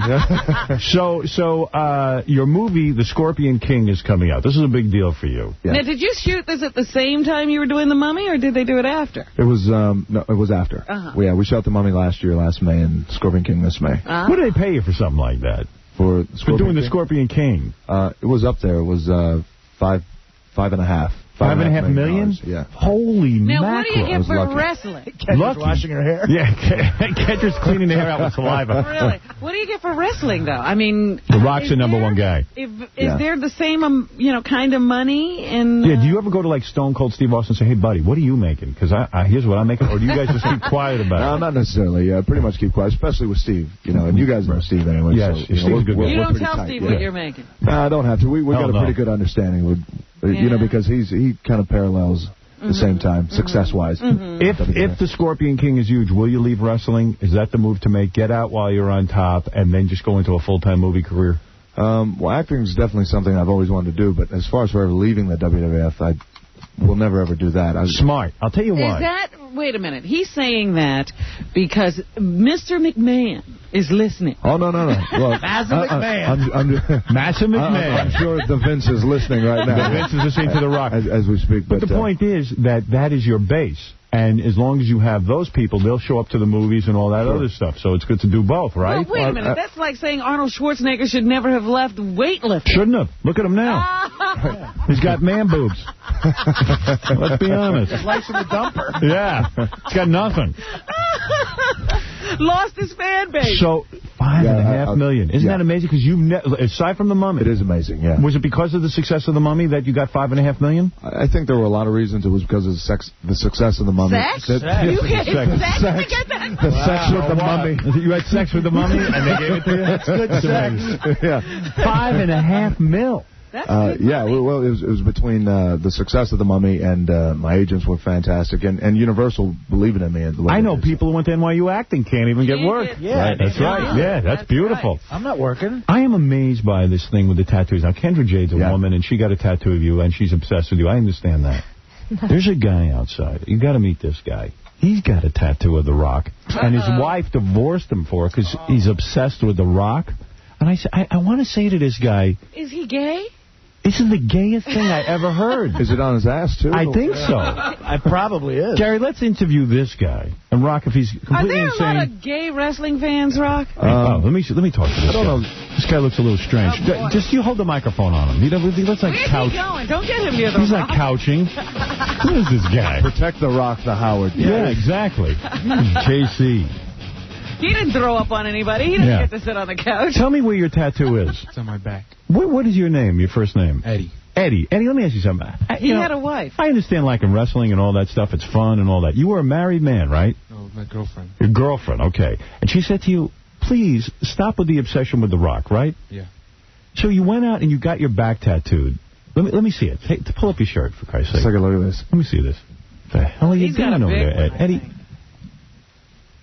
Oh, no, it's not that big. It's not The Rock. What is that? That's The Rock. That's not even The Rock. It's the devil. That's wait a second. Let me see that again. Put the camera back up. That's a bull. That's The Rock? About? That ain't The Rock, man. man. Yeah, is that you? Actually, that's a tattoo I have on my right arm. Oh, I see. It's the same tattoo you have. The Rock's tattoo. Oh.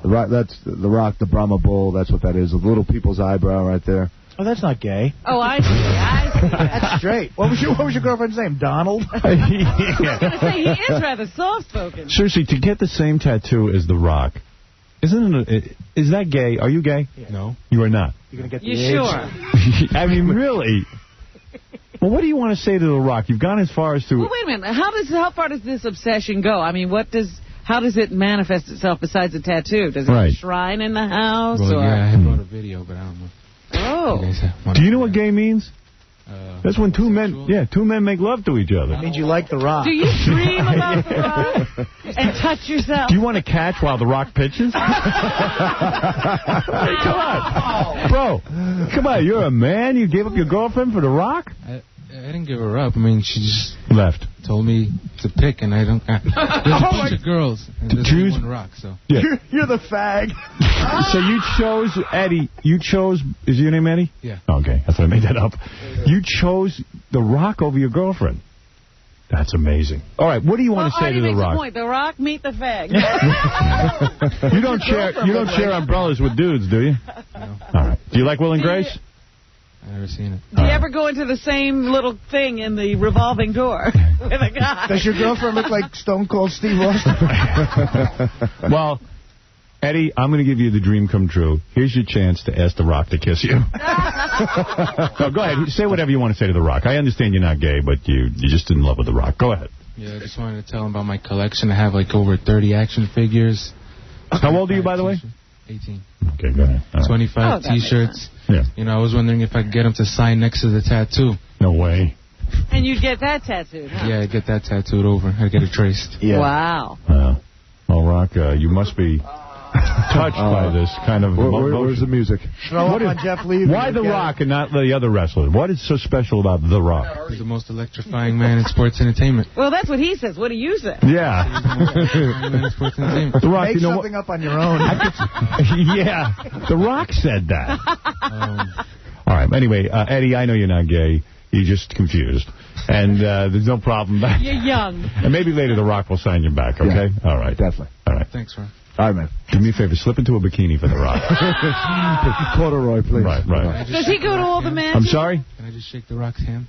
Don't touch The Rock right now. I'm going to let you shake his hand later. All right, Eddie? Yeah. Rock, if you don't want to touch him, you just slip out the back. We'll help you with that. You must say he has very pretty hair, Rock. It does. All right. Do you want to be a wrestler? Is that it? Yeah. You do? Okay. All right. Try out for the Tough Enough show on the TV. You're going to end up dead. All right, Eddie, thank you. You're half The Rock's size. All right, Is he working out? Look at him. He's a little thing. There goes Eddie, who loves The Rock. Congratulations, Eddie, for meeting The Rock. With that soft voice, he'll go far in wrestling, I'm sure. Good luck, Eddie. Yeah, sure. I mean, anyone wants to make it in wrestling. Good luck, Eddie. Yeah. Good luck, Ed. If anybody wants to make it in wrestling, The Rock, with you. They've got to be very bold, don't they? They have to be boisterous. Yeah, they should. Not necessarily loud, but, right. Have a set of balls. Yeah. How did The Rock come about? Did you create The Rock, or did Vince come up with that idea? Or what happened? It was a combination of both, and it just it kind of evolved. Mm-hmm. And where did he find you? The Vince found under a rock.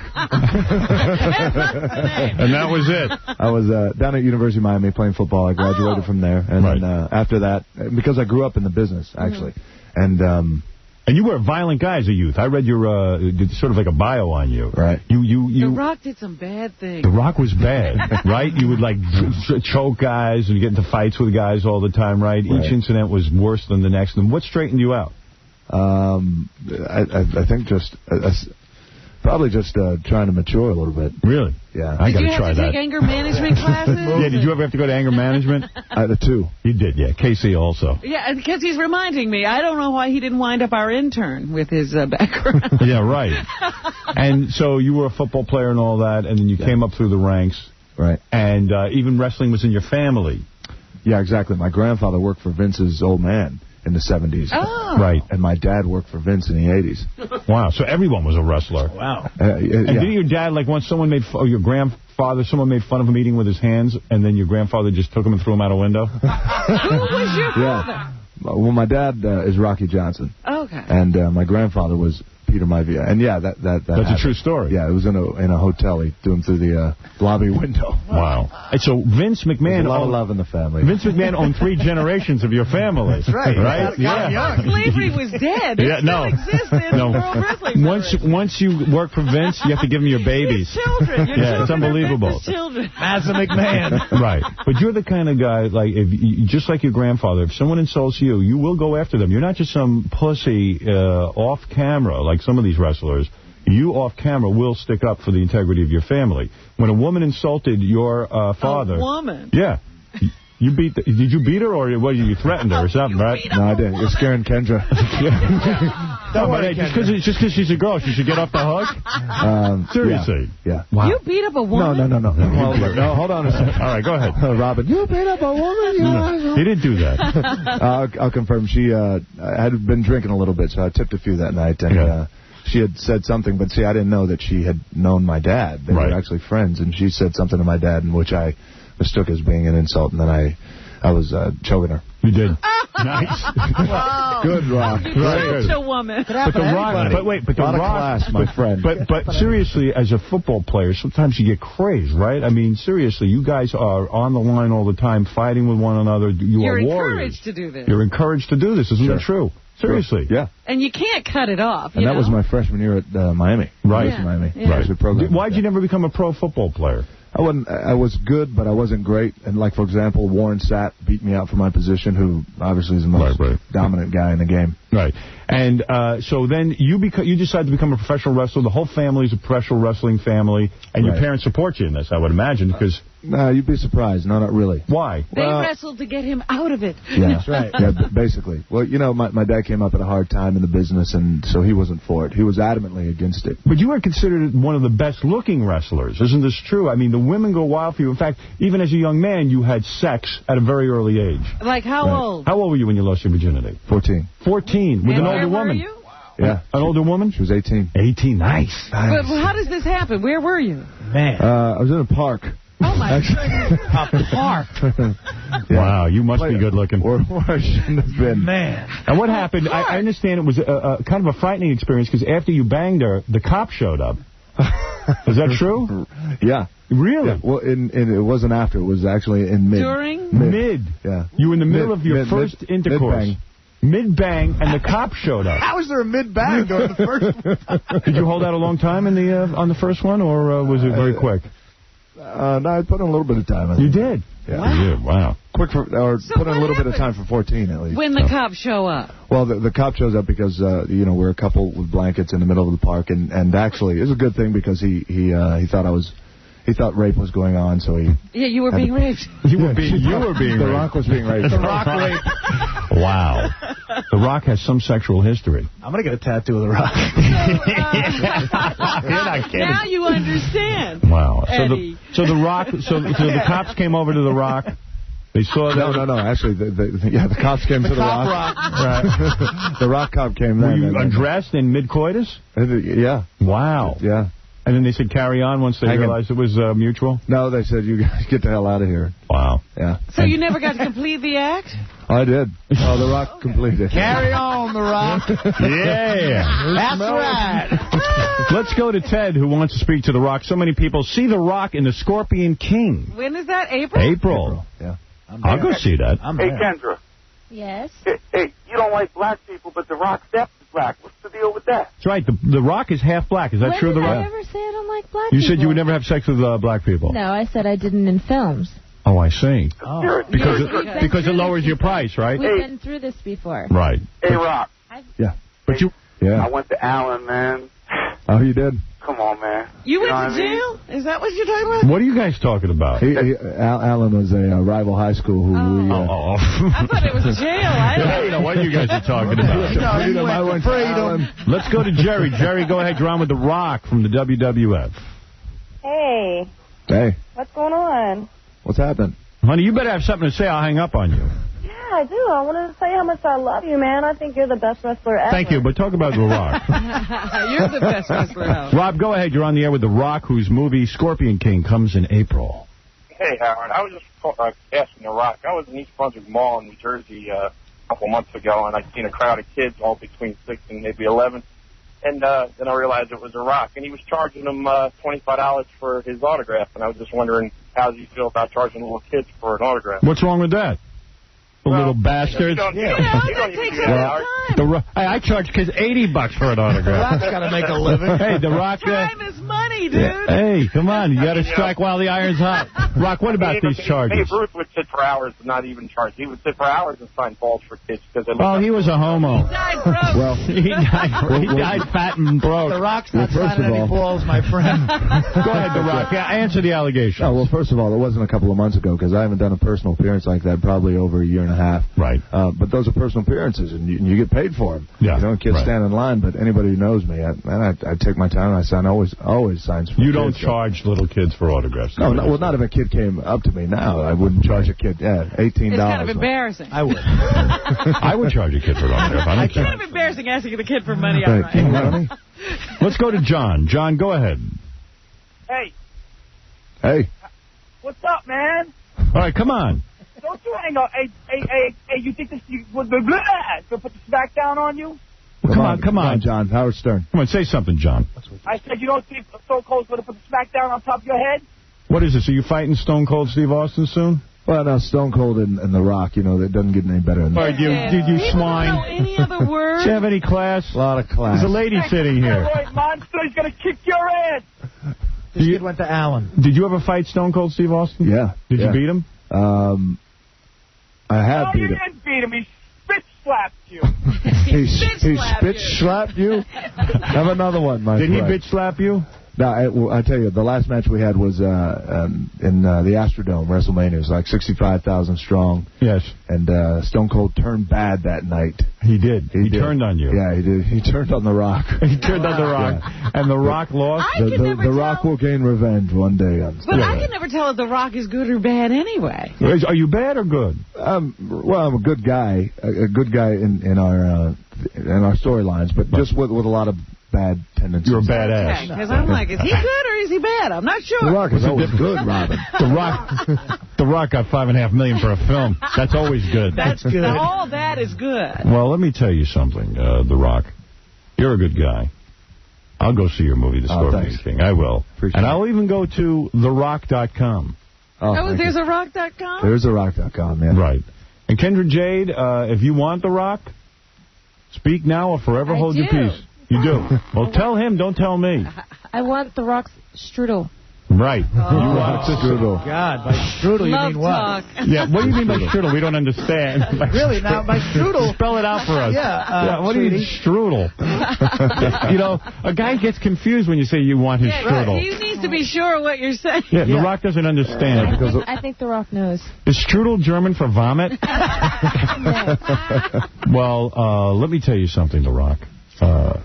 Congratulations to you. Thank you. Now, do the other wrestlers get jealous because now The Rock has a career in the movies? Of course they do. You know, are they not talking to you They have to give him a separate dressing room. They want to really hurt you now. They probably do, right? Well, you know, there's always professional jealousy, but for the most part, you know, our guys realize that, hey, you know, where The Rock goes, and, you know, it affects us as well, so, you know, they're great. Well, I think... I think it was The Rock who really, you know, beat up Mankind.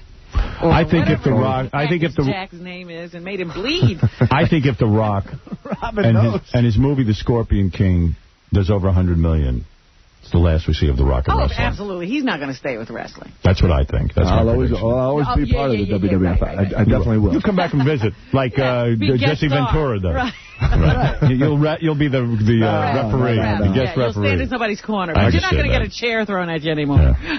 A lot of more years. Unless Vince has naked pictures of you with a donkey. That's what it sounds I think like. When The Rock is wrestling at 55, those are the naked pictures. I think The Rock will become the Dwayne, and then he's going to become an actor, and that'll be it. But now, as an actor, are you The Rock or are you the Dwayne? Well, right now the credit will read The Rock. It will? Yeah. Will you become the Dwayne? The Dwayne? If Scorpion King is huge. Probably Dwayne The Rock. Dwayne The Rock. Yeah. Can you keep that? Because, you know, usually Vince will take your name back. Yeah, he'll take your name away from you. Well, you know, do you own your name, or does Vince own the name? Vince owns that. The Rock. He does? Yeah. So if you leave the WWF, you can't even call yourself The Rock anymore. Unless I change my name officially to The Rock, which won't happen. Right. That's a good move. You have to legally change your name. Right. Wow. But Vince is great, and from a managerial standpoint... The Vince is a good man? The Vince is a good man. Vince. We'll see what you say when you leave. Yeah, I was going to say, what are you going to say? Yeah, we'll see that. The Vince is everything. Anyway, The Rock, thank you. Kendra Jade, thank you. Kendra Jade has a band now, Stone Movement, which is usually what you have after anal. Wow. A Stone Movement. The band Stone Movement will be performing at the Opium Den in Hollywood, California on September 9th. For more information, go to... the people will be on drugs, that's all. That's right. StoneMovement.com. And the Scorpion King comes to us in April. And, of course, watch The Rock at WWF. And, I have one more. Did The Rock use steroids? Yeah, The Rock. How do you get... Listen, I've been working out in the gym for 10 years. Someone's got to come clean on this. And you're a guy of his stature. Yeah, you're the size of an elephant. I mean, look at the size. Yeah, really. What do you do? You got to use a couple of steroids. No, to be honest with you, and really, well, first of all, to be honest with you, I tried them when I was 18, coming out of high school. Go ahead. And then you choked a woman. And then, that's steroid rage. Yeah, that was a rage. Were you in a steroid rage when you choked a woman? I did try them, but at 18, I had no idea what I was doing. I was probably taking Advil for all I knew. But right. What did you do, inject into the ass? Oh, no. No, what do you do? There were pills. Pills you take? Yeah. I got to get those. Yeah. Get me a few But I mean, of those. even now, I'm not the biggest guy at all. Oh, please. No, not at all. Come on. One of the... Really? Yeah. You are to Eddie. To Eddie. Yeah. The biggest to Eddie. That's all that matters. Anyway, The Rock, you look great. Thanks, man. And that's all that counts in life, as long as you're good looking. What's the difference? That's what I always say. And say hello to that beautiful butter-ass China for me. I've had her in here a few times. She's not with the WWF No, she's not anymore. Let me tell you. Oh, she's not there anymore? That's right. Oh, if she's not, then I'll tell you the truth. You have a better ass than China. You know that? Seriously. All right, listen, it's great to meet The Rock and have him on the show. The Scorpion King comes in April, and we'll be back right after these words. Okay, Howard, my name is Bubakar. I'm a yellow cab driver, okay? I used to listen to you, but I found out that you are just, I don't know how to qualify you, but you are chicken, less than chicken, okay? I want to kick your ass. I got a passenger here who just ran into your show. I hate you now, okay? Why don't you shut up and come and drive yellow cab? You can see if you can work, really. You know nothing. Crazy guy. The Howard Stern Show. 104.1 WBCN. 104.1 Howard Stern. Howard Stern, Howard Stern, Howard Stern. He was a big man, an American original, a beacon to the simple message of brotherhood. Go yourself. A generous man who gave of himself when the giving was hard. You f***ing homo. And yet, never without a kind word for those less fortunate. You bunch of assholes. That was Hank, the angry, drunken dwarf. A man, a legend, a friend. Go have sex with Jesus Christ. Go have sex with Jesus Christ, indeed, Hank the angry dwarf. We salute you, Hank. You're the angriest, the drunkenest, the biggest man of all. We salute ye. Hello, this is former President Bill Clinton, and I'd just like to say that I'm really going to miss Hank, the angry, drunken dwarf. Right. He gave me the best oral I've ever had. Didn't even have to bend over or nothing. And he had a nice flat head. I could put my ashtray on top of it. That's nice. Little tiny man, big, huge heart. Damn, I miss him. Everybody misses him. He stood just 4 foot tall. He was a pissed off little person, but he had gigantic balls, and when he drank, he started cursing. If you called him a midget, he'd tell you to hit the f***ing highway. Right. But more, much more than this, he did it Hank's way. Yes, every time that he got drunk,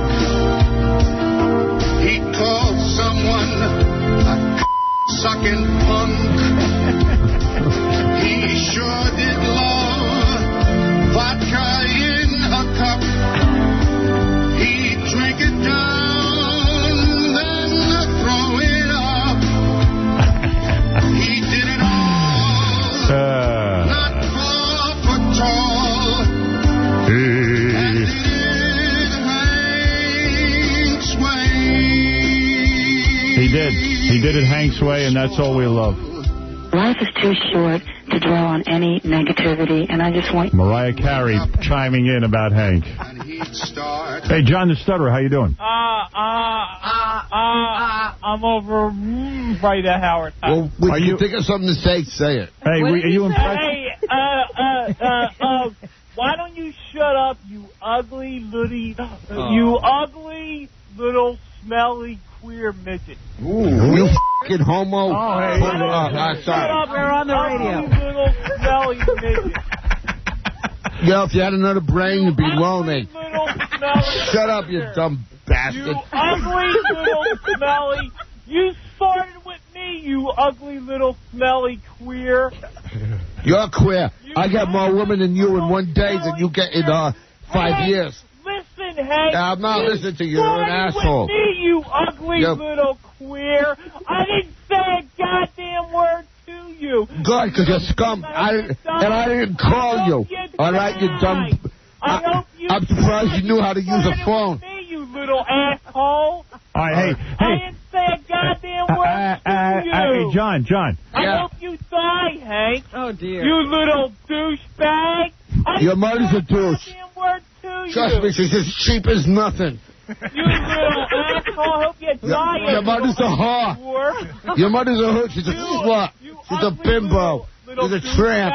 Why don't you go have sex with your stupid brother? Why'd you go have sex with your plants? Hold on to him. He's going to fall off the chair. Go have sex with your brother. Yeah, go have sex with your brother. You're so dumb. When you take an IQ point, you're so dumb that when you take an IQ test, you got a 0 points. Die. I hope you die. I hope you die. By the time you figure it out, it'll be next year. You need a seatbelt for him. You know what? The whole time they're arguing, Hank is sliding off his chair. We need a baby seat for him in the studio. And we need like one of those little tables. Why don't you go die? All right. Well, there is some great moments. Man. Some of the great moments. Makes you misty. John the Stutterer, you got your wish? Hank did die. I can't believe he hasn't called in.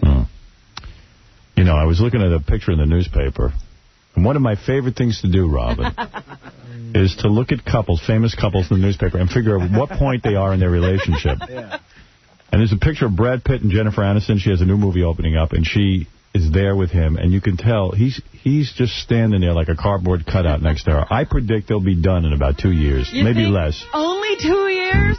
The best part of Brad Pitt and Jennifer Aniston is they have to go to each other's bad movies. I know, it's like them at the premiere. It's really good, too. It's like... how do you do that? They go there, and Jennifer goes, the only person I can get an honest answer from about my films is Brad. So then the reviewer, the person on Entertainment Tonight always goes, well, what did he say about your new picture? She goes, he loves it. Right.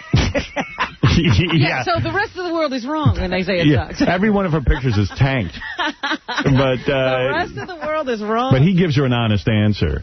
A bunch of things. By the way, and really the ultimate tribute to Hank, the band Stained, which is one of my favorites. Great. The Stained is going to come in here very soon, within this half hour, and perform in honor of Hank. Oh. Even though they don't know it. They're going to perform. They rushed in here when they heard. They were not booked. They heard Hank died. They're going to perform. It's been a while. All right. It's been a while. It's been a while since we've seen Hank. At least 24 hours. Hank drank. So they'll be doing that. All right. And what is going on at the Hank Memorial now? Has it grown any more today? I don't know. It hasn't grown any more than Hank has grown. Look at it. There it is. It is getting big, and High Pitch Arc is out there. And I'll talk about that in a minute. Wow. A couple of quick things. Sampras Agassi played last night.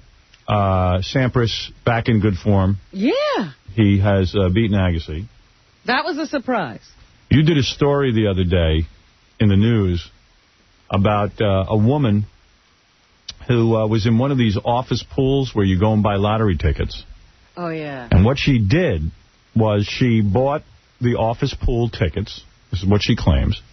And then she said, I'm going to buy my own tickets for my own, lottery. Right. I'll buy my own individual tickets. My husband and I. I got a pool with him, too. Turns out she wins, and she claims that the tickets that she bought were her husband and hers tickets, not the office pool. Tickets. Now, if you were the keeper of the pool money, would you buy your own separate tickets and pool tickets?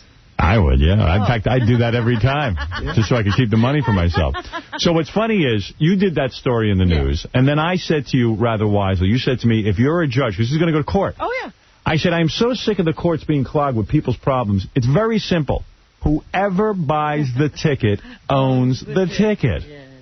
It's up to the people in the pool to figure it out if they want to protect themselves. So my father calls me. My father never calls me. My father calls me up.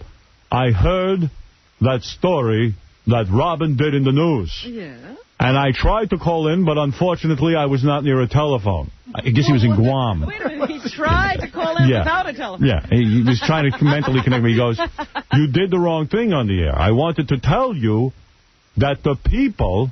I'm just telling you my father's conversation. He goes, I think he's losing his mind. He goes, I wanted to tell you, if I could have called in, that the people, what they need to do, if there is this kind of situation, the group tickets should be given into a safe or given to somebody else to hold. So I said, Dad, listen to me. You spend too much time I said, Dad, You don't understand something. That's great advice. If I could get on, people don't know what to do with their lottery tickets. If I could get on, they would know what to do. Oh, my God. So I go, Dad, listen to me, you senile old coot. Teaching the world. I said, Dad, the point of the story that Robin did was that people didn't do this. So if you're a judge now, what do you do? Yeah. What do you do? If you're a judge, you got to either say on the one side of the law or the other. You're either going to try and sort this out, or you say, look, this is nonsense. The law says whoever buys the ticket owns the ticket. And then you're done with the case. Yes, but if I could have called in, he says to me, if I could have called in, I would tell the people that whoever buys the ticket should give the tickets to somebody else if they bought personal tickets. I go, Dad, you're not hearing me. That's great advice, but that's a different story. The real story is the judge has got to make a decision now. Well, I still say they should give it to somebody else. You're not getting this went on forever. Your father's gone crazy. My father's gone insane. Hello, lambs. Yeah. I'm looking at a rainbow. Yes, lambs. You to know that I appreciate you so much, and I say it all the time, but I really mean it. And I'm blessed to have everything I have, and we all are. I'm blessed with everything I have. Get me out of here. I'm celestial. Oh. And hey, she's between them in the heart. I'm making love to Ellen DeGeneres. Just want to send out love to everybody and tell you how grateful I am just to be where I am. Right, in a hospital. In a hospital. Resting. I'm grateful. Tomorrow, Slash will be here. Mark Wahlberg and Lawrence Taylor, the great LT. Slash is going to be on that big Michael Jackson jamboree. Yeah, we want to ask her that. Speaking of Michael Jackson, his new album is coming out, and what has to be the funniest thing. Do you know how much it cost to produce that album? Like $400 million or something. $30 million. Whoa. Wow. That's an album. That's music. You won't see a picture on it. He's not that popular anymore. Movies cost that much. Yeah. Well, you know it's going to tank. Anyway, so here, I got some, I don't even know how we have this. Maybe the record's out or something. This is a song called You Rock My World. At the beginning of the song, Michael Jackson talks with Chris Tucker, the guy from the Jackie Chan movie. Chris Tucker now has a higher voice than Michael Jackson. What? And they're talking about chicks on the track. This has got to be fun. And the guy with the deep voice is Michael Jackson. Let me hear it. Jamone. Jamone. Okay. Hey! Hey! You can't get that girl, can you? She is banging. Alvin! Okay. Alvin! I smash girls. But you realize Michael has never used the word banging before. Yeah. He's banging. He is banging. Yeah. I could get that girl. What a freak. Man, that was like science fiction. I can get her to have my babies and never live with her. Maybe I can't get that girl, but I can get Macaulay Culkin to sleep over my house. I can get that girl pregnant and never sleep with her. Yeah. Yeah. I get that girl pregnant. Isn't that great? That was awesome. Look, $30 million to produce this song. Listen, Philadelphia Love Connection. This is the wall of sound, isn't it? Yeah. This is a throwback to the 80s. What happened to Barry White? Yeah. I love you, baby. Yeah, I love you. The song sucks. All right. So anyway, that's that. Then I told you that, we had P. Diddy on the show, Puff Daddy. Oh, yeah. Well, evidently, I'm in the inner circle because I got... He was going to throw you a due. Yeah, well... That's right. Yeah. So, right. So Puff Daddy... Yeah. I get a message from Gary. Puff Daddy called with his personal phone number to invite you to his party, which was last night. Personal phone number? Yeah. I said, when is this party? If it's at 5 o'clock in the afternoon, I can go. That's right. You know what I mean? But it's at 10. Probably not. The party starts at 10 o'clock at night. But this guy is, I wish I could go to one of these P. Diddy parties. I would go. Yeah. You went, right? I went to one with David Spade. And how was that? They took us up to this VIP room in the Limelight, New York. And it was just me, David Spade, and that assistant who attacked him. Yeah. And Elton John was the only other celebrity in the whole room. Right. There were these two gay guys that I guess Puff Daddy bought for Elton John just to dance around. Yeah. Like go-go dancers. Wow. Really? and Spade went over to say hi to Elton John, and it was funny because it looked like one of the dancers was for Spade and one was for Elton John. Yeah. Spade getting on with the guy? Weird, huh? I don't know. It looked like something was going on. Yeah, right. So anyway, this guy throws parties and puts more thought into a party than most people put into their jobs. They are productions. Yeah. So now you get a CD in the mail giving you the information for the party. And now for the first time ever, in the Howard Stern Show exclusive, here I'll play you Puff Daddy's CD. This is an invitation CD. It's an invitation. It comes in a CD case. First Puff Daddy's getting crazy, and then he gets into being the real Puff Daddy. Here we go.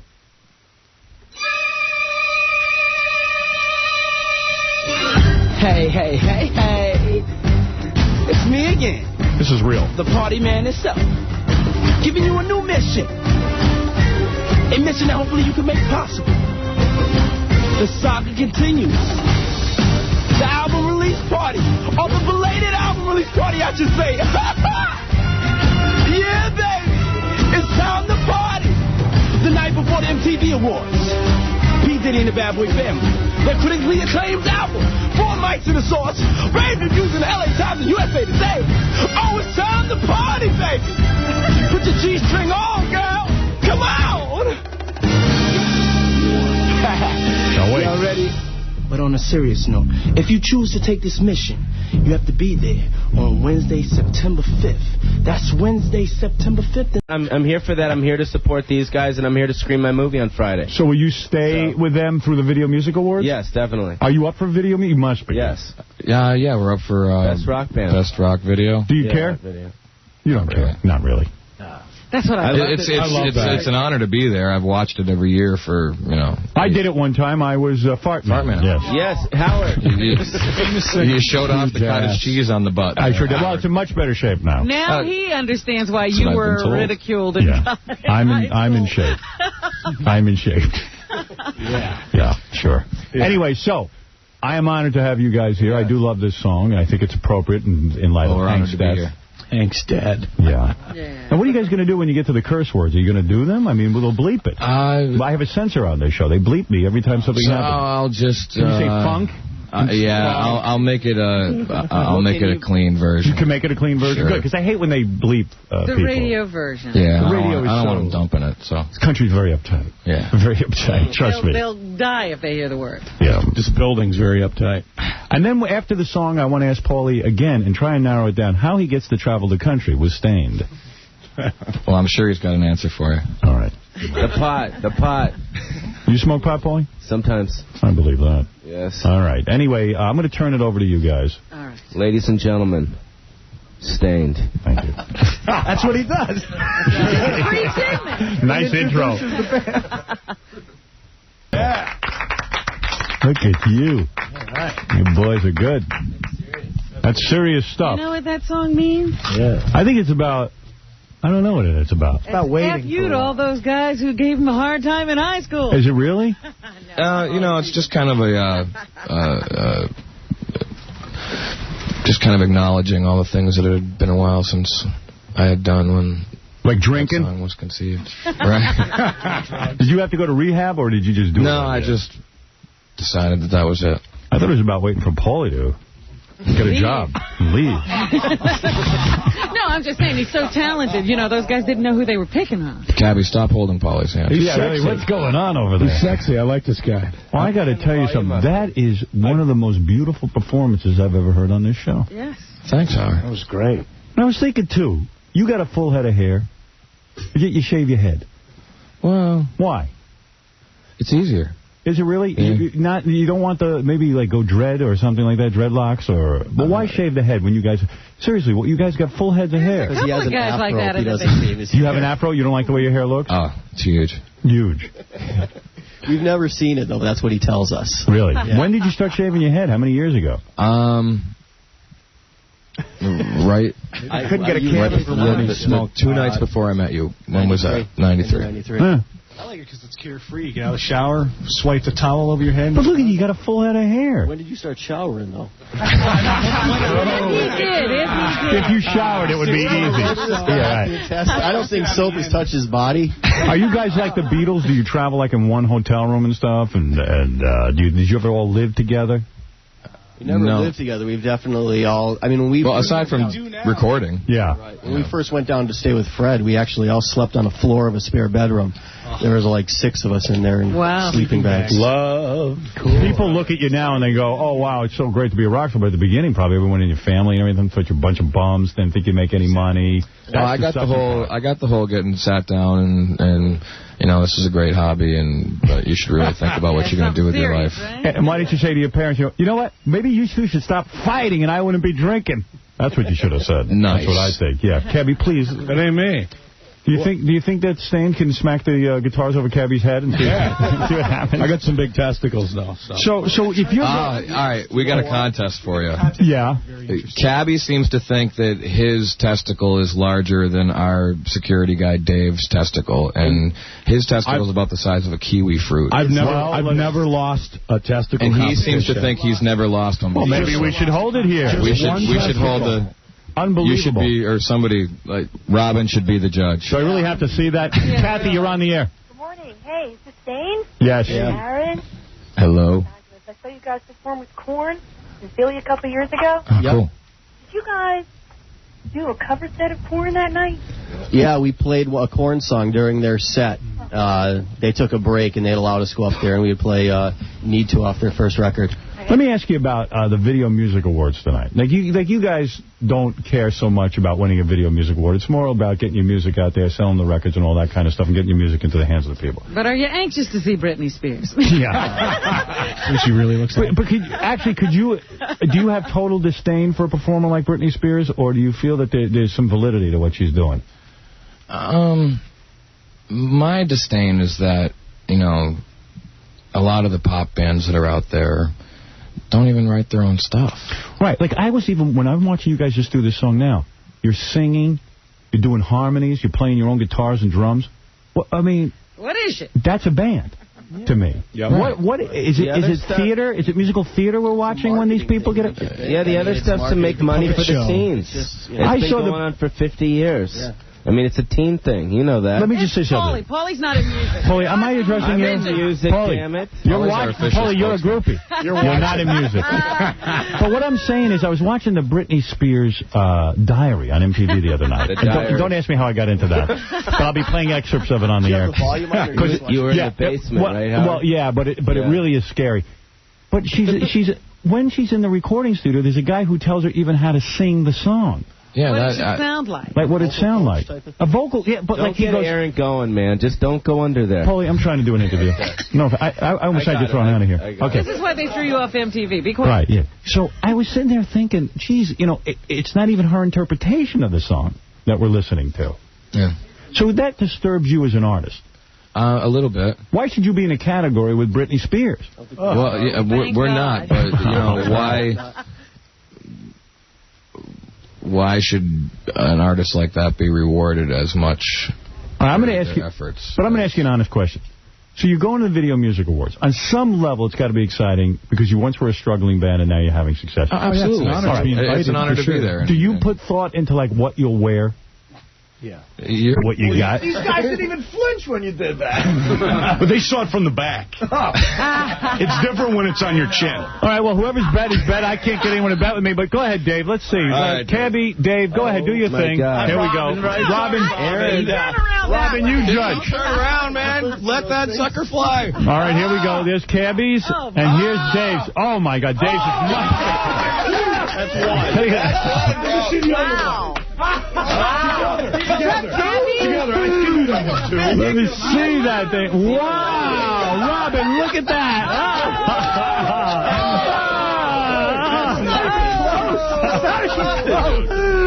Cabby, you lose. Cabby, Cabby, I got to tell you, it was very close, but I think Dave's a little bigger. You beat me. He did beat you. Cabby? Plus, when Howard's betting on you, you get the added advantage. He's got to put him on the seat in the summertime, because when it's all hot and sticky, they really are something. They get the water. Cabby, you went down. Well, good for you guys. That was a great contest. Stain, thank you for coming in. Paulie, thank you for coming in.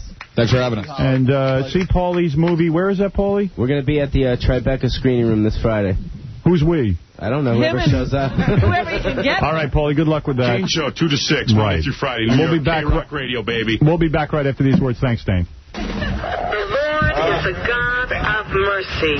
Howard Stern is living proof that the Lord is a God of mercy. For Howard Stern is a professional blasphemer.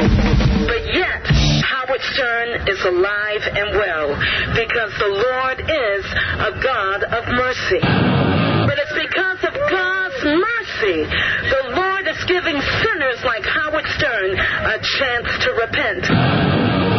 Repent! Turn to Jesus! There is a burning hell. Stay tuned. The Howard Stern Show continues after these on BCN. WBCN. Why were you kissing that woman? For kissing goodbye. If you listen to one show all summer, Like hell you were. this should be it. You were kissing her like a man. Don't insult my intelligence. Don't treat me like a child. Gather the family. You are my child. I don't care how old you are. Hold hands. You weren't brought up to be one of those people. And listen. What people? I want to hear it from you. What people? To the next Howard Stern Show. Homosexuals.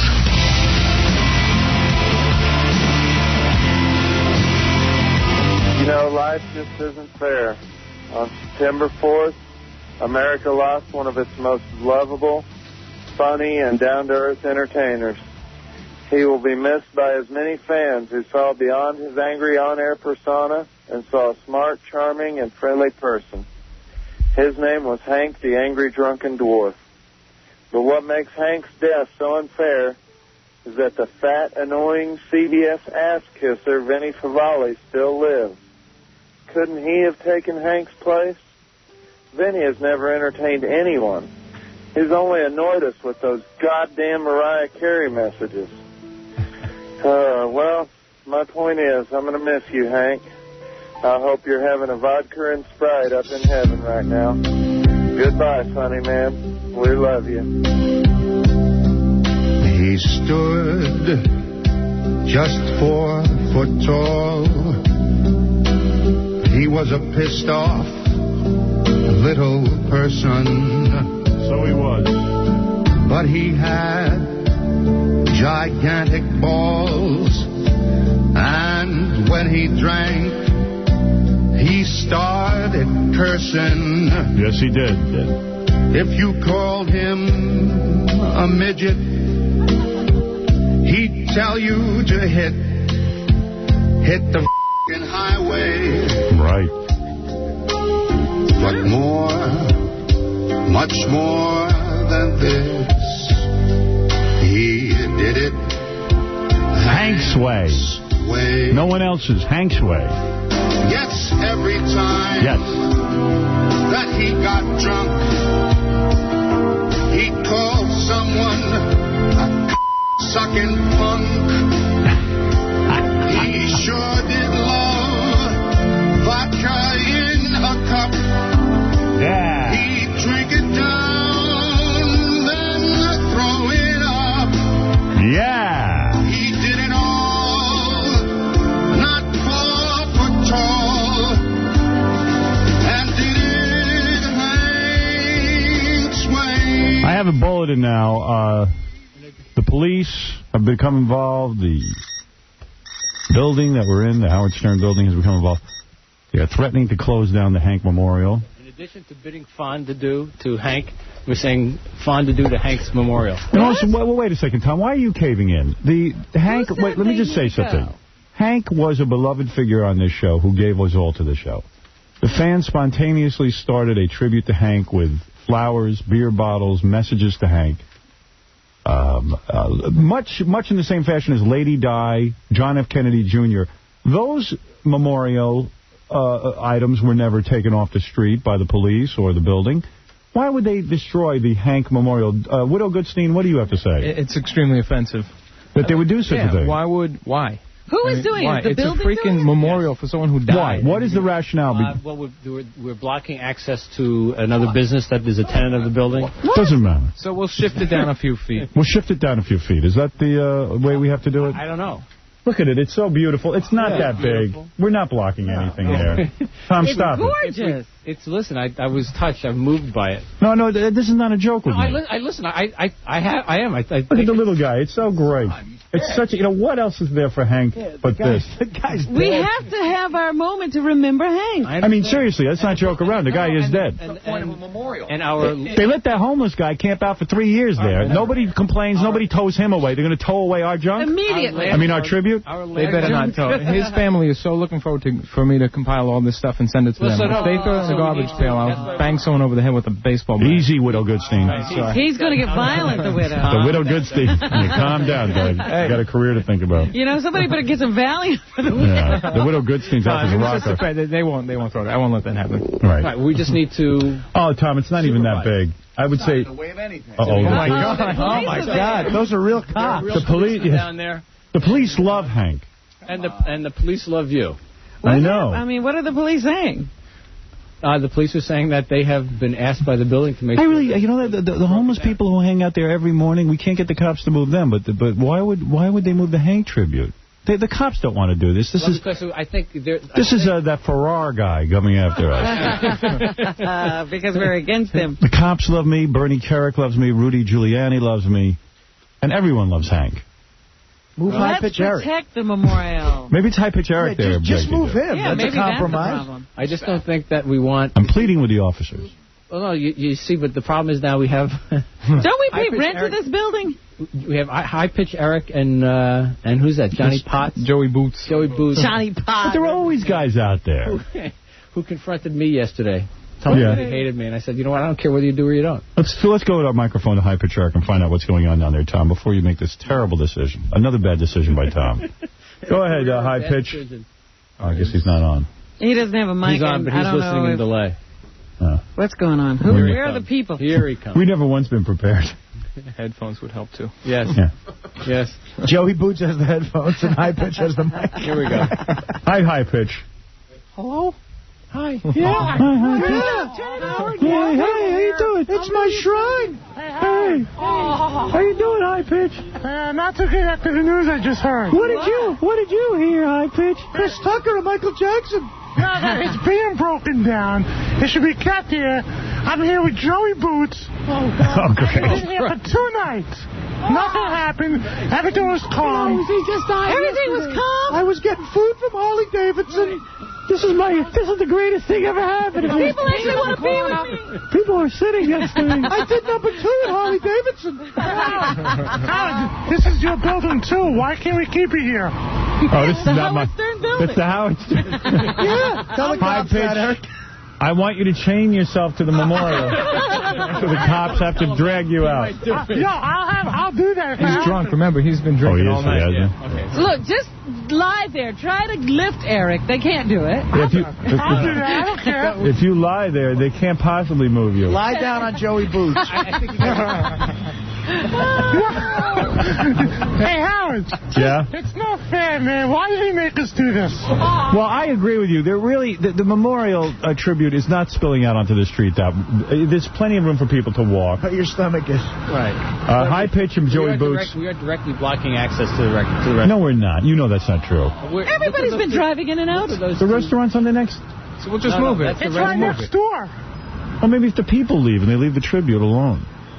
Well, but as long as the tribute's there, people aren't going to be there. The restaurant didn't have a problem last night. Well, apparently they do today. Oh, you're sitting in front of the restaurant. Now I see the problem. Right. It's you that's the problem. Eric, you're the friggin' problem. We're not sitting at the door. How are people going to go in the restaurant with you sitting there? No, we're not sitting. I look where the restaurant is. I'm just peeing on the door. That's not the doorway.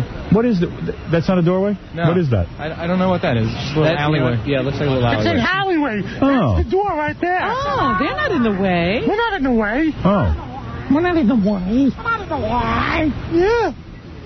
Tom, I'm upset. What are we going to do now? We want to cooperate with our landlord because we need his cooperation. We do? To do what? You know what we could do, Howard? What, are they going to kick us out of the building? You see where the garage is? Yeah. If you go right past the garage, it's a vacant lot. Where? Just 50 on the other yards, side where the park sign is. More towards 6th Avenue. Yeah, it's just a vacant lot. So move the tribute over there. All right. Over there. Eric, move the tribute. But every homeless guy, then he's got to move to make room for the tribute. That homeless guy's not there anymore. He hasn't been there for a while. They got to thin it out and line it instead of going so deep towards the street. So let's begin that process now, Eric, okay? Eric, you're in charge of the moving of the memorial tribute. Okay, can Joey Boots help me move everything? Joey Boots is allowed because he's an official member of the Whack Pack. But only you and Joey can touch. He's under Eric in the Whack Pack. Yeah. Eric, you're the boss, and Joey Boots will work for you. Okay, we'll do that today. Okay, let's get now. No, now. All right, easy, Tom. No, we'll do it now. Okay. That's the only people Tom gets tough with. Yeah, People with high voices. With retards. Right, Robin. Wait a second. Paulie the cop is on the phone. He's going to explain what's going on. Paulie. Hello. Can you explain what's going on? Yeah, here's the deal. NYPD, we're sheep, unfortunately. Right, you guys have no jurisdiction. Right. We do not want to do this. We're told to do something. We have to carry it out. We got to. Because you guys love Hank. We love Hank, of course. We love the show. We love Hank. And you know what kind of disgusts us a little bit is, like, you got a gang member, okay, gets involved in a shooting. We don't want him to get shot, but unfortunately he does. Right. They have memorials plastered all over the street. They block everything. Right. Nobody says anything. Nobody says a damn thing. It's Howard Stern they're going after. Right. Howard Stern is the devil all of a sudden, Right. Puts up a little memorial, they say everything. Meanwhile, this guy who just got, a whole family of nice white people, next thing you know, his memorial is okay, Right. He took a round to the head, so we need to put a memorial, about 3 blocks long for this guy. We put one little retard in front of, the thing for Hank, and he's got to get knocked out. Right. Well, Paulie, what we're going to do is we're going to move the shrine a couple of feet down where it's not blocking any business. That's all they want to do because, the business owner calls up. We got to do what he wants. I know, Paulie. Nobody blames you, Paulie. We love you guys. Love you too, Paulie. Thank you. All right, buddy. We love the police, even if they confiscated my son's car. Tom, you don't love the police. I love the police. I do. No, you don't. If you love the police, you wouldn't let them move the shrine. I love the building, though. Well, all right, Doug. Okay. Widow Goodstina, how do you feel about this? I think that's great. That's nice. If they let us keep it. I think it's as soon as we leave the brick, which is the property line, we're okay. Well, you seem agitated by all of this. No, it just upsets me because I know the family called me. They said they really want all the stuff, not except for the booze and the shrimp. They don't want the booze and shrimp? The brother asked me, he goes, what's there? I said, do you really want to know what's there? Yeah. There's liquor bottles and candles. He wants Grey Goose. He's not taking Smirnoff. What do you say? Liquor bottles. Unfortunately, there's no money. Rotting shrimp. It's some rotting shrimp. Well, because Hank was a shrimp. Yeah. Let's be honest. There's some urine in the bottle. Oh, is it really? Yeah. The family wants that. It's high-pitch Eric's urine. Porta potty. Well, High Pitch is in the middle of moving the shrine. There's urine. I'm moving it now. That's grown. That was not that full a little while ago. Yeah, the bottle or the that bottle. Many pictures of Hank. People writing notes to Hank. I got almost 1,300 emails yesterday. Did you really? Yeah. Are those from your wife calling you insane? 1,300 emails. It's on the website. Oh, you mean from fans? Oh, yeah, to Hank's family. Well, Widow Goodstein, you have certainly kept the memory of Hank alive. Tonight on E! As a matter of fact, Tom, you'll be interested in this. Your favorite Hank episodes airing at both 11 and 11:30. Hank's memory lives on all this week on E! Oh. Can I tell you that his family changed their mind about the funeral services, and they are opening it up to the public? Oh, they are? Yeah. Really? When will it be? What happened, it's, I have it here. Have they gone insane? Well, here's what happened. They didn't expect the media frenzy over this locally. They were the top story on one local affiliate. Really? They made every single affiliate in Providence and Boston market. Of course. It's in every newspaper, the Boston Herald, Boston Tribune, whatever that paper Tribune, yes. The Tribune. It's front page, Fall River, local paper. Wow. Of course it is. Yeah. Hank was big news. Did you see what was written in the paper here? Stern loses little drunk? Yes. Nice headline. It's on USA Today on the front page. Stern loses little drunk. Nice. So they didn't expect the... Everyone thought it was Artie. They didn't expect the frenzy, so instead of trying to fight it, they... My mother thought it was... So what is going on? What is the family now saying, please? They're saying they're welcoming the public. Wow, isn't that nice? To the wake and the funeral service. Wow. The burial service, they... When will it be? Is it closed or open coffin? I don't know. I guess the wake would be open, of course. We got to go then. Oh, boy. I want to look at Hank and give my respects. I'll read it if you want. The location of the wake is at the Herbert Hathaway Funeral Home, 945 South Main Street in Fall River, Massachusetts. Tomorrow from 4 p.m. to 8 p.m. only, just the 4 hours. Please give me that information tomorrow so during the course of the show I can release it. And the funeral service is Saturday at 10 a.m. at the St. Anthony of the Desert Church. I hope we'll be having coverage. Our E-camera will be there. I put the request in. It was a little awkward, but they said they don't want that. Well, but they're opening it to the public. But no video cameras. No video? How about audio so we can at least play some of the ceremony on the air? Ask again. Please. Don't press them, but certainly understand. They'll probably agree since they changed their mind so much in the last 12 hours. Funeral sponsored by Heineken. Oh, stop Grab a Heine. Grab a Heine at the wake. Hey, Howard. Well, that's beautiful. Will you be there? Oh, yeah. The Widow Goodstein will be there.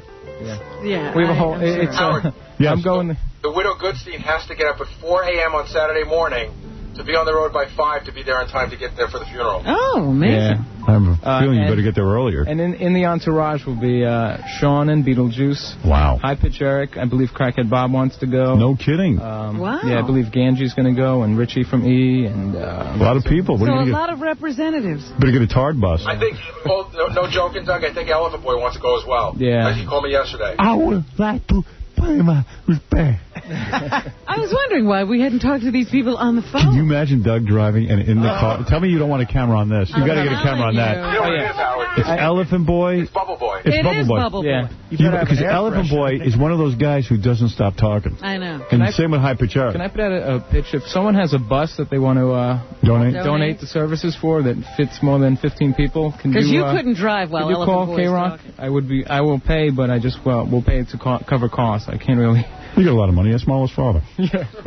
You know, Howard, Doug was telling me that he's learning who his true friends are now. What do you mean? Because I broke up last night alone. I was at you started crying again? Just these emails they're insane.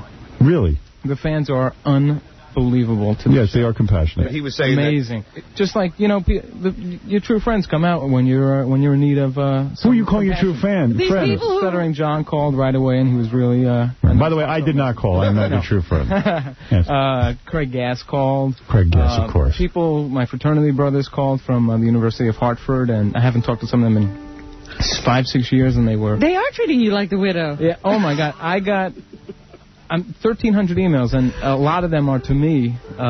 People walk up to me and say, I'm so sorry. My brother, who, has nothing to do with this, he's getting calls at work saying they're sorry. How about my girlfriend's getting calls saying, is Howard all right about Hank? Oh, please. And she's like, I'd love to be involved. And she says, don't bother me. Yeah, I'll pull some. The emails are up on the website right now. I'll pull some for you. They're really. Anytime they think there's a party to be had. He's completely psycho is what you should tell him. Howard, these emails, I'll pull a bunch for you. They're really amazing. We would love to see them. I got them in my hand right here, but I don't want to. You have to read at least one. Catherine, go ahead while Doug, the Widow Goodstein looks through them. Yes. Pick the right one. Right, go ahead, Catherine. Do not let them take down that memorial. This is an actual guy who died. Yeah, of course. A lot of publicity stuff. And if they try to, can't you get a court injunction or get Mayor Giuliani to intervene? I am in the middle of trying to contact Mayor Giuliani's... Mayor Giuliani will arrest us. I am in the middle of trying to contact Mayor Giuliani's office. I am also have contacted attorneys. I will fight. You better call the governor. I might be calling Governor Pataki. Well, good for you. And I've been waiting for the right favor to ask of him, and this is it. Save the memorial. The memorial to Hank is as important to me as it is to the Widow Goodstein. And I wanted to support what you said yesterday when you were speaking to the family member about not attending the funeral, and I'm sure a lot of people thought that was uncaring. But if you would attend the funeral, there would be media around you. It would be a circus. I don't want to take Hank's... Hank. Exactly. I do not. Thank you for saying that. I was going to say that. He didn't think of it. Do not... I do not want to take away Hank's thunder. I commend you for that. I think maybe some of the listeners didn't understand. I don't think he understood. I didn't understand until you said it. Right. But, no, actually, Don't let them take down that memorial. I have my daughter this weekend anyway. You sound very broken up. Have you been touched by the loss of Hank? Everyone yes, has. I have. And when I watched Set on the Beach last night, I was really struck by how good his acting was. Yeah. Oh. Yeah. It was very sad to watch Hank on E! last night. Yes. Yeah, it's very touching. Did you watch it? You stayed up? Yeah, I watched it. It was sad because he was such a good guy. He was, and it was the first time we met him. Yeah. God, we were thrilled. And, it was wonderful. We were thrilled when we first met Hank. It was a big find. Yeah, I watched that last night. The genuine excitement in your face. Wow. You've never seen anything like that. Like baby Jesus in the manger. We were so happy when we met Hank. So anyway, great, Howard. Keep up the good work. Ma'am, I'd like you to stay on the line while the widow...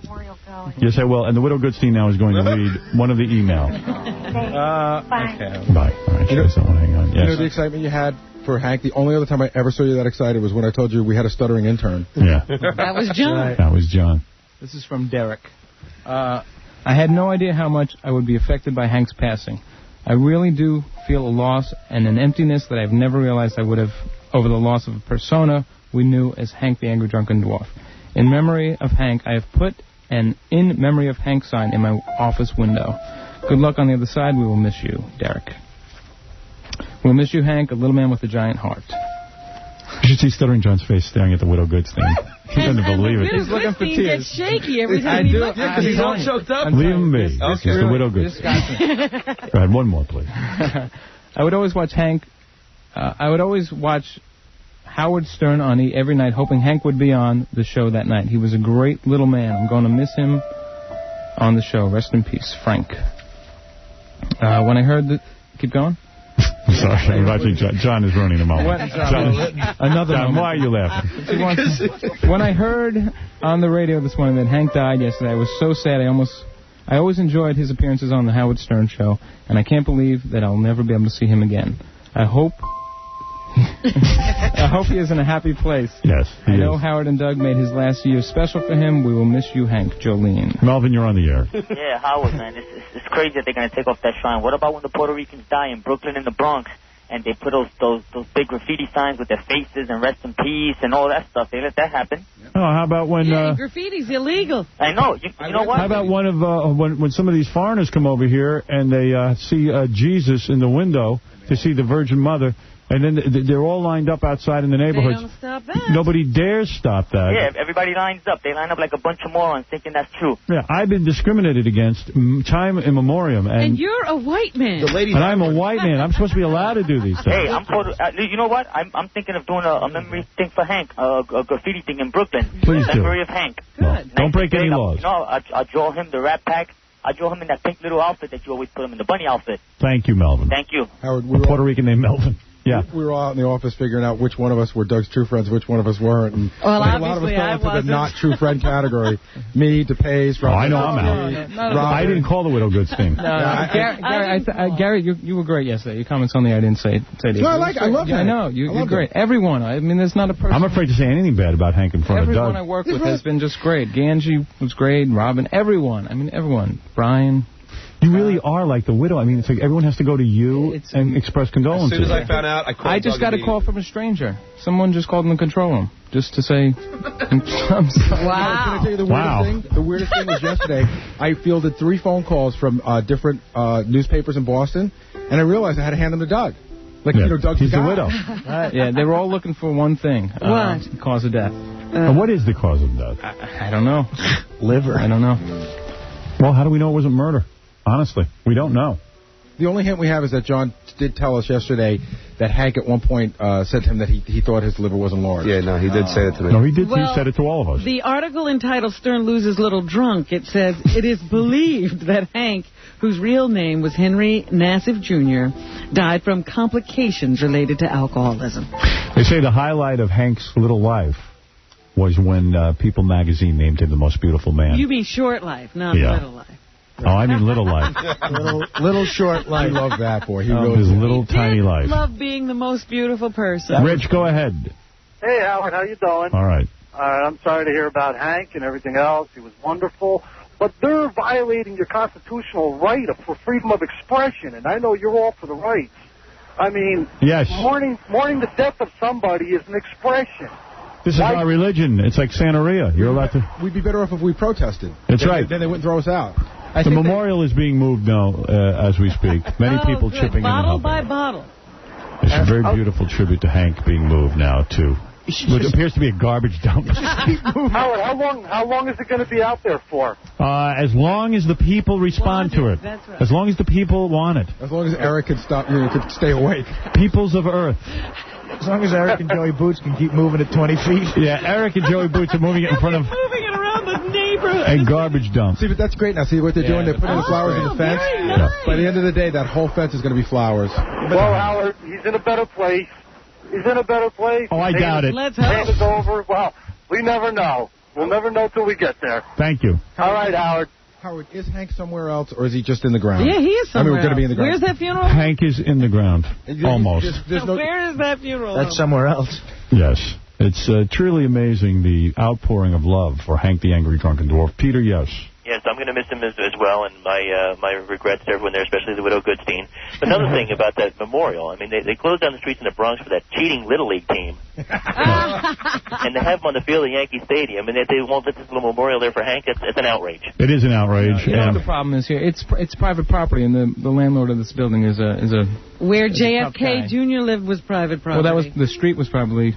Howard, I went to Lady Di's memorial, and it was all over the sidewalk. Nobody. That was at the It was considered a national treasure. Nobody messed with it. Because Hank was a drunken dwarf, I believe he's being discriminated. You're right, because who's going to move? Who's going to say, get that out of here for Lady Di? Lady Di was a foreigner. She wasn't even American. She wasn't even American. She was a complete alien. Yeah, screw her. And she did nothing. She didn't wear a seatbelt. Yeah, it was all because of who she married that we even know who she was. Hank entertained millions. Yes, well, but again, my warmest feelings of hurt for everyone there, and we're going to miss him. Thank you, and please say something to the widow Goodstein. Widow Goodstein, please, I know this is a sad moment for you. Please, life will go on. Perhaps maybe you'll find a Tourette's midget or something. Yeah, thank you. Yes, thanks. How tall are you? You got to jump right back in the saddle, Widow Goodstein. Boy, these guys are good. Look at they're moving those rotten shrimp. That's disgusting. The rotten shrimp are there. He's flipping them to the unrotten side. Seth, you're on the air. Yeah, hi, Howard. I'm a little person, and I'm glad he's dead. He used to say, go have sex with your mother to people, and he was a drunk and not a very good example for little people. Some little people did. Hank was not without controversy. In fact, he had many fights on the air with little people who called in objecting to his behavior. Yeah, I never really thought I'd say I'm glad somebody's dead. He's just a very bad example, and people thought he was great for what? Well, I am not going to whitewash the situation and make up stories about Hank. There were many little people who were against Hank. Well, I'll tell you, Howard, I'm glad to see that you're real and you let this call through. And for all little people in the world, we're better than that. And there are some that are like Hank, and I'm sure he'll be missed in some facets of life. Thank you, Seth. Love you all. The liquor industry. Yeah, Heineken will miss him truly. Thank you. Bye. Well, the widow Goodstein didn't like that phone call at all. What are you going to say? She handled it with dignity. Yes, you did, honey.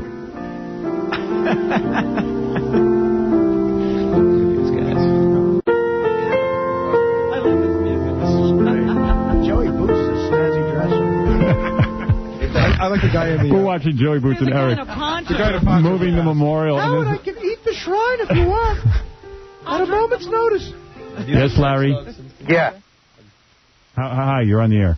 Hey, listen, I'm really outraged about this moving of the memorial. Yes, we all are.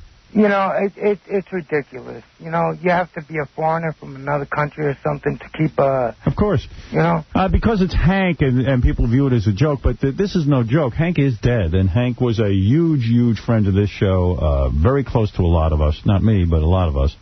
And Hank was a good guy. And yes, Hank was controversial. No, we loved Hank. Right. Everybody loved Hank, and there's a whole tribute to him on E! This week. I understand that, and I seen it last night. It was really great. Yeah, and wait till you see the future episodes. You'll see what we're talking about. And really, to move the shrine is almost sacrilegious. Honestly. It is an outrage. You have to come from another country to make a memorial for a person or something? Well, each person placed their remembrance in a certain place. So we are trying to actually recreate. But we're putting it over urine stains, it looks like. Yeah, well, what are you going to do? You can't have everything. Now, is anybody in this room going to actually make a donation to the Billy Barty Foundation? No. We're all very cheap. Oh, stop it. You know what? I was thinking about this. Part of if I win some money, when I win some money on Who Wants to Be a Millionaire, oh, my God. I am going to make brilliant. Part of it go, Can you tell Regis that? That's right. I'm going to say we lost one of our members. One of our midgets. That's right. Hank the Angry Drunken Dwarf is dead, and Right. I'm going to... We should have a foundation for him. Well, do you realize what, Rob? This is a Howard Stern Show exclusive. Howard Stern Show exclusive. Howard Stern exclusive. Robin is going on Millionaire. She's taping this week. As we know, Bigfoot will be sitting behind her as her celebrity friend. Other friends. That's great. Yeah, and not only will Bigfoot be there, but Robin will say to Regis, I'm playing for Hank the Angry Drunken Dwarf. That's beautiful. That is beautiful. We have to have a Hank the Angry Dwarf Foundation. You are going to... Howard Stern exclusive. You're going to win a lot of fans with this, Robin. Doug, you can help me with this because I won't make a phone Widow call. Goodstein. Call the Little People of America or the other organization that they want to donate to and find out what we can do to actually have a Hank something or other. I don't know if they give out scholarships or whatever they do, but we're going to have a Hank something. What do you An laughing at, AA John? program. Read the sign. Guys, put the camera on the sign. God, Howard, read that sign. The Rock remembers who? The dwarf. The draft. No, hold on. It's a guy in front of... Look. The dwarf. The draw. This is one of our affiliates out. WCCC, our affiliate in Hartford. Look at that. The Rock of Hartford remembers the dwarf. Have one on... It's spelled wrong. They spelled it wrong. Oh, the dwarf. DRAWF. The Rock. That's our Hartford affiliate. They can't spell dwarf. They transpose the R and the W. You know what? I think that's how somebody phonetically wrote it. The dwarf. Yo, The Rock remembers the dwarf. A lot of the emails have dwarf. D-O-R-F. People spell. Dwarf. Let's go to Tom, who's on the phone. Go ahead, Tom. Yeah, Howard, what's going on, buddy? Listen, I was at the Shrine yesterday, and I want to tell you how much of an a-hole Cabby is. He was making a mockery of Hank the Angry Dwarf, and I just thought it was, not right. He's had his hand out, like, hang loose, like, he's dead, right in front of the camera, taking pictures, like it was a joke. I felt bad for High Pitch. Well, Cabby should not do that. It's not right. It's not right. Everybody is treating this as a joke, but it is not. Hank is gone. Cabby was pretty brutal to... He was an a-hole, I thought. Yeah, well, I'm going to say something to him. Yeah, it wasn't right. And, we had a crowd of people outside of Benihana. Everybody just wanted to see Hank the Angry Dwarf and pay their respects. And this guy's acting like a jerk. Well, I'm going to tell you... I'm going to tell you something I haven't said on the air. Okay. I was trying to obtain rights to Hank's body. And I'm not joking. So that we could parade him through the streets of New York. Give him the proper burial. And give him a burial that is bigger than Alia's. Befitting the stature of a Hank the Angry Dwarf. Now, I'm not lying. That's what I was trying to do, but out of respect to the family, I am not doing this. Eric needs to have some balls and knock Cabby out. Thank you. Widow Goodstein, I'm sorry Cabby was making a mockery. He came up to me today, and he seemed sincere, but we all know he's full of crap. What did he say to you? He said, I'm sorry for your loss, but then he probably walked away and was laughing. Or Sorry for your loss. Katie Cabby 2 to 6. Body Solutions. Let me show my nut. I mean, so hearing that, obviously, he wasn't too... My nut's bigger than that. Have you been able to have sex yet? With myself? Or No, really. Have you been able to have sex? No. Really? No. You haven't had You're sex? in too much grief. He's sitting shit. Not even with yourself? No, because he's been married now over a year. Do we have to go to Doug's apartment for a Shiva visit? To cover the mirrors and stuff? No, but seriously, you haven't had sex? No. Why? Just not in the mood. on my mind right now. It's only been 2 days. When do you think you'll go back? Hopefully very How soon. long does it take? What does Marlo think, your wife, that you haven't had sex in 2 days? She's bummed out, too. I mean, I don't know. I've been exhausted, so it's not on my mind. Doing? Will you wait till after the funeral to have sex? Yeah, probably. Probably. All right. Wow, that's Saturday. Yeah. Wow. You think with all the stress you're under, your wife would give you a little oral. Yeah. Somebody ought to commit to Trying Widow to take your Goodstein. mind. Sometimes sex, you know what? It's not like I don't have the drive for it. It's just I'm going to tell you been something. Exhausted, you might want to try sex, and I'll tell you why. It's a guilt issue, I think. I spoke to somebody who told me, after a close relative died, that they went and slept with a stranger. This is a woman. Now, someone they kind of knew. Should I try that? No. You wish. And what it is that, and I understand it. Now, bear with me. I'm not making a joke. When someone dies, that's a very primitive sort of thing in us that we begin to grieve, we cry, whatever it is that we go through. There's also other primitive instincts that sort of kick in. Sometimes grief can turn into like a another, primal. Yeah, and sometimes the primitive act of having sex, effing, literally kicks in and makes you feel better. It is not unheard of. That would make sense. It helps. It helps. I'll try that. Yeah. What do you think I did as soon as I heard Hank was gone? What haven't you done? You went around the corner, grabbed a stranger, banged her? Hank is dead. Call a whore. He kept telling himself over and over again. The whole family was mourning the loss. Did you feel guilty, Howard? Because I remember, like, it was my aunt died or something, and I wanted to pledge myself, but I thought it wasn't right. Nah, that's the guilt that religion lays on you. Right. What Doug is going through is he just literally cannot even function. He's so distraught. He can't get it together. But he will. Time will go. Right. You'll do it. I'm doing all right. You spent the evening crying? I cried last night. And what brings you to cry? I was in the office alone. It was like no one else was around. I just started reading the emails, and I just opened one after another, and they were just an email from a stranger. It doesn't seem real. It doesn't seem real. I'm alone, crying in front of the computer. I'm glad I'm causing you guys. So you know, Doug, the toughest part's coming because I wasn't like bawling. My eyes teared up and tears fell out of my eyes. Big deal. The toughest part's coming because right now you have all the attention, all your friends are there, but in a week after the funeral's over, no, I'll be fine. I'm not You'll be all alone. going to commit myself. That's the real problem. You have to think about the shock is I'm not over the initial shock. His torture is over. You think about that. It's a happy time. Let Artie cheer up. You know what's going to be hard on Saturday?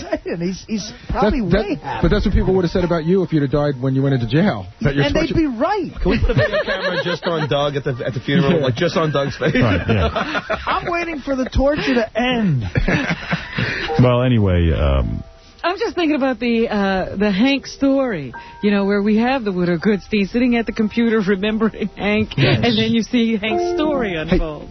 Hey, maybe we should produce that and just all play ourselves. Double A, you're on the air. Hey, Hal, what's going on? Listen, so sorry about Hank's loss and all that. He was my favorite whack pack.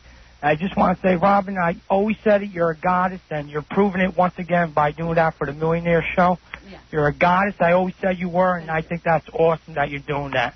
Well, this is going to win you a lot of fans, Robin. I wish I could do something. I was always a big fan, but she's just proving it once again that she's a goddess. I think she's doing it to show me up. What do you think of that? Yeah. Is Robin blowing up the puppets? At least it's not out of anybody's pocket. It's millionaire money. Right. Okay, we got to do a little bit of news. It's actually 20 of 11 here in New York, and I must do some news because there's a lot. I have to go out. You have to go more than Hank. No, I have to go out and have the rest of my life. You have to have more sex because Hank is dead. Yeah, that's how I'm dealing with it. I am. Don't put me down. It makes you feel better. That's good. Oh, dear. Everybody grieve in their own way. I wish somebody I know would die so I could get laid. Well, guys, sit here. Doug, maybe it'll help you if you sit in for the news, and Stuttering John and Gary, and with Artie Lang, who is so overwrought. I really think he's in a better place. I do. I think he's happy. Artie has come to terms with the whole thing. Right. Artie's a master of the serious voice when talking about death. I think he's in a better place. I think that Hank is in a better place right now. Widow, and I think his torture's finally over, and you can have sex. And begin the torture. Oh, dear. Somebody put a Salvador Dali mustache on Hank. Oh, yeah. Oh, no, look at that. Yeah. Hank once told me how much he loved Doug and how much he did, yeah, and how much Doug really meant to him, and he really trusted Doug. It was weird to see the two of them together because at times it seemed like friendly, but at other times it almost seemed like father-son just because of Hank's size. Right. Because you had to tell Hank what to do. He was saying how Doug is his best friend, and where's the John is just so completely insincere. You're so transparent, you prick. Yeah, he's trying to make it. He never said that. No kidding. Right. Terrible. No kidding. Sorry, Doug. It's okay. Thank you. I loved Hank, Doug. He was a good guy. I know. There he is. Look who's there. Oh, Crazy Cabby there to Crazy Cabby's out by the memorial. Wait a second. Hey! But you know what? I got my car back, yeah. That's right. New York's finest. Oh, hello? Are you down there making a mockery of Hank? Are you antagonizing people? I thought about peeing on the thing. You know, there's like... Oh, come on. That's horrible. Really? Don't you dare. Don't. Why not? He was pissed drunk all the time. That's not right. Look, he's even got his zipper down. He was serious. Why is Cabby so angry at Hank? I'm not angry. The guy got what he wanted. He drank himself to death. But how does that make me angry? What am I supposed... I didn't know the guy. I mean, he had a disease. Well, so what? A lot of people have a disease. And I have a disease. Will you be giving the eulogy? Why go down there and yell at people who are trying to pay tribute to Hank? I'm not yelling at anybody. You're antagonizing him. There's AA medallions down here. Yeah, like that helped him. Cabby going to give the eulogy to the grieving family. He got what he wanted. Well, no, I mean... Can you still hear me? Yeah. Oh, okay. I mean, look at it. The guy drank. He never stopped. You know, you call it a disease. Millions of people live with the disease every day. I live in Copeland. Yeah, all right. We're sad that Hank's gone. In some ways, Hank is truer to himself. You think it's funny? Yeah, I think it's funny. Cabby, I think this is your way of pretending this is not you. Maybe that's it. Maybe it's my healing It's a process. defense mechanism. Deflection. I'm healing, Robin. I'm healing right here in the house. All right, listen, Cabby, out of respect to Hank, you should not be down there next to the Hank Memorial. Howard, honest to God, I just came from getting my car untowed thanks to New York's finest. Right. I got about 5 tickets, but whatever. My car's not an impound. And I was walking to work. I didn't even know what... All right. I mean, High-Pitch Eric is sitting here bloated like a stuck whale on the beach. Oh, please. It's disturbing. Look at it. It's a close competition. All right, Cabby, thank you. Hey, Howard? Yeah. Don't forget to listen to the Kane Show, New York's K-Rock, New Rock Radio, 2 to 6, baby. Kane and Cabby. Okay, there he is. And I'll drink one for Hank after I leave here. That's touching. All right, we got to do a little news. Could he put more disturbing stuff on his body? Yeah, the thing that's crawling up his neck is freaking me out. Well, it's the number 3, but it looks like the number 5. But then there's something... Is that the 3 that looks like a flag? It's a... Oh. It does look like a 5. Yeah. It is a 5. Yeah. Oh, it's a 3. What does it do? What does it do? What does it mean? It's how many inputs you have. It signifies. Yeah, I'm not afraid of my sexuality. We are. All right, Cabby. Thanks, man. Anal sex rules. Oh, dear. With hairy men. Well, all right. This guy got an endorsement deal. I can't get one. What is your problem? Yeah. Man. 7-Eleven has a problem with you. I know. Anal sex rules. Let's have him be the spokesperson. Get that Cabby guy. I have a couple of beers. I can't tell kids to have a Slurpee. Well, let's move ahead and see what happens in the news, Robin. We're really running out of time. I'm sitting here wondering, who do you feel worse for, Hank or Jay Thomas? Jay Thomas. Well, I know Jay. Jay's the radio guy. Hey, what happened? Jay got fired. Oh. Again, I thought he died. This is his 8 millionth radio job. Yeah. He went up against us in the morning. It was a big mistake. He keeps doing that. It keeps not working out. Best thing to do is go on in another time slot. Yeah. He had a commercial on, like a couple months ago for Jay Thomas in his radio show, didn't he? Yeah. Yeah, well, he was on J105. You know, I talked to when they start giving you commercials is when you start worrying. They in the paper, they now say, as talented as he is, we've decided to go in a different direction. That was nice. You know, he wasn't really competing with you. I mean, I speak to him a lot. Yeah, Jay's a good guy. He was trying to go towards women and stuff, and trying to get women. He said he knew he couldn't compete with you. Well, Jay is gone. But he's not dead, right? No. Put a memorial out there for Jay. Where's the Jay memorial? You know, he just. I don't know many disc jockeys, but Jay is one of the few I know because we have the same agent, and I've met Jay over the years. And he's a funny guy too. He's a nice guy. He just he ought to stay away from radio and stick to sitcoms. He does movies. He just I know movies. He's a good actor. He did a movie with Kevin Costner. That's coming enough with the radio career. Really? It's really enough. Going back and forth. You know what I feel bad about? Well, what? Because I know fairly well. He moved his whole family from California to New York. He's always doing that. Yeah, I wouldn't have done that. He sold the house he owned for a long time. He'd never sell your house. I know. He loved that house in California. Always does that. Yeah. Makes the full commitment, no matter what. Can't you rent it instead of selling it? We should interview Jay tomorrow. Yeah, I'll call him. Because it's always funny to talk to radio guys after they sell their house, move to New York, and then they get kicked off. Honey, I got a radio show opposite Howard Stern. Let's sell the house. That is not a sentence you say. I know. Right. Good move. Going up against Stern, honey. Sell that house. So anyway, Jay is gone. And Paula Zahn. I love Paula Zahn. I know. She just got fired from that channel you watch all She the time. didn't get fired. Fox Network had Paula Zahn on. They have a couple of hot women. Fox Network, I watch the Fox Network, so I know what I'm talking about. I'm talking about the, what is it called? The Fox News Network. Fox News Network. Yeah. I watch it all the time because it infuriates me. I admit it. I love to hate it. And, no, they do good shows on there. You know, Bill O'Reilly, all these different political guys. The people you love to yell at while you watch them on TV. But I find them entertaining. I like it. Bill O'Reilly's like a good Rush Limbaugh. You know what I mean? For TV. For TV. He does Rush Limbaugh's act on TV, but I like it. You know, it's fun to hear guys talk about politics. But Paula Zahn has got to be about 40 years old or something and has the sexiest legs I've ever seen on a broad. And they show them on TV? Yeah, and she's a smart bitch. Yeah, baby. You can tell she is the biggest C on the friggin' planet. Yeah, it's hot. She just, like, stuck up, too good for anyone. Yeah, I've heard bad things about her. Yeah, I've met her a couple of times. She always kisses my ass, and I always think to myself, man, maybe I can bang this broad. Because she's so insecure. You think that's her ploy, to be nice to you? Yeah, like I won't badmouth her. Right. But all I know is she is such a piece of ass and smart. You know, like can interview people and knows stuff. Well, she can read. Whatever. And she can listen through that earpiece. Well, she seems smart to me. And she seems to know, like, issues and crap and passionate about it. And, like, she's hot and, like, she's probably dirty. Yeah, she dirty can read. pig. And she can read. I love when a chick can read. She can read. That's hot. And discuss stuff. So Paula Zahn is working for the Fox News. Oh. CBS will be carrying the Michael Jackson tribute. And Britney had already signed a contract that she would not appear on any broadcasts before the advent of her own special live from the MGM Grand that's due on TV sets in November. So she did not show up. She was supposed to do a duet with Michael. And she did not show up for rehearsals and called and canceled at the last minute.